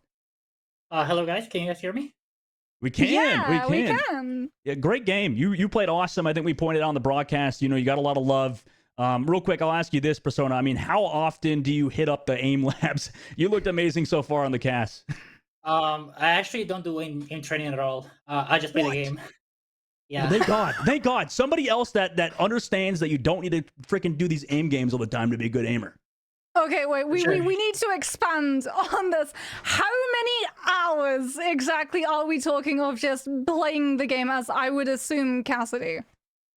Well, right now that it's college, I can't really play that much. But usually when I'm on vacation, besides the 4 hours of stream, I will play like 3 hours of comp, 4 hours. So yeah, I played a lot. It comes across. It definitely comes across in your mechanicals. Speaking then as the go-to Cassidy main for your team, how does it feel playing Cassidy in current meta? Because obviously, when a Mauga charges in, it's either you or the Baptiste that Mauga is eyeing up. For sure. Well, I think it feels really good personally. I feel like it's really good because you're super free. In Cass is like super broken right now. Obviously, enemy team will always target you or Baptiste, so you gotta learn how to like play to live. But other than that, I've been enjoying it so far. And have you, I mean, obviously previously you've been a hitscan main, but do you think that this is one of your best metas, playing the Cassidy instead of maybe something like the Ashe or maybe even Tracer at points for somebody like you? Has it been comfortable? I suppose it seems like you have been playing this Cassidy so far. Yeah, I really feel confident. Cass is probably my best hero, and anytime Cass is meta, I feel very very confident. I think I can do a lot on that character. Oh, so yeah. you're obviously one of the more known players coming in to the Calling All Heroes circuit for 2024, having played on Team Peru for the Overwatch World Cup last year in 2023. As a player, what has it meant to you to be able to get these opportunities of being able to not just represent your country, but now also come into Calling All Heroes and represent yourself in every part of your being? I feel very honored. I'm really glad that I'm able to compete in Calling All Heroes. I'm really glad that I'm able to like do my best without the feeling of being judged or anything like that. It feels really nice, and it just motivates me to do better. Feels really nice to have these kind of opportunities. Oh yeah, for sure. Yeah, for sure. And Persona, do you have anything any last words you'd like to say as well before we let you go? You played awesome in that series. You guys are obviously moving forward in this lower bracket. I like to give a shout out to my boyfriend Macabre. He's been very supportive, and I really really love him. And yeah, I want to shout out to Weird and Hutch for our coaches. They've been doing an amazing work with us, and shout out to my friends too. Thank you very much. That was sweet. Thank you, Persona. That was Persona, obviously from likes of Inarizaki. What a nice interview. Obviously, there's I talked to you before the break, Moxie. I was like, during the break, it's like how do you interview a Cassidy main who's so talented at aiming? I mean, that's like all they kind of do is aim, right? That's what the tank players be thinking. But obviously, a lot on Persona's brain, a lot to pick there. But really, really fun series with Inarizaki and Team Yippee. Unfortunately for Team Yippee, they'll be falling out, but had a lot of good things to take away. Meanwhile, guys, we'll be going to a short break. We'll see you guys for the timeless matchup after the break. I'll see you in the upper bracket in just a bit.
Welcome back, everybody, to the Calling All Heroes Major 1. My name is Dogman, joined by Moxie. We're here for the final game of the day and the most anticipated for a lot of people, that upper bracket finals so far. Obviously, we still have the rest of the tournament to go through. This is a double elim tournament, double bracket tournament. So obviously, we have the lower bracket to go through as well. But in the meanwhile, obviously, it's been a very fun tournament so far, Moxie, in this bracket. I mean, run me down exactly how, everything's kind of panned out so far. I mean, the big surprise has definitely been Valentine coming into the scene. Big surprise of Swiss taking an entire match against Timeless Ethereal, and now we are treated to quite probably the prelude to the grand final as well. I would not be surprised if it's going to be a rematch between these two teams tomorrow as that last match of the day. It is going to be Valentine versus Timeless Ethereal, and I cannot lie, Dustin, I'm going to be disappointed if this doesn't go to map 5. I mean, you're right. I would be as well. I really would be. But at the same time, right, we can't discount how earlier in the tournament, in the upper bracket semis, Valentine lost a map to Inarizaki. However, we saw in the game we just saw, Moxie, in the lower bracket, how good of a team Inarizaki really is, 3-0ing their opponent as well to move forward. So realistically, we have to take into account that. And then in the same time too, Mox, you have YFP Pixies versus Timeless Ethereal, and that game was a map 5 barn burner banger of a series. So it's going to be very interesting to see how this series go between Timeless and Valentine. Yeah, Timeless Ethereal, the current defending champions.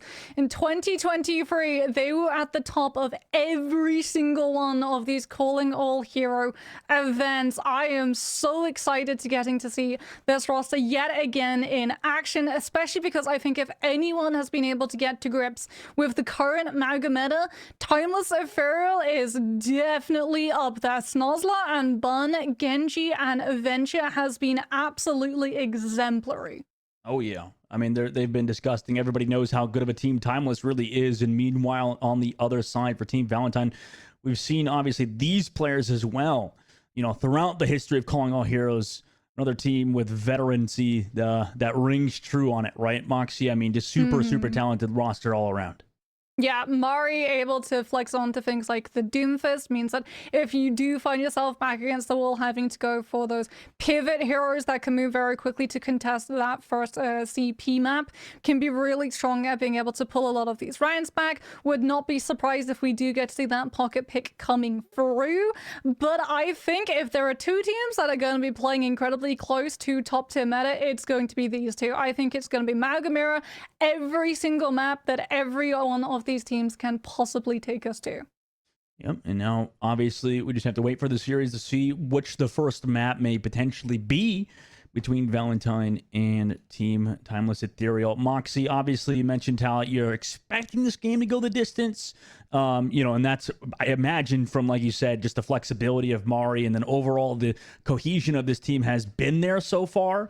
Maybe let's talk about Valentine a bit first, right? What is the potential question marks for this team? What could potentially be stopping them from winning the whole dang thing? Because obviously, Moxie, they came in as the first seed, right? Obviously, Timeless Ethereal are the reigning champions. But for Team Valentine, what do you think are the biggest question marks for this team moving into this series and maybe for the rest of this major? I think the big question has got to be how coordinated can this roster be in comparison to Timeless Ethereal, who've been playing together for a very, very long time. Because as we established in the previous series, it's not just a case of Maga go in and everything falls over. You do have to coordinate. Your Lucio has to go with your Maga, which leaves your backline vulnerable if you get out-rotated, or if the other team decides to take a hard engagement when your Maga is charging forward. Cassidy and Baptiste have to, and we actually talked to Persona about this, play for their own lives. They have to figure out how to keep themselves alive, as opposed to relying on free heroes to peel for them when that hit comes through.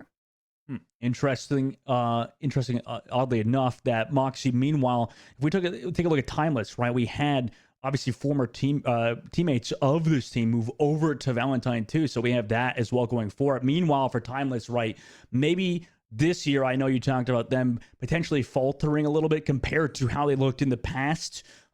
Is there any particular reason why that is for this team, for why they're the second seed? Maybe why they're not as dominant as they were previously? I think it wasn't a case of they got worse, it was a case of everyone caught up. And that is one of the challenges that a lot of teams at the very top level have faced when you are number one for so long. When you play other opponents, a lot of the time you don't really have to adapt or evolve to be able to beat them, so you sort of stagnate, as opposed to these other teams who have to punch up but figure out strategies and ways to evolve to be able to improve and keep growing as a team composition. And honestly, it's a good thing that Timeless Ethereal are currently not going for that undefeated golden run that they have previously, because now this is going to invite challenge, and challenge means that they're going to be able to grow as a roster as well. We'll see if they can. Meanwhile, the first map for the series, guys, will be underway in a second. We're going to take a look at that map pool to see, which that first one is. And well, actually, let's take a look at the whole map pool. My bad. Sorry, guys. For Control, obviously, both teams have to choose between their Basan, Oasis, Antarctic Peninsula, and Ilios. Moxie, for this first one in particular, let's take a look at those Control maps. Which do you think that will be going towards today for this matchup in the upper finals? Probably Antarctic Peninsula. Ilios, you can get away with running Maga on Ruins, but you can also run something like the Wrecking Ball, Soft Engage, stop the Maga composition from picking up momentum. And if you get Lighthouse, then it would 100% be Mirror Dive or potentially a Reinhardt Bunker up on point strategy, which I'm not sure if either of these teams really want to lean towards that outlook. We could well see Busan. That's another one of those places where you can play a lot of the Maga, or it could also be Oasis as well, because every single one of those points is Maga favored too. Even though you can get away with a lot of dive on places like City Center and Gardens where there's a lot of high ground, Maga still finds his home in that map as well, purely because of one, being able to use Overrun to run around those corners and control a lot of that spacing, and also anchoring yourself onto point to clean up that high ground, clear the space for your Cassidy, and anchor it that way. Yeah, it's interesting that today specifically as well, we've seen a lot of Oasis mocks. It feels like I think the first game of the day was Antarctic Peninsula, or was it all Oasis today? I'm trying to recall to earlier. But yeah, a lot of Oasis has been favored for this composition. I mean, it's a good map, honestly. Like this, I would go up there. Yeah, okay. First map was Antarctic Peninsula. Yeah, and for Oasis specifically, this is a fantastic map, right, Mox? I don't know. Personally, I love playing on this map. Always, it's arguably the best map designed for Overwatch in terms of control. I don't know. Would you say there's any better map out there? I mean, it's all opinion. Which one? Lijiang. Yeah, But Lijiang's up there. Lijiang's not in map pool, so we're not seeing Lijiang come through. But no, I think Oasis is one of those maps where a lot of people like it because you're not pinned into having to run one specific composition. There are so many different options, which, surprise, has the same overlap with Lijiang, which is another reason why everyone loves Lijiang so much. Yeah. Good maps indeed. Meanwhile, Moxie, we're going into this one, we've talked about counter compositions towards the Maga, but we've also seen a lot of Maga in general. It seems like these two teams do partake in those counter swaps potentially coming through, maybe playing a little bit more Sigma than some of those other teams that we've seen earlier in the lower bracket finals. Are you expecting something similar to that today on Oasis to start off for both Valentine and Timeless? So I can see Timeless 100% starting off with the Genji and the Venture variant of the Maga composition. It is going to be very hard engages, very fast engages. So if Valentine come out with something like a Genji Pharah or an Echo that's able to slow the tempo down and stop that engagement immediately coming through, they should have an advantage, which is the one reason I can see Timeless potentially veering away from a pick like that on somewhere like University, but it depends because we're pivoting away from University and I'm seeing the map ramp up for City Center right now. Okay.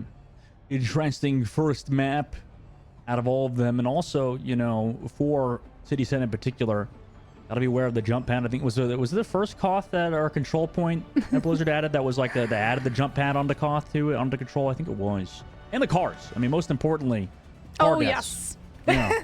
We don't really see those anymore, though. Listen, you really need to be very wary of those ones coming through. I figured out why Farah's meta, so that people can fly above the cars, obviously. Just like, so smart, right? Okay. Valentine obviously gonna lock with that Maga first of all.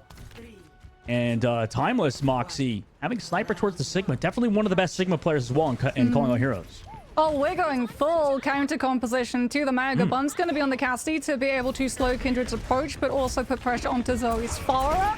Zed is going to be on the BAP as well, so extra help on his cam plus Immortality Field when the charge comes through.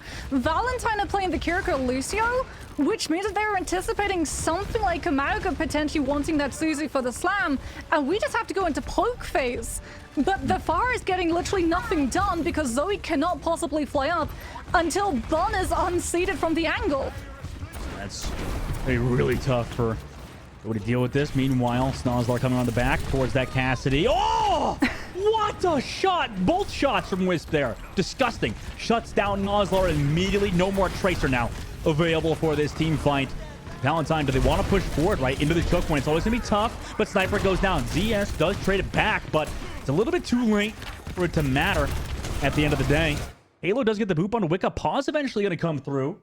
As I assume the tank player Timeless was booted from the lobby. But yeah, amazing first fight there from Valentine, it looked like. Yeah, really good stuff. Very patient, just allowing that Tracer to make the move on the jump pad. The Cassidy immediately turning around, hearing that Sankyu, and pivoting to meet. And what should have been a Tracer acting as a distraction for your Cassidy to get into position to put pressure and potentially build up Deadeye, instead fell apart like a house of cards in a hurricane. Let's take a look at the exact replay of what happened to Snozlar there on the jump pad. I mean, that was brutal. That was freaking brutal there from Wisp. I know Wisp is a fantastic player. Sick aimer. First shot, second shot, dead. Also, was that a fair shot too there? Maybe that was the assistance. Brutal there for Snozlar, obviously. New addition for Timeless. But, you know, for that first kill, Moxie, I guess is the tough part with Tracer. Do you think that's why we've seen a little bit less Tracer so far? Is it because of this Cassidy and how easy maybe the Tracer is to shut down these days? It's not just because the Tracer is easy to shut down, it's because Venture has more usages in current meta for compositions that we're seeing. If Venture is played, a lot of the time they get played alongside the Mauga. One of the reasons is that when Mauga goes in, it's a hard engage, right? You're deep in the middle of enemy territory. Everyone has to be able to play for their own life. So Genji gets to come through because he has dash reset. If he gets a kill, he gets his dash refreshed, plus he has deflect to be able to keep himself safe. Lucio, enough said. Guy is an absolute slippery eel. You're never going to be able to catch him unless you hit a Hindenate. Tracer, however, smallest health pool in the entire game, and your one sustained tool is Recall. And what does Recall do? It not only gives you health back, it puts you back to the position when you want to use it, which means the Tracer automatically and involuntarily disengages from where the Mauga is. So you don't actually have that immediate follow-up as opposed to Venture, who has all of the follow-up and get shields on the successful activation and usages of all those abilities. So not just a whole chunk of damage, not just an extra frame of CC with that burrow being utilized to bait Immortality Field before the Mauga can slam down, but also all of the sustain to last in the fight, stick it out until someone's died, and still be able to make it out with the rest of the team.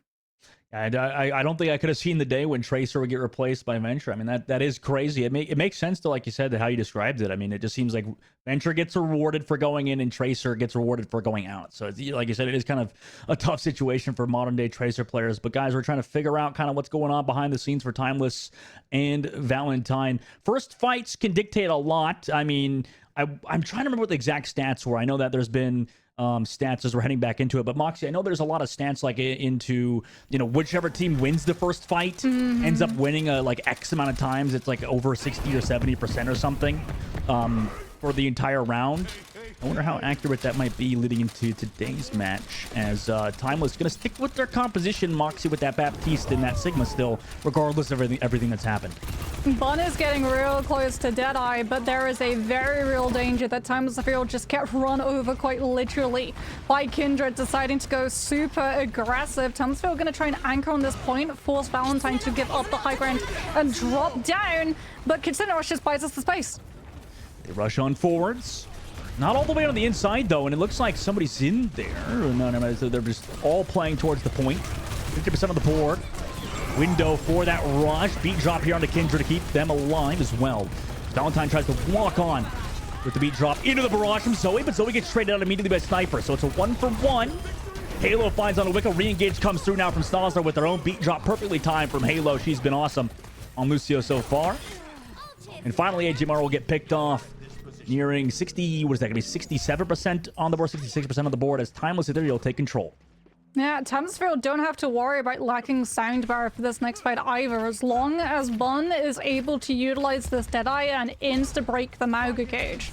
Especially because you don't need to use it to zone, since you're already in control of the point. Snozzle's going to swap over onto that Tracer to just try and put a little bit more pressure into that backline, almost building up to that first Pulse Bomb, as Bun is the one that Valentine's need to defend right now. And Zoe takes a shot. He's a little bit of healing, though. It's a bit slow here for this Kiriko towards the backside. Kindred gets poked down. Everybody gets poked down. And eventually Sniper will get the kill. So this is exactly how Timeless want to play this, right, Mox? I mean, they're just slowly picking apart Valentine as they're not able to look for their dive. And Bun's just able to sit on the top rope to just hit the shots consistently, resulting in Timeless Ethereal getting another fight win. Yeah, it's such a good angle for Bun to be playing as well. You get that entire lip to stop line of sight from the Casty potentially on the low side of the point. Plus, Wisp is the one that Timeless Ethereal keep focusing down to make sure that Bun doesn't have to take a 1v1 duel. Then gets to move over to the center of that point and use the distance to keep the threat of Hinder stopping Zoe's movement on the Pharah. And Valentine are full pivoting. Wisp is going to stick with the Cassidy, but Zoe is going to move to the Venture. See if it pans out for him. They take the high ground, in fact, from Timeless, but Timeless setting up for the fight. Cage is now here on a Sniper. High Noon here from Bun. On the inside angle, doesn't really have anybody at the line of sight. Oh, never mind, Wisp! What the heck? Caught out by the High Noon from Bun. Fantastic job from them. And while the Cassidy, I mean, Valentine's lost a lot of the damage. Zoe's able to find Sniper, though. So maybe they will work themselves back towards the point. Kindred does want a Snozzlar, so there we go. That's the opening kills they needed. Bun, though, still hitting shots. Wicked goes down. Hinder Grenade is there, but it's a little bit too late to save him, as Zoe's able to find Bun. And now Zoe's able to find actually 3 in that fight in particular, so fantastic work from the player on Valentine as they take that flip. Yeah, that swap onto Venture not only allows Valentine to put more pressure onto the backline, it means that Valentine's, the way that they play this micro composition, tempo shifts up. You play this incredibly quickly. And as a result, Halo is not going to be safe when sound barrier comes into question. Snozzlar getting on close here. Onto the Maga, who came back, but a beat drops here from Wicca to counter the potential pulse bomb from connecting as Kindred and AJMR combine with the hard dive onto Timeless, who are not expecting it. And I shouldn't have counted Valentine out just yet, because this hold has been phenomenal for them. Their dives have been consistent and, you know, effortless, it feels like, for time against Timeless. Recall comes through just to delay. Snozzlar will go down. Each off from Halo is here. Connects onto both Bun and Halo. But now here, the ultimate from Zoe on the Venture. Able to eventually find Bun on that Symmetra. TP comes through, but Cage is here as well, and too many ultimates are towards this objective. Timeless Ethereal can't really do anything at this point, as Valentine's able to run it back and win round number 1. Yeah, perfect dive executed between Zoe and Kindred, just full piling on top of Halo to make sure that the Lucio, who was 94% to sound barrier, did not reach the ultimate in that fight, was immediately booted back to respawn. And then when sound barrier does come into play, Zoe's been able to do enough damage to build up that tectonic shock, so it 2-taps all of the additional armor right off of Timeless Ethereal's backs. As we head into University, are we going to see the Mauga Mirror, or is Sniper going to be digging the heels in and sticking with the Sigma countercomp?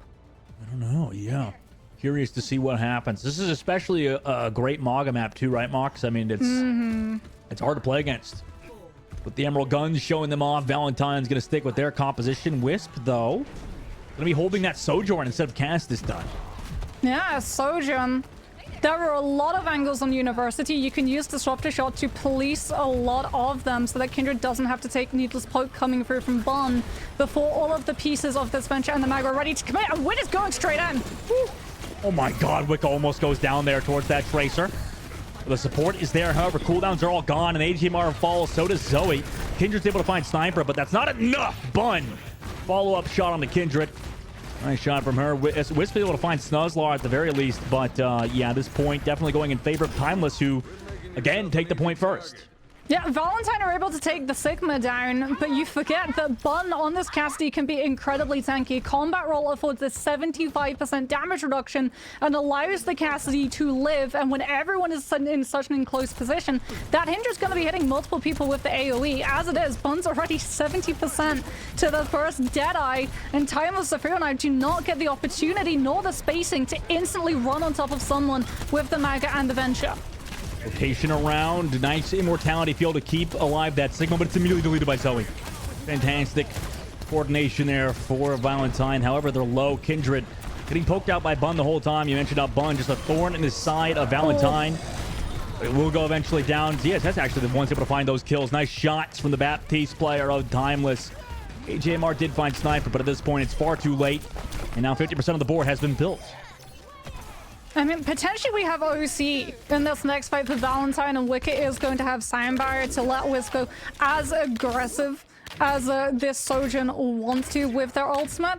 The problem is that Timeless Ethereal are pretty quickly going to have Sound Barrier themselves, and they can just sit back and avoid the angle. OC is one of the worst ultimates to use into a retake because you have no immediate angle to just take someone down. He's going to walk towards the main side as well to drop the window against that rush. Sniper as well gets Kindred, who charged onto the inside angle, and unfortunately this Maga... Oh! No way! What a friggin' magnetic grenade. It doesn't end up in a kill necessarily, but the beat drop is forth with the Gravitic Flux, and eventually, surely somebody will die here. Yeah, AGMR Wicked gets staggered. Nearly 90% of the board. They want more to go towards the spawn doors to make sure nobody comes back. Venture gets staggered too. And surely Kindred's aware of the situation. They've got to go and touch that point. Mauga. Yeah, she's going to go down. And now Timeless Ethereal. I mean, maybe this Lucio touches. No, Wicca will go down too. Heading to that round number 3. Here we go, Mox. Yeah, Timeless Ethereal, the second that you win a first fight against this Mega composition on University, you get to take advantage of high ground, which means that your Cassidy and your Baptiste can literally stack on top of each other. You can have your Sigma anchor onto the point. Your Cassidy and your Bap are untouchable when the fight begins, which is the worst possible thing for a Maga and a Venture, because even if they coordinate and perfectly find that burrow into Maga Slam follow through onto the Sigma, Immortality Field and Sigma Shift is going to be more than enough to keep Sniper topped up. And in the meantime, Kindred is taking the full volley of every single shot coming through from Bun's revolver. That was amazing. Now, going into this third map, Moxie, both teams consistently playing their compositions. However, we see that Pharah for Zoe again that we saw previously on City Center. Valentine need to win the first fight. With the Pharah, it becomes even more important. You cannot play Pharah into a retake when a Cassidy is set up in a better defensive position. However, Valentine used the Pharah to put pressure onto Timeless Ethereal and force them to rotate away from high ground. But Bun just is absolutely melting every single bit of Kindred's health bar. Kindred's getting bullied, right? It just feels like every time Kindred's caught a little bit off, panics maybe a little bit too long, and eventually falls. Timeless Ethereal will yet again win another first fight. We'll see if they can close it out after that. Okay, I cannot deny I really want to see Bun and Persona go head-to-head on this Cassidy now.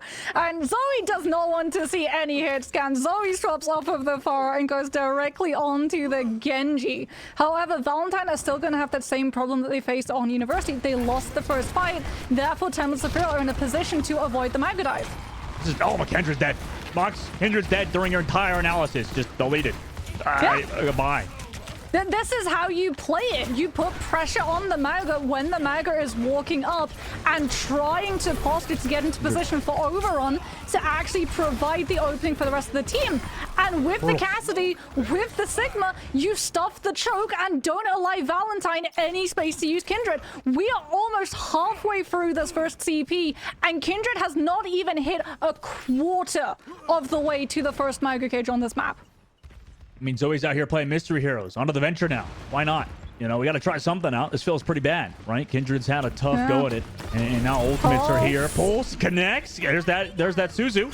And now you can use other ultimates after the Suzu is utilized. Sniper goes to the Gravitic Flux. Surely will connect onto everybody on the inside. Into the ground they go. Beat drops there from Wicca, though. That was such a great beat drop. Counter High Noon. No karma. Oh, no! Halo! Goodbye! We'll see you in the next map. So he does trade it back, though. Baptiste is gone. However, Snozzler are able to find Wicca. What an insane boot from Halo at the perfect time. Zoe, though, able to find Snuzzlar, but Halo's not done just yet with Sniper, able to find more. Another boop. Forces that TP out. Beat drop now. Why not? Because Wicca already used theirs earlier. And now with that, right, they're able to sustain on this point. Timeless Ethereal in a great position. AJMR as well just used that launch earlier on, so no support ultimates except Z's window here towards that main side. So the sustain is in favor of Timeless Ethereal. Valentine backs against the wall at the moment. They've got to do something, but they lose Wisp and Kindred. And this is just brutal at this point. I mean, Timeless Ethereal eventually... HMR, though, does get Z. That could be something, but no, I mean, they're just all getting delayed out of here. And Timeless Ethereal, amazing third round to win on Oasis over Valentine, to win map number 1. I mean, MVP of that round. Bun was hitting absolutely everything, but Halo, the boop, and then specifically, crucially, getting to play that kiting rotation with the Lucio to deny the point flip, because Mauga can be played incredibly quickly, incredibly aggressively, but you also have the sustain tools to be able to anchor and sit on a point and stall it out. If that point had flipped over to the Mauga side, you could have been looking at upwards of 40% of that point going to the Mauga side before anyone actually dies on that Mauga's team. Halo, my goodness, the clue is in her name. She was escorting absolutely every single player on Valentine's team to the pearly gates, making sure that her team won that map. That's brutal. That's brutal. I mean... yeah, Halo's been such a standout player in general. I think you talked about it enough. And for Bun, you know, as well, alongside that Lucio player, it's really that tandem that's been horrible to deal with for Team Valentine. Sure, they won map number 1. Interestingly enough, they won map number, or the first round rather, the sub map, after some interesting technical difficulties on their end, but they got Kindred back in it, able to win that map. And then we move over to University. It also was another 99-0. And then Timeless continued that momentum forwards, did not allow Valentine to anywhere back into it. And, you know, it really is tough. I don't want to, like, call out any individual player, but look at that. Stagger spawn kill on to Kindred towards the spawn. I mean, it was really tough for Kindred there, Mox. I mean, do you think that this Mara composition, maybe its number has been found? Maybe that the match has been met right now? You know, it's been tough for them. Yeah, I mean, the biggest counter to Mauga has to be high ground positioning, to be honest. Because if you think about the fights that they struggled, and then where they just were never able to find any other opening in those retake scenarios, it was always when high ground was involved. Because the Cassie and the Baptiste just got to outposition. So no surprises that it's going to be a pivot over to King's Row, because like I said, this is one of Mauga's best maps. If you want to be able to utilize this Mauga composition and steamroll your opponents, you go to King's Row. You know what? You're right. I mean, it does feel like Mauga on this map struggles a lot, and it struggles about as much as I struggle eating British food. And that's the next topic I want to talk to you about, Moxie, because dang, I have a bone to pick. I just went to the UK recently, and the food there was not good. Not good. Got to be honest with you. Not good. That's my hard-hitting real-life analysis, because I can't give you any Overwatch analysis. But food's not seasoned enough, Mox. Okay, what's with that? What's with that? Yeah, we don't really do seasoning over here. I'll give you that one. Thank you. Okay, you were conceding already. Dang. Yeah, I agree with you. I didn't expect that. I did not expect that. I did not expect it at all. I mean, are you guys' snacks better than ours in your opinion? No. Wow! Whoa! Oh my God! She's turned coat. Holy smokes! We need a British person that agrees that British food stinks. That's amazing to hear. King's Row, though, Moxie. This map, you said, is really good for Mauga. And, you know, a lot of those high grounds can't really be contested. Do you think that Timeless Ethereal opt for switching their compositions around a little bit, or are they going to stick with that Sigma, considering how dominant it was on Oasis? Well, you can play Sigma here. We might see the Mauga Mirror come through from both of these teams. If it is the Mauga Mirror, then it's going to be determined on how fast those compositions played off of the other heroes around them. The Baptiste Mauga wants to sit in the space a little bit more. The Kiriko Lucio wants to immediately go incredibly aggressively in. When you have Kiriko Lucio, you play incredibly quickly. Same thing with the Venture. You immediately want to take that fight, as opposed to the Genji, who takes a little bit longer to be able to find that immediate follow-up, because when the Mauga slams in, Dash tends to have the distance to get you from the start of the fight to where the Mauga currently is. Now Mox, obviously, for Team Valentine, they're going to stick with it, like you said. And, you know, I'm curious how they've moved around the map. It really feels like Kindred's been on the back foot, right? Is there anything you would like to see out of the Maga player from Timeless Ethereal to potentially counteract what Valentine are doing? Or, sorry, not Valentine. What Timeless Ethereal are doing to shut them out? I think just be aggressive. Like we saw, it works when you're going incredibly aggressive and incredibly quickly. If you sit back and take needless poke and just wait for the perfect opportunity to fall into your lap, the Mega composition does not work into the Sigma. As unfortunately, that Widow pick is not working, and we're going to see the immediate pivot to the Tracer as Valentine on the attack opt for that Sigma composition and put the Tracer to work, already melting Immortality Field. Yep, I mean, just removed immediately. First fight win yet again. It seems like Timeless Ethereal have been absolutely amazing at these first fights. And, I mean, I don't think a Raidiant is going to happen. Do you, Mox? If it does, Nozzle's going to be in position to stop it. We're also going to be in position to get all of the scouting recon on where the defensive team is going to be setting up, which is going to be absolutely brutal. But first, it's making sure that no high ground push is available for Wisp, who pivoted onto the Sojourn and gets baited into Bomb's line of sight, trying to escape Snozzle's absolute rampage in the back line. Yeah, that was brutal. That was crazy again from Timeless. And now 5 minutes and 30 seconds, Mox. I'm a little worried for Valentine here. They're going to have to figure something out, right? They're not getting to set up. Remember what I talked about with the Mega Venture? You cannot afford to get slowed down. The way that you counter this, 4 times the Ethereal for either the Sigma or the Wrecking Ball composition, whichever you want to play, is you disrupt the setup posturing. And as a result, Valentines have got nothing done except pulled AJMR's Kitsune Rush. Oh my god. And they keep taking it 4v5 too. I mean, you're right that at least some solace here as AJMR is about to have that Kitsune Rush. It is surely going to be forced. Pulse Bomb in, connects onto the pipe. That entire pipe just got deleted. Not really. And nothing moves. No environmentals in this game. But Pulse Bomb used. High Noon also used for the offense. Meanwhile, Kitsune Rush re-engaged. So Valentine played that well.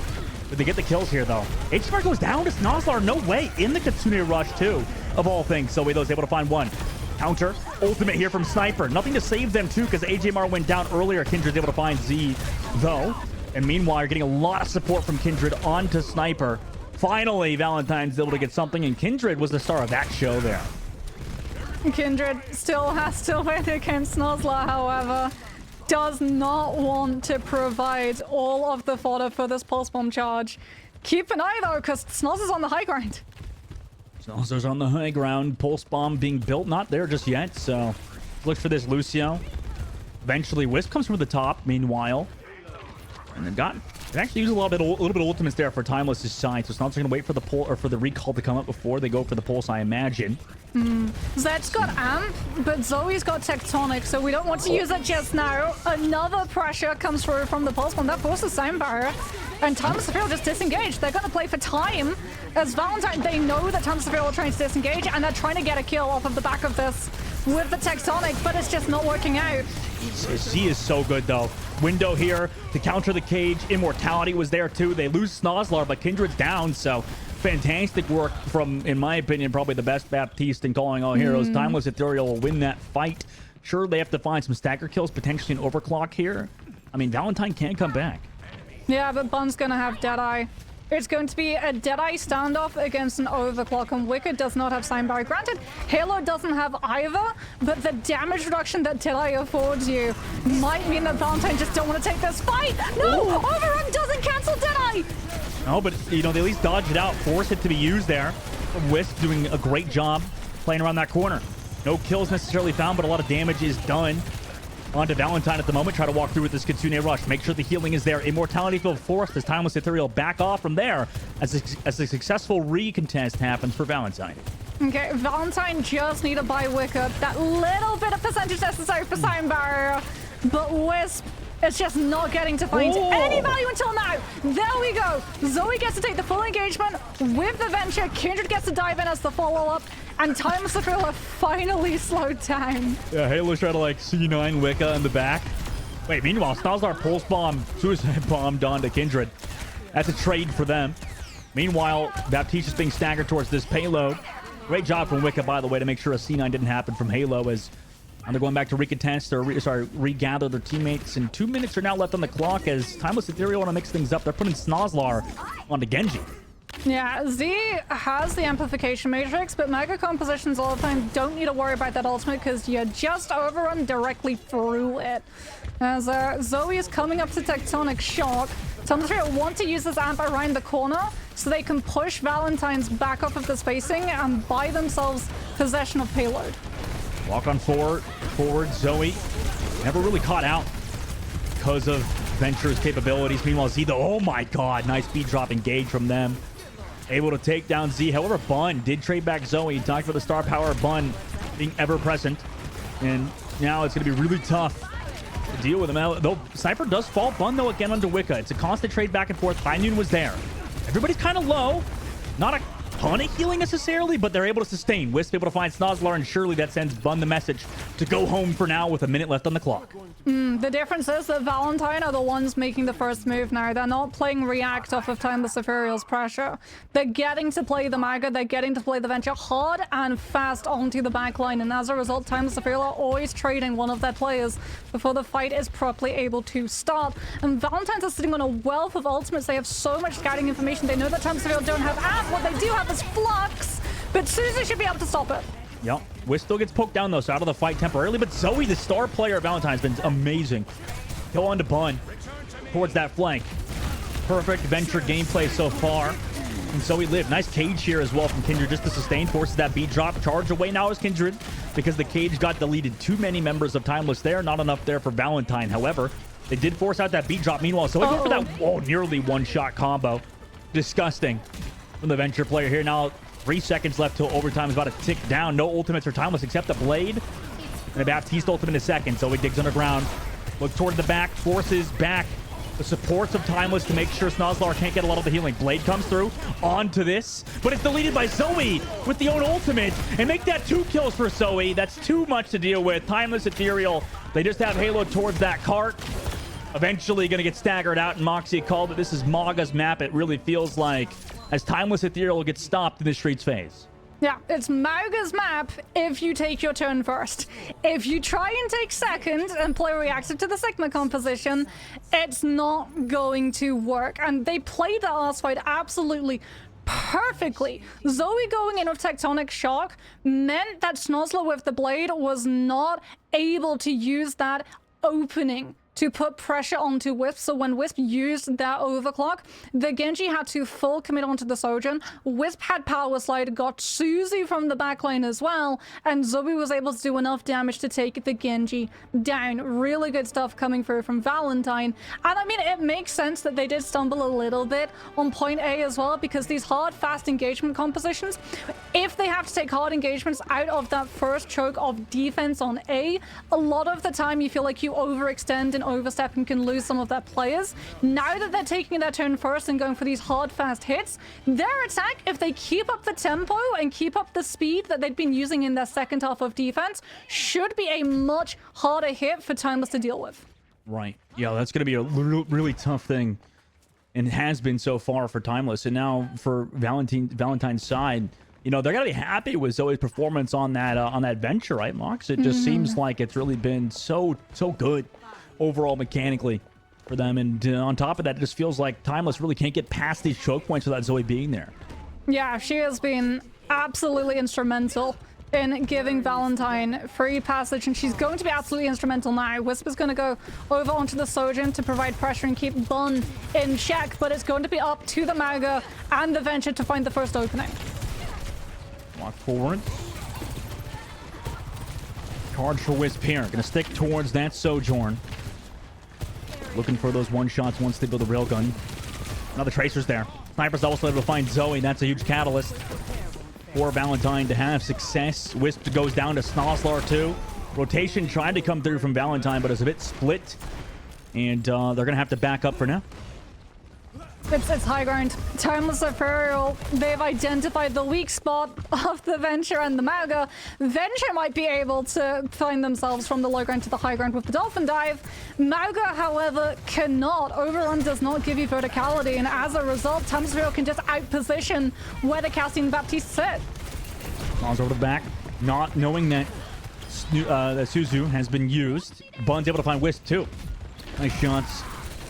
Bun kind of coming back online as the series continues.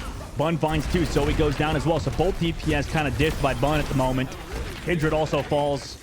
I mean, might as well give Bun the 5k, but only 3 in that fight, but a ton of value found as they also have an ultimate advantage. AGMR does have Rush in this next fight, which could be the difference maker because Valentine should be able to drop this onto point and force Timeless Ethereal into taking a fight. As it is, they've been forced into all of these different directions, which means hesitation. Hesitation means poke, an opportunity for Bun to find these picks, as that's already Suzu. Force knife from Snozzler, and Valentine do not want to make the move until Suzu is back. This is more waiting and more setup for Timeless Ethereal.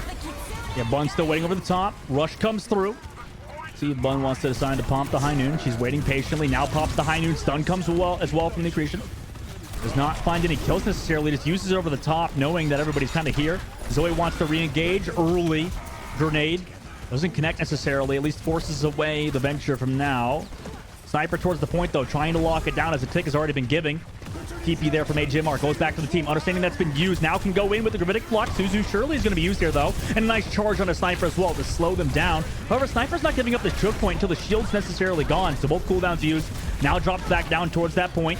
Understanding that's the main target focus here. Drops back towards their team now. As Halo's waiting with the beat drop. Valentine don't have anything necessarily. Immortality field used. Bun doesn't even need it. Just goes forward with Sniper. Able to find AJMR. Bun does go down, though. However, Snozzler is able to find Wisp, too. And with that, they potentially should win this fight. Sniper goes so low, though. And so we find Snozzler. So they're able to get the kill somehow, Valentine is. Kindred desperately trying to stay alive at 1 HP. Zoe's clutching up continuously on Venture. Amazing plays. Always in the right position at the right time. Allowing Valentine to eventually take this point and move on forward into the street space. Yeah, Tectonic Shock is the new EMP interaction with Sound Barrier. It absolutely rips apart that Lucio ult. And off of the back of that, I told you that it would be instrumental in allowing Valentine passage through A, but now they have to get through B. They have to get aggressive. They have to work out what Timeless Ethereal are going to be playing their pieces. That is the one downside when you run the Ventures of the Tracer. You lose the scouting recon that Snozzler is currently relaying to the entirety of Timeless Ethereal. Yeah, Snozzler over the top, looking for Zoe. But yeah, so if you connect this pulse, it just goes underground, right? Instantly. Yeah. So now Overclock on the front line. Going forward with it. Oh, Bun! What a shot onto Wisp as well, as they're trying to push forward with that ultimate High Noon to counter out the pulse as well, or sorry, to help that pulse from Snozzler, but Snozzler ends up just taking themselves out here. Meanwhile, Bun just trying to get value out of that High Noon because of the cage from Kindred. However, Gravitic Flux now comes through onto that Kriko. AJMR uses the Suzu to stay alive temporarily, but everybody's so low on Valentine. However, they have the person advantage. AJMR and Wicca keeping them alive. Zoe's there with the follow-up as well with that Kitsune rush. And they're able to get Bun too, even though they were all so freaking low. Right, Snoz is coming back on the Farah so that she can use the range to find value through C's amplification matrix. We're approaching final fight territory. Townsville are running out of space that they can give, and Halo's got Sound Barrier, but Zoe's got Tectonic. Sound Barrier doesn't get Ajaxed, but the Venture is forced back, and as a result, the Lucio goes down. 2 pressure coming through from the Sojourn's follow-up. Wisp was able to find the kill. Immortality field. Sniper able to find one, though. Kills from the Baptiste there. Oh, Zoe diving towards the front. Able to find Snozzler, in fact. Wicca's there with the follow-up, so it's trades back and forth. It's getting scrappy. Bun now towards the cart. 2 versus 2. It is both supports and DPS. 1 versus 1 on both sides. They have to back up for now. Valentine does. Bun, meanwhile, has saved it for their team at the moment. She's done a great job. High Noon still available. Meanwhile, Valentine only have a beat drop here. Yeah, but Bun's on the low ground, which means Kindred finally can use Overrun to potentially cancel this Deadeye. With 1 minute left, this setup from Valentine has to be perfect. Let's use it now. Zoe goes for that dive. Beat drop is here. They dive on a Bun, and Bun gets removed. Kindred, fantastic. With the rest of Valentine, shuts down Bun, and it's really going to be hard for Timeless to win at this point. They only have a window. They got a Barrage. Barrage is used, shut down immediately by the Overclock. Wisp takes that out, and with 40 seconds left, Valentine will tie the series 1-1. Oh, it's so smart from Zoe. The team doesn't know where the Cassidy is going to be dead-eyeing. And when you commit to overrun, you have to be on target, otherwise your entire team is getting hit by that cowboy. And so the Venture goes in first, doesn't use the Burrow. Burrow doesn't cancel Deadeye, but utilizes that one ability to go underground, not get hit, and relay to the Mauga where the overrun needs to be directed to. And for the first time in today, we get to see overrun pixel perfect canceling Deadeye, and they're able to walk away with a huge map win. What a turnaround for Valentine. Yep, they figured it out, right? Just continue to play around Kindred. I mean, it was obviously map number 1 did not favor them at all, but going into this one, obviously, they understand the priority, right? Make sure Bun's not going to have a good time. We heard Persona earlier talk about how, every team is gunning for that Cassidy's head. And unfortunately for Bun, as good as job as she's done, eventually it was just too much to overcome. And Valentine were able to do it. Also in the streets phase on their defense, Moxie, they held them for was it 4 minutes or something like that? That was a ridiculous hold for Valentine in the streets phase.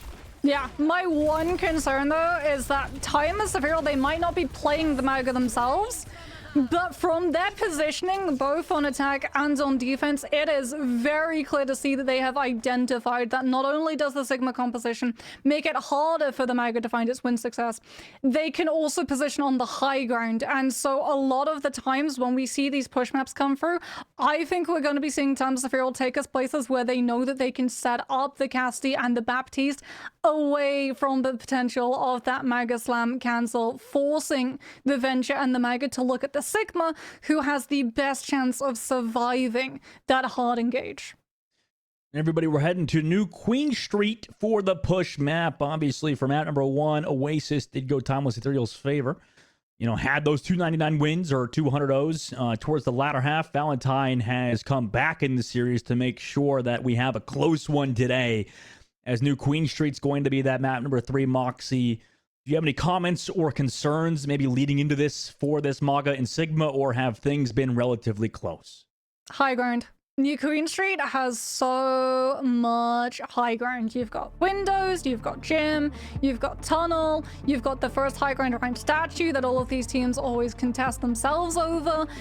If Timeless Ethereal win a fight and Valentine have to play into a retake, if they do decide to run this Mega composition out again, the positioning that they're going to be going into, the poke that poor Kindred is going to be subjected to as she tries to hold on to Cardiac as long as she possibly can, it's going to be a gauntlet to get every single inch of this map. It really is. I mean, it's going to be tough, and I'm curious, obviously, the likes of Timeless want this map, right, Mox? I mean, they want to play against that Mauga leading into this because of their composition, right? I mean, there's got to be some reason for picking this. Otherwise, realistically, I guess all of the push maps kind of favor Mauga. What do you think? Well, if you think about it, Colosseo has high ground that the Mauga can still access relatively easily if you win the fight preceding it, because you can simply walk up the ramps. Same for Esperanza, there's staircases that allows the Mauga to move from the low ground to the high ground. The one thing about New Queen Street is that all of the high grounds, especially the high grounds facing the actual spawn of the team, the way that you access it is by going in much deeper, and it's from the enemy team side as opposed to immediately getting access to it from either side. So I'm not surprised at all that we're going to be seeing this pick coming through, because if the Mauga wants to collapse onto the Cassidy or Baptiste, you have to go in a lot harder than you'd anticipated. Yeah, you kind of do. And, we'll see if anything kind of differs, right? Obviously, King's Row, we saw the Sojourn come out instead of, I believe it was the Cassidy mainly previously instead. There's a lot of different ways you can go with your flex there, with your hit scan DPS, I suppose, at the moment. By a lot of ways, I mean specifically, was it the Sojourn, the Cassidy, or and the Cass. Yeah, I mean, maybe Tracer, probably not. Tracer, yeah. I mean, it's basically pick what you think is strongest, the Cassidy or the Sojourn. There's arguments for both. Sojourn with Overclock, incredibly strong, forces the Lucio into holding on to Sign Barrack and put the Lucio into a really tough position when it comes to wanting to hold on to that sustain ultimate, and means that your Cage or your Tectonic Shock from your bench is going to find a lot more value. Cassidy, however, with the Hinder and the Deadeye being able to instantly break a Mauga Cage, as well as slow down the Mauga push, also absolutely invaluable. Well, here comes Zoe. Oh my god, HMR was so low, but had to go in to support Kindred in the playstyle. Will go down. Everybody also low on Valentine, and unfortunately, yet again, another first fight win for Timeless Ethereal. Unless, well, Zoe, never mind. Oh my god, almost tried to call it too soon. Zoe went crazy. Just found 2 with 1 drill. Deleted. Timeless, though, still take control of that robot first. Yeah, one thing you have to remember, even if you're lacking that Kiriko, well, Venture gets their own form of sustain with shielding coming through off of those abilities. However, Timeless Ethereal baiting Valentine in, utilizing the fact that when Zoe commits, Kindred has to follow up to get Halo into a position to find and look for those environmentals off of those maps. And now, no surprises, it's high ground yet again. This is Kindred's worst nightmare that she has to face. Yeah, well, Zoe, understanding, needs to go kind of in towards, it looks like Sniper for now, towards the robot. Zoe's gonna go down. Not enough support there on that dive. Maybe a little bit too early to dig underground, but it's a tough decision to make. Meanwhile, Wisp does find a railgun shot onto Z. So that is some healing gone at the very least, but no, Wisp will fall, so does Kindred. And Timeless Ethereal disengaged it perfectly. Pun with some fantastic shots. She's already got Deadeye. It was the first 1.5 fights, and she's already got Deadeye bolt up and can position in a place that Valentine is not going to be able to overrun cancel it. Timeless Ethereal, so much momentum behind them off of the back of Deadeye into Sigma Flux. They should find first checkpoint. They should. We'll see if they do, though. Valentine don't have those ults yet. Trying to play slow for potentially, or decide to go in with Zoe. It's a really far distance to kind of travel towards this Cassidy. Sniper's already built that Gravitic Flux before Kindred's even halfway towards the cage. Here comes Zoe. You know the engage is coming through. Can you stop it? They dive on a Sniper now. The Sniper still got cooldowns. Able to sustain for now. Now comes that Gravitic Flux. Catches out 2. The Sojourn and the Rico. High Noon here on the left side. And finds Wicca 2 with the beat drop. Oh my gosh. Waited out that entire timer. Able to find Wicca. No more speed in this fight. And now Valentine are, grasping for straws at the moment. They go in with the Kitsune Rush. Beat drop to counter it. AJMR will go down too. And it's going to be so hard to win for Valentine now. Sniper's able to find 2 in that fight. And with that Kitsune Rush on top of it, both support ultimates are gone against Timeless, who are continuing this robot pace. Okay, the silver lining with the Valentine is that utilizing that Kitsune Rush so late forced Halo into utilizing Soundbar. So Wisp, with that overclock, should be able to find kills. The problem is, do they have the space to be able to use it? OC has to find value immediately, and Snozzle's just patrolling, looking for where the Sojourn is, with the pulse bomb to shut it down. Didn't even need to. Kindred just fell over. Wicca, though, able to find Snozzlar. But yeah, I couldn't find any value with that overclock, unfortunately, yet again. And now Z just 1v1ing AJMR. Why not on the backside? Take that 1v1. Team, go away. Let me take this. Timeless, though, Moxie. They've used some ultimates. At least Valentine could build up some. Checkpoints still in favor of Timeless, though. Wisp is off of the Sojourn onto the Cassidy. Has had enough of Snozzler being able to melt and force so many of these cooldowns from Valentine in terms of that fight for sustainability, as Sniper does get hit by the incendiary coming through from the Maga, will get split from the rest of the team. Tectonic might be able to find follow-up now that Sniper's been pushed back. Actually gets waited out. Unfortunately for Zoe, Kindred charged into the Mega Health Pack room because Kindred thought she was being focused. Now into the cage. Everybody runs to get rid of Kindred too. Immortality kill keeps them alive for now, but the follow-up is finally there as Zoe and the rest of the squad, although they lost Kindred, were able to find the kills via that cage. Are we off of the Maga? Are we just... Nope. We're off of the Maga. No, we're not. We're back on it. We're back on it. Valentine, you can see there's a lot of indecision coming through from this team. I would not have been surprised if we actually did see Junker Queen. It is a composition that a lot of teams favor on this specific map, but it feels like Maga is just the thing that Valentine had practiced, therefore it's the thing that they want to stick to. Yeah. That's not what you like to see if you're a fan of this team. You would hope, as a Valentine fan, that they stick to either one composition or feel confident enough to swap over immediately. A little bit of indecisiveness for them, but they're still getting that cart space regardless. Now Snozlar towards that health pack, able to sit with Sniper. Kind of bait Zoe in, force those cooldowns out. Now you know Zoe's not going to be totally available. Pulse bomb out. Oh, no way. What a roll into Snozlar from Wisp. Disgusting act there with the roll to take down the Tracer player of Timeless Ethereal. And Valentine continued this robot push. And Liv as well, 75% damage reduction on that combat roll. As we do see Snozlar gonna be swapping over to the Sim and then back to the Tracer to get those cooldowns back. Wisp holds on to the Deadeye off of the back of that zoning. Should be able to make sure that Timeless Ethereal can't follow up from the Flux, as well as utilizing the 40% damage reduction to live when you hit the ground. But eventually takes down Wisp, but that was just along for the ride there. Wicca and Zoe able to find more via that high noon play that just happened from Wisp, and they take control of the robot again. Just have to worry about a Tracer temporarily. Yeah, Tectonic Shock is going to be available for Zoe into this next fight as well. Halo has Sound Barrier, but we've already seen from the past maps how little Sound Barrier does in the face of that Venture Ultimate. Valentine one fight away from equalizing the distance. Zoe's just waiting, trying to find that entrance into the backline, but first has to deal with Snozlar. They're actually doing a good job focusing out Zoe. Wisp will go down as Timeless walk in without any ultimates, right? Everybody has to back up. No cooldowns here, understanding that. Valentine just want to take another fight another day, as you know, they've kind of made this close, 60 meters to 63. Yeah. Timeless is only barely in the lead now. But they had to back up. They lost Wisp early and had to immediately go full disengage mode. So it's not just one fight now that they're away from equalizing. It's two as Deadeye from Bun comes through. No overrun cancel. None just yet either. And also just eventually looks for Zoe, knowing that the cooldowns were used, and Kindred and Zoe now caught in the open. Unfortunately for them, not exactly a place where you like this fight to be at, and that was perfectly placed from Timeless there with their positioning pre-fight.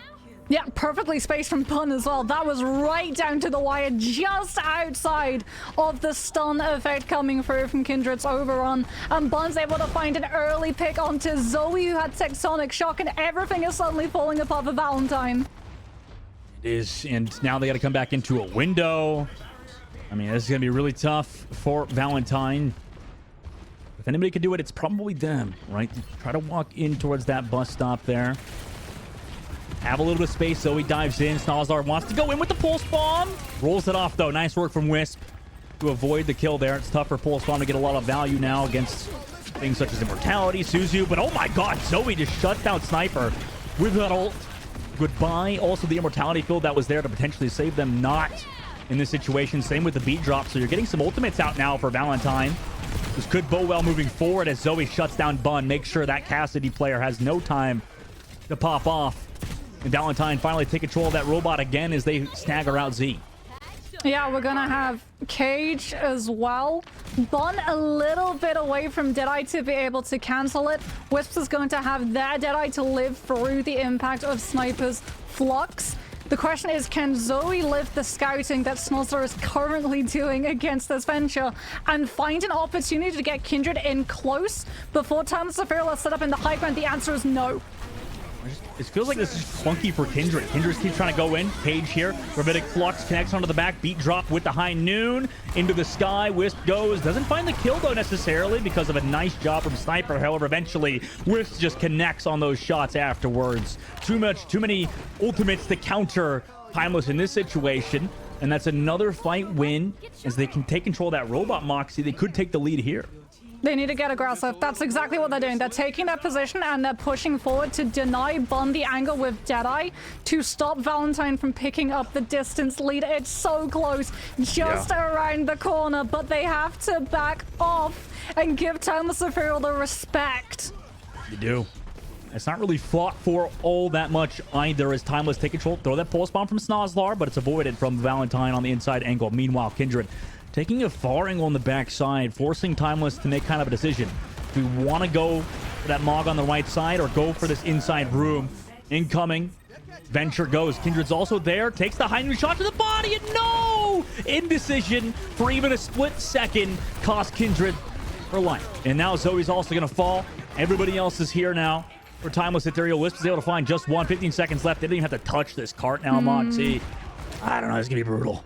Yeah, Valentine's were backing off to give Zoe the time to build Tectonic. Oh, Wicked gets picked before Valentine already. That's the one play that you need to be able to keep this objective in control. Kindred, as a result, is forced to use Overrun and just throw herself directly onto the objective. Zoe is doing absolutely everything this Venture can. Venture under the ground still contests, but Sign Barrier is there from Timeless Ethereal, and it's just cleanup at this point, Dustin.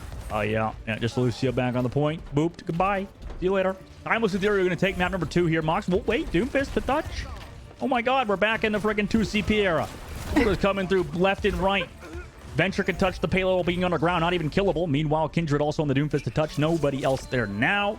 And Timeless Ethereal go up 2-1 in the series, leading to that map number 4 now, Mox. Yeah, it's really rough for Valentine because the light was there at the end of the tunnel. They came so insanely close to winning New Queen Street and turning it around, and unfortunately, like you said, that moment of indecision, and we saw there were 2 moments of indecision. There was one where there was a discussion obviously going on in comms of, do we keep this mega composition or do we full pivot onto something that we're not as familiar with?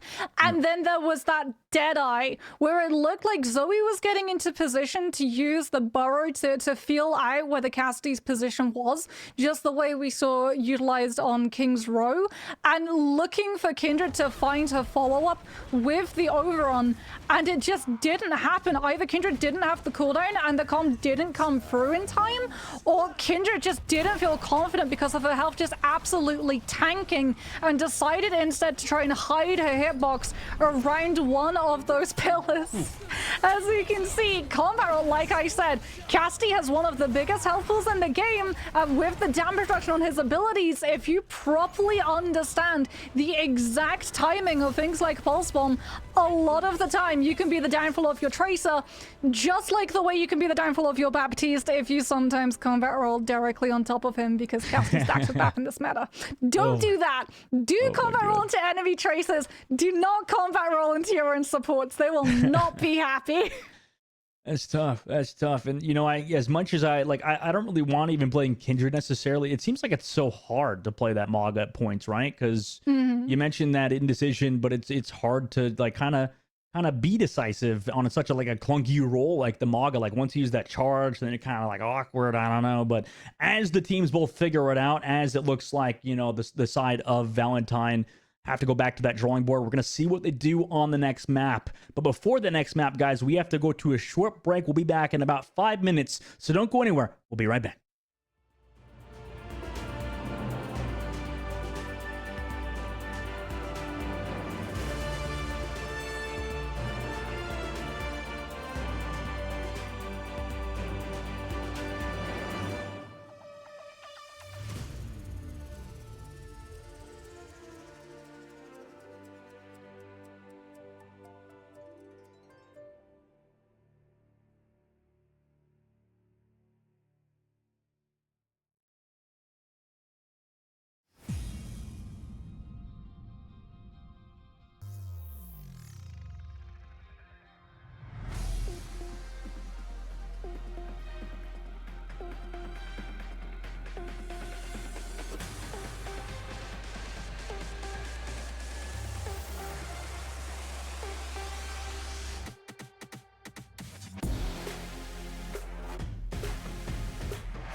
Welcome back, everybody, to the Calling All Heroes Major 1. My name is Dogman, joined by Moxie, and we're in the middle of a series between both Timeless Ethereal and Valentine, two teams and that have a storied past and a lot of players that are very experienced.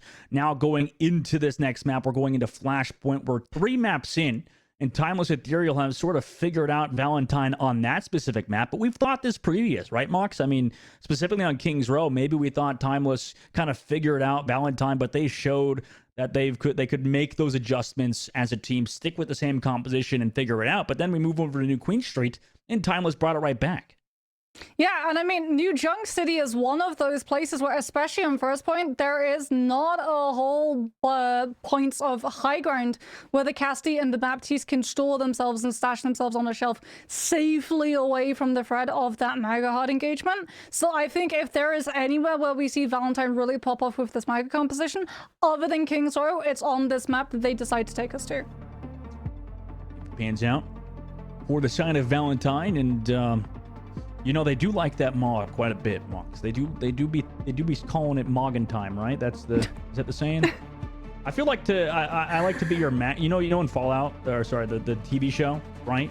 You know how like there's Maximus, how he's like a 0 IQ build? That's like me. I'm the 0 intel build. And you're like the ghoul or whatever. Just OP, doesn't die. Spoiler alert. Well, I'm Ella Purnell also. yeah. Or her. New Junk City, though, none of those stars are being featured today. Instead, we have a different set of stars for you guys. A lot of them being Bun. Zoe on the previous map looked amazing on the Venture. I think we both agree that Bun appears to be the best Venture player so far. Also kind of the only one that I've seen personally, so, you know, that's also a thing. But for New Junk City specifically, do you think we see any of that Venture again, Mox? Or is Zoe going to maybe flex over to Genji or Pharah? I mean, maybe we see the Pharah. I don't think on First Point there is an enclosed ceiling, and Pharah does struggle into ceiling fans. But definitely as we go into the other parts of the map and it widens out and that skybox gets a lot bigger, Pharah has a lot of really good team play and synergy with the Mega Cage, allowing for setups for barrage and it not being a reset button, because in the past it kind of was. It wasn't a case of whether or not the Pharah lived, as much a case of how many you took with you to the respawn room. Yeah. Here's how it pans out. Look, I didn't even see on the outside of this map here that the scrap. Boxes, yeah, like they drop out. Funny enough, I had that exact same epiphany earlier this week when my team scrimmed this map. You're like, wait, there's scrap that falls out of there? Oh my god, is that how babies are made? Oh my jeez. No, it's kind of interesting how these maps are so well designed. I could never. Meanwhile, Timeless Ethereal Mox, they're rocking with the potential Snozzler on May. That'd be a great shout out to previous Calling All Hero matches if Snozzler plays the May. Know that they've got a good May. But it's interesting. They're actually going to stick with it. Yeah, I mean, it is going to split the Mauga from the rest of the team. It's not going to split Zoe from her follow-up of Kindred, however, because the Venture's going to go underneath it. But again, Timeless Ethereal wanting to slow this Mauga composition down and stop Valentine from having that hard engage press. All the spam coming through from Sniper on a Kindred again. I mean, this is the worry that we've seen previously. Like, AJ more focused just entirely on keeping Kindred alive. Does keep Kindred up for now. Player on the corners, right? Just make sure you got that dive engage perfectly timed. Charge comes through. Nice block. Yep. A block was there from Snozzler, though, to negate the slam. However, the space was created. Now they're going towards that point, right? They have to make these decisions very quickly because Timeless Hero is going to be all over them. And Zoe, understanding the ice block was used from Snozzler, just shuts them down immediately. Fantastic play of the Venture from Valentine. And with that first kill, right, they're already 20% on the board. Force a reset Next to come engage. through. Yeah, there's the burrow. 6 seconds cooldown on overrun, and we put the pressure on the Sigma for some mortality field and absolutely melt through Sniper. Valentine looking like they have a new lease on life heading into that first fight. Jesus, I mean, the Venture might be the coolest character that Overwatch has added in a while. All right, that's just disgusting what Zoe was able to do there. This, you know, if you want to learn Venture, definitely watch Zoe gameplay because she's going to show you how to play this character to a high level. Now, Timeless Ethereal on their engage Mox have some ultimates at the very least, but they're going to be going into Valentine, who have that Kitsune Rush available. It's final fight territory as well. If Valentine's decide to just take this really quickly and aggressively, Timeless Ethereal aren't going to be able to actually swap onto this point. They might just have to go underneath to just force Valentine into dropping on top of them. Looking on the left. Charge in now from Kindred. Into that Katsune rush with the TP play. Lamp deleted. The window was there, but nobody's going to be saved because that immortality field was used and removed. And now Zoe's able to find the final blows with Kindred just shoving off Sniper for now. Timeless understanding the situation they're in. Just go for that reset, only using the window versus Valentine, who just used both Zoe's ultimate and AJMR's. Yeah, Tectonic just absolutely shredding through all of the pressure that Zed was hoping to set up with that amplification matrix. And worst for Timeless Ethereal, we get to go to a point where Valentine really quickly can rotate to and set up, so Timeless Ethereal can't even put themselves into an anchor spot to hold down the fort with the better ultimate economy.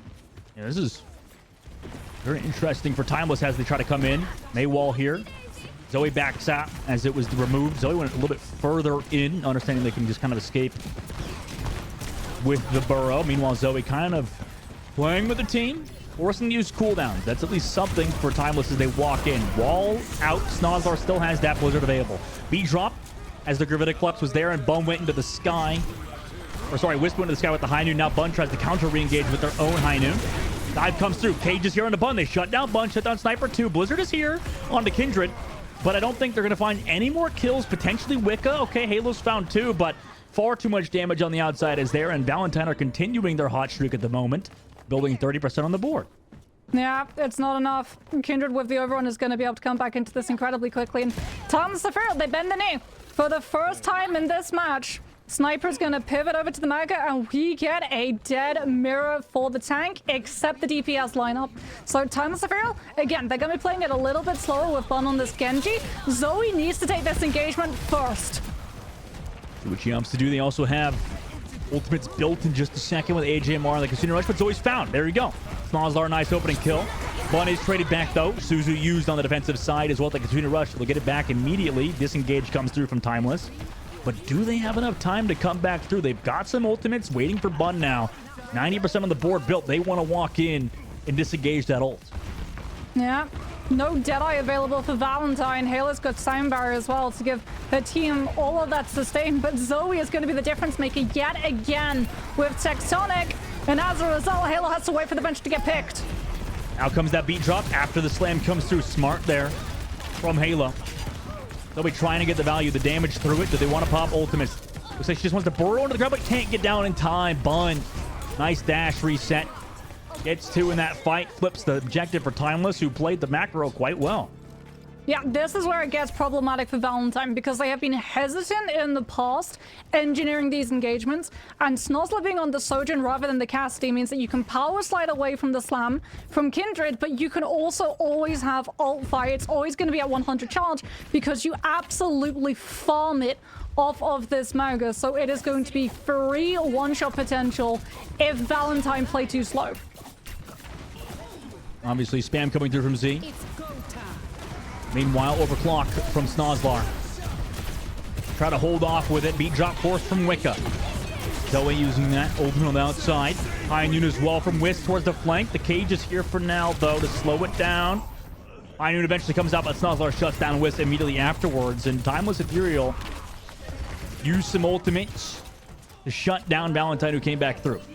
Yeah, but Bun still got her blade. It's a free blade.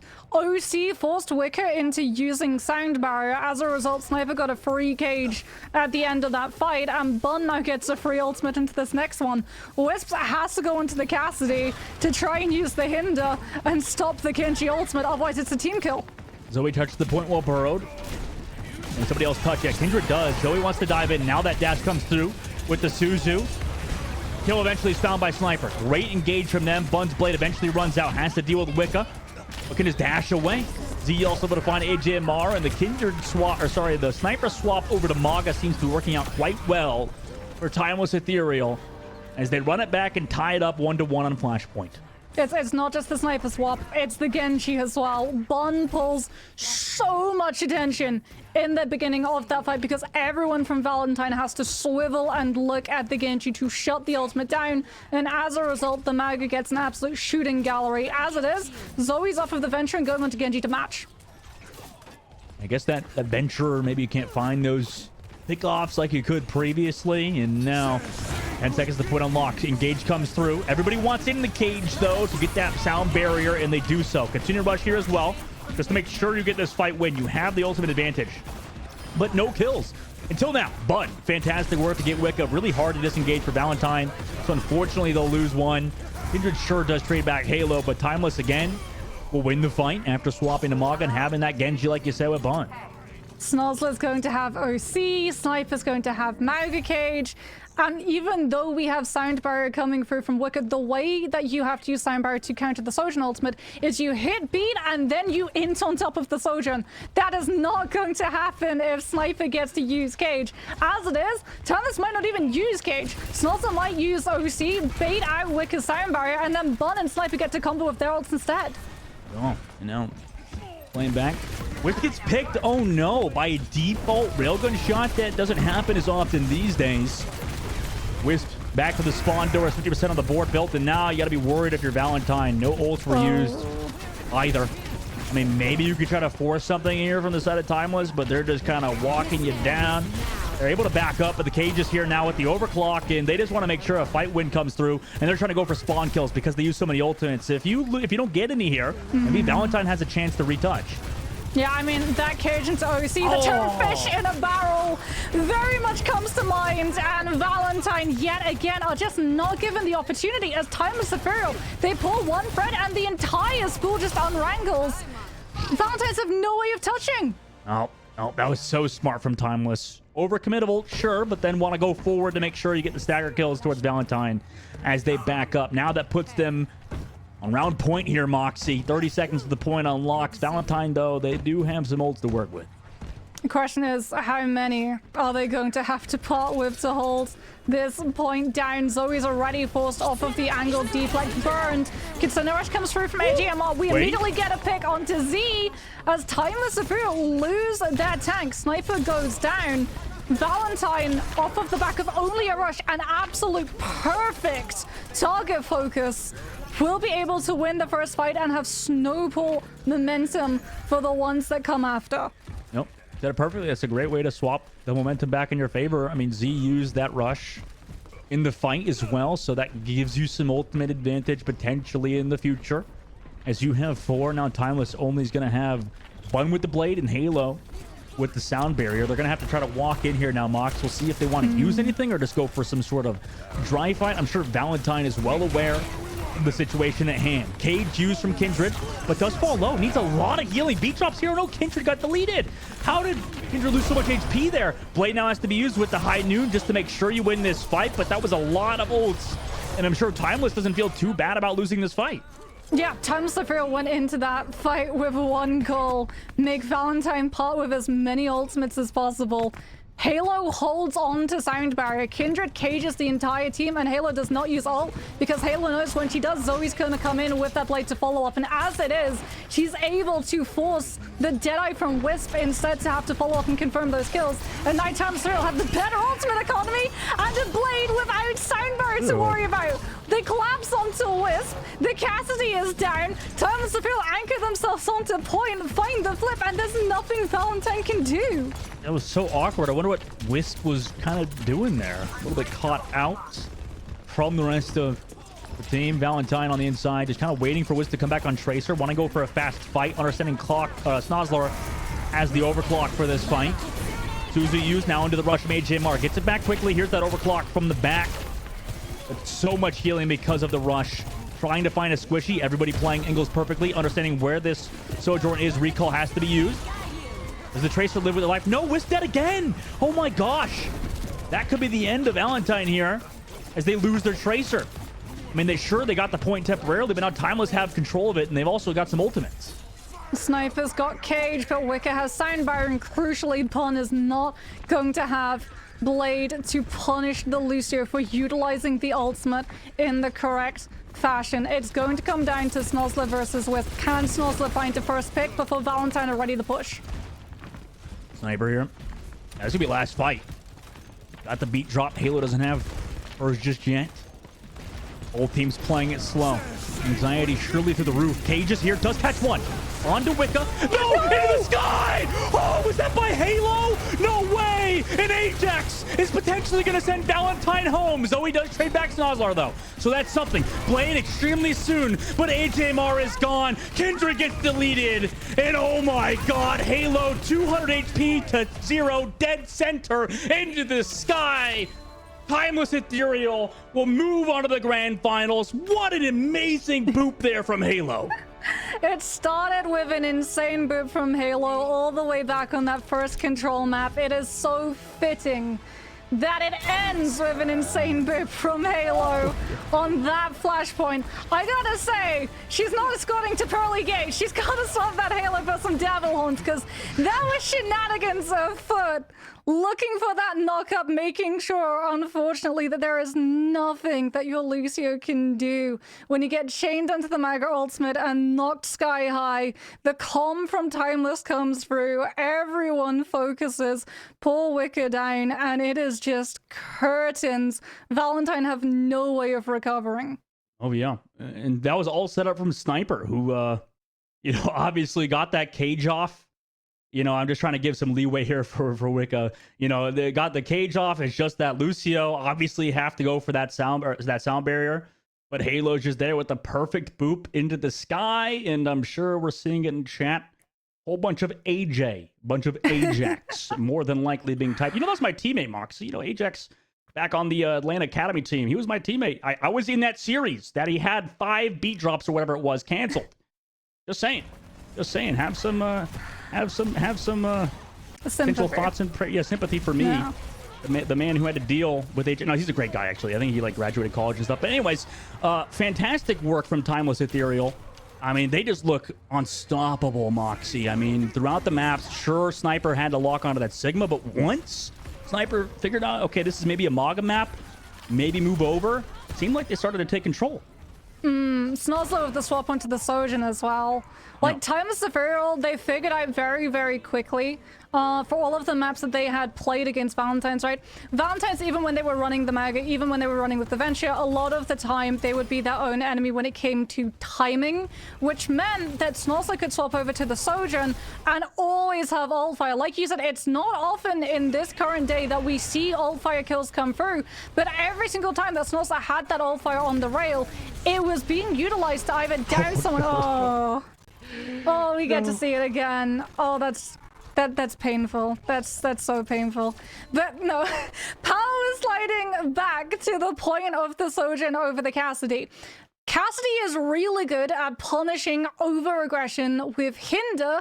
Sojourn is really good at taking advantage of hesitation, so it was a very smart swap coming through from Snozzler to just take full advantage, always have that ult fire, never have to worry about the ultimate economy state as well. Sojourn can sort of cheese that differential of ultimate economy, just like Baptiste with things like Immortality Field. Having ult fire, having that potential of a one-shot always forces these teams who are already having to play slow into having to play even slower, as they cannot afford to have a squishy peak when that railgun is fully charged up and blue. Oh yeah, I mean that was amazing work from the side of Timeless Ethereal, who are now moving forward onto that grand finals. And Valentine, they'll still have another shot, right? They'll be moving into that lower bracket and have a chance tomorrow to redeem themselves. But in the meantime, guys, I mean, that was fantastic work from Timeless Ethereal. We're going to have an interview with one of the members or a manager from Timeless Ethereal. So don't go anywhere, guys. We'll be right back.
Hello, everybody. Welcome back to the Calling All Heroes Major 1. My name is Dogman, joined by Moxie. We have an interview at the moment with Azraf, one of the players for the likes of Timeless Ethereal. Congratulations on your guys' win, man. I just want to hear your overall thoughts so far, of that matchup, and how you feeling after that one? Pretty good, pretty good. I'd just like to clarify, I'm not one of the Yep, okay. players. Yeah, Oh, no, so it's a substitute. Oh, my yeah. gosh. So Jesus. I'm actually just on the coaching staff as a cheerleader, so that's what I'm here Okay, for. okay. What are you saying to Yeah. the team before that match or after? What are you guys saying after the match specifically? I mean, you know, I would say like everybody's kind of in a rush right now because we got to play NRG in Face It League right now. So Oh, I think Jesus. everybody's kind of head over heels right now. They're kind of off the interview and off of the game right now, and they're getting into the next lobby. So everybody's kind of busy. Oh, yeah. So we know that Timeless Ethereal actually faced up earlier against Valentine in the Swiss round, and you actually lost in that matchup. What do you think changed between then and now that allowed you all to walk away with the win today? So during the Swiss stage, I believe we were playing like some ball comps, some weird like Orisa stuff. We weren't really playing like hard Maga meta, and then eventually, like I'd say with like enough time in the meta, we decided that we would play like Maga and Sig and mainly just conform to the meta as it is. And do you think the team has adapted pretty well? Because, like, obviously, you guys probably originally started with the Mog, but, like, for example, if we saw on New Junk City, like, the team rocked out with the SIG originally and then swapped kind of midway through. Is Yeah. that something you guys kind of prepared for, that swap midway through? Or is more like, okay, maybe there's just some maps where Mog is too good? I mean, we felt that the Maga Venture comp was really strong with the Maga Genji Venture on that map in particular, especially with a lot of the first points being like really closed and like really hard to set angles up and stuff. So we just decided that, after we tried our luck on like SIG and stuff, we just had to play Maga eventually. So would you say in terms of power balance, is Maga still ahead of the Sigma composition, or is it entirely map dependent? I would say that it's mostly map dependent. I think on maps where you can get away with Genji Venture, Genji Venture and Maga, I think that comp is like generally better than most of the things that you could play with Sig, I think. Right. And, Azra, for you specifically, I guess, unless Moxie has something else, do you have any quick shout outs? I know you're not, we don't see you too often, so it's good to see you, first of all. Second of all, do you have any like quick shout outs for you or the team overall before we let you go today? I mean, shout out to everybody on the team. I've been friends with these guys for a long time, so I really appreciate them. Shout out to the managers, the owners, Chase. I appreciate Chase. Chase is really cool. And, everybody, you know what I mean? I appreciate them all. Yeah. Oh, that's good to hear. I appreciate you coming on, Azraf, man. Have a great day. Bye. Best of luck and Face It! Yep. Moving on through. That's tough. That's tough. Have back-to-back schedules. I've seen that before, definitely. It's tough. Yeah, we've all been there. Double block of scrims, 4 hours, slogging for... It's a lot of dedication to be an esports player and get to the level that all of these players are. Yeah, definitely. Like a ton of these players in Calling All Heroes playing like friggin' 8 hours a day. Some got college, like we saw from Persona. I can't believe Persona is so good while playing during college semester. Insane from them. But yeah, overall, Timeless Ethereum moving on to the grand finals, punching their ticket. Moxie, do you have any last thoughts on the tournament so far? We look at the bracket here. Obviously, Timeless Ethereal wasn't totally easy the whole way through, dropping a map during that semi and winners finals. What's your overall thoughts? Who could potentially take down Timeless? I think someone who's going to be doing a lot of counter-stratting. A lot of these teams that are in the lower bracket and have a chance of running up against Timeless Ethereal are going to be looking at the map pool and thinking, okay, if it's map dependent, where exactly do we take this team? Do we want to run up against that Maga composition, or do we want to run up against the Sigma composition? Because I would be really interested to see how Timeless would have fared if instead of getting to play Sigma on maps where it was complementary to have the Casting and the Baptiste on the high ground, and they only had to deal with a Maga Venture. If Valentine had pivoted to go for something like a Sigma Mirror, what would have happened? I don't know. Yeah, it really is curious, huh?